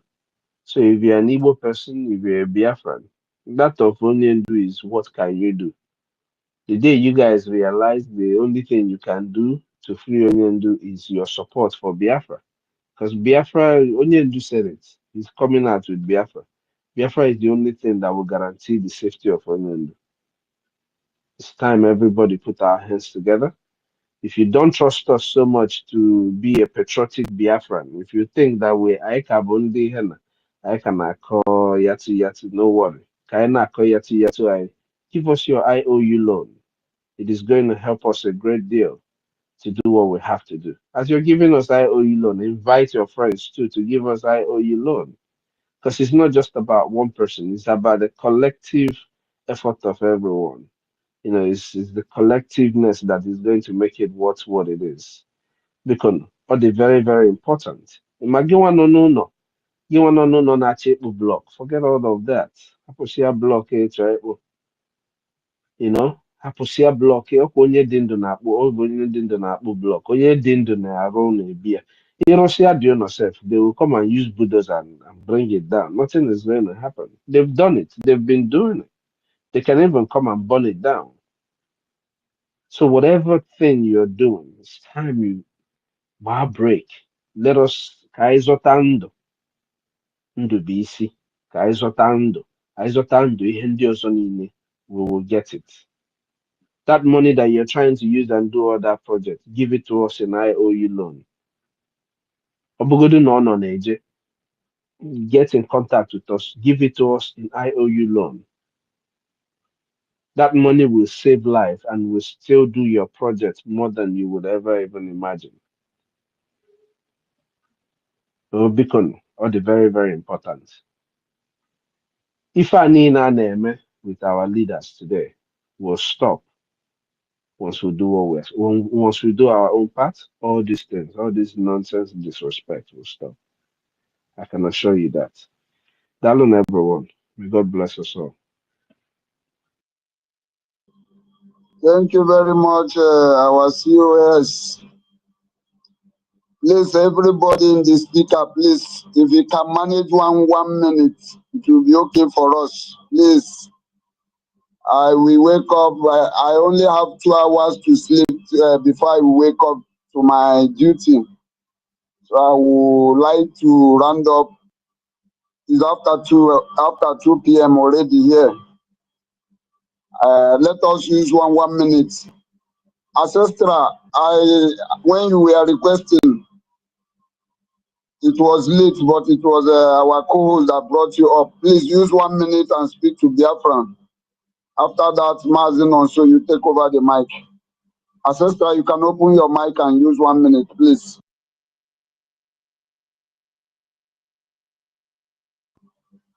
Ancestra, are you there? I don't think you are there. Let me quickly use my 1 minute, please. So, Thank you very much, Mazi, our Biafran liaison Bahrain. We really appreciate your effort. You have really done very, very great. And your reward is in Biafran land, and your generations and your likes, our likes, and each and every one of us, those both the listeners and those who has contributed, those who are here and those who are not here, we really appreciate. We have all spoken in one mind, in one voice, in wisdom, and we really appreciate the efforts of every one of us as one people. That is a very, very good thing, and I really appreciate so far. So, and quickly before I round up my submission, there is this breaking news I'm just coming across. I'm going to point it out, but it's not something that we are going to deliberate on right now because I'm just seeing it. So it's about this. It's about the Finnish president. As we are busy detaining your own citizen, and like I have advised before. So if those advice can be considered, no matter any political interest, this is the time for you to stand out for what you represent. It is very, very important. But that's doing the needful, and you are trying to seek the attention of the United States, so that you'll be able to continue to detain your citizens. I must tell you that you will fail, and it is going to be a disaster when it will start happening. You will not even know where to run to. You will not know where to start from. But there is an opportunity, to be honest, that is now given, because we understand right from the onset that since from the beginning of this conflict between Ukraine and Russia, we understand how effectively we in Europe have been infected. Everything that we have been affording in some minimal amount has all increased. So, and this is as a result of, the war. And every day things are also increasing, even though, so we just try to move on. And the citizens and, we, the the foreigners are also, experiencing that, and we don't even know how long this is going to last, and when it's going to stop. So, and the way things are going, it seems like because of some selfish interests and bias mindset has been the result of all this that has been, going on. So, but there is a solution, and that solution is Biafra. That solution is Brgie. That solution is in your palm. So it depends on you and the manner, the way you handle it. That is how, the grace and the favor of God will be restored, and that greatness and that greatness and that popularity I think you have been trying to seek, that would be a very, very great and a very, very big opportunity, a step, bold step for you to take, by doing the needful of releasing your friend, is your fellow citizen, and he's a good guy. Yeah, the records are there. It's not as if I'm telling you. You can check and you can see, and I believe that the judges has done the needful, because from the record. So the needful is for you to negotiate. He is our prime minister. You have the opportunity to negotiate with him, but not in detention. Release him, and everything will be settled amicably. We are not the aggressors. We are not inciting. We are just Biafra people fighting for our freedom, fighting against those that have come to kill us in the name of Nigerian terrorist government with their army uniform, their armored tanks and all that. Just because of time, I'm going to cut it very short. So now, for you busy, running up and down, trying to seek the attention of the United States of America, please remember to do the needful. You have to clean your house, make sure your house is clean, and apply this wisdom. This is the time for you to come in for mediate, since you have taken the step of, detaining your own citizen against a crime that he never even, incited, he never committed. So he demands an apology. He demands, to be treated justly, as a matter of fact. And that is the best way to go, because the more you detain him and the more this injustice continue to go, remember that we have already been facing injustice against our leader who was kidnapped from Kenya to Nigeria for the past 5 years. This has been the same thing. So I want you to come in now and do the needful, so that your name, that greatness, that name will be restored. So I wouldn't say much, but to my people, I will want to encourage each and every one of us that you can all see that from every corner, even from the homeland, from the diaspora in the United States, we are winning. All we just need to do is to focus on these 2 points. Our diplomatic, must continue. We must continue, and our defense in the homeland, we must not joke with it. We must intensify. So for those reasons, we must intensify our funding, because we already have the arms of government who are in charge of all these strategic positions. So now our effort and our work, what we need to do is for us to continue to expose the Nigerian terrorist state in every means in our media, reposting, making sure that we bring up something, and support financially, most importantly. I will yield my mic from here.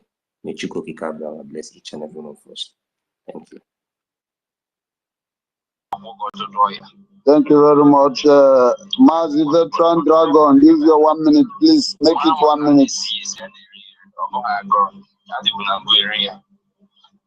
Mazi Veteran Dragon, are you there?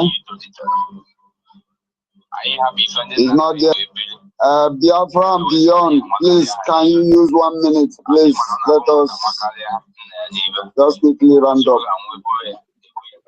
Okay. So, my brother, thank you very much. Thank you, Biafrans. It is forward ever, backward never. We are people who get our common sense.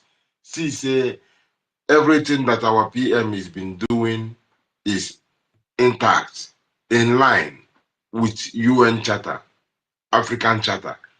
And that all gave birth to our charter, which is the soul of our, or the spirit, if you will, of our government, leading us home. So Biafra, many things might fail, but there are some things that don't fail. This guide, that this law is guiding you to protect your life, because remember, this is the law that gives us the right to defend ourselves so that we can stay alive. This is like rhythm of the music. It doesn't miss. If somebody goes off, it is off.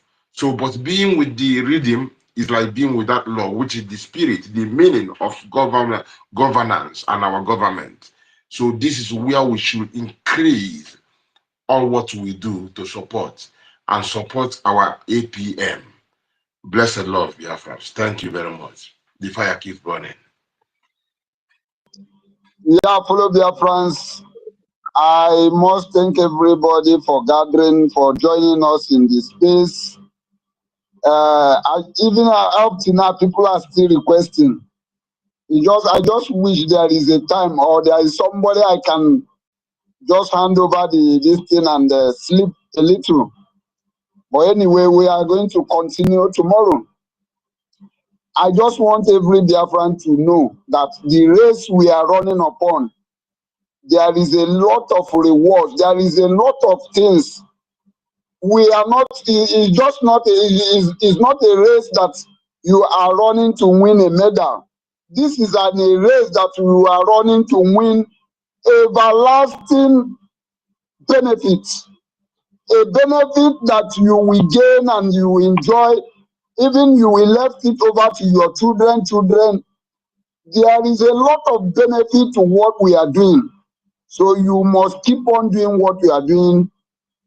At this end, I have to say good night to every one of you. Have a nice day. To those who are who their days is night, have a nice sleep, and we will see tomorrow. Good day, everybody. Good night.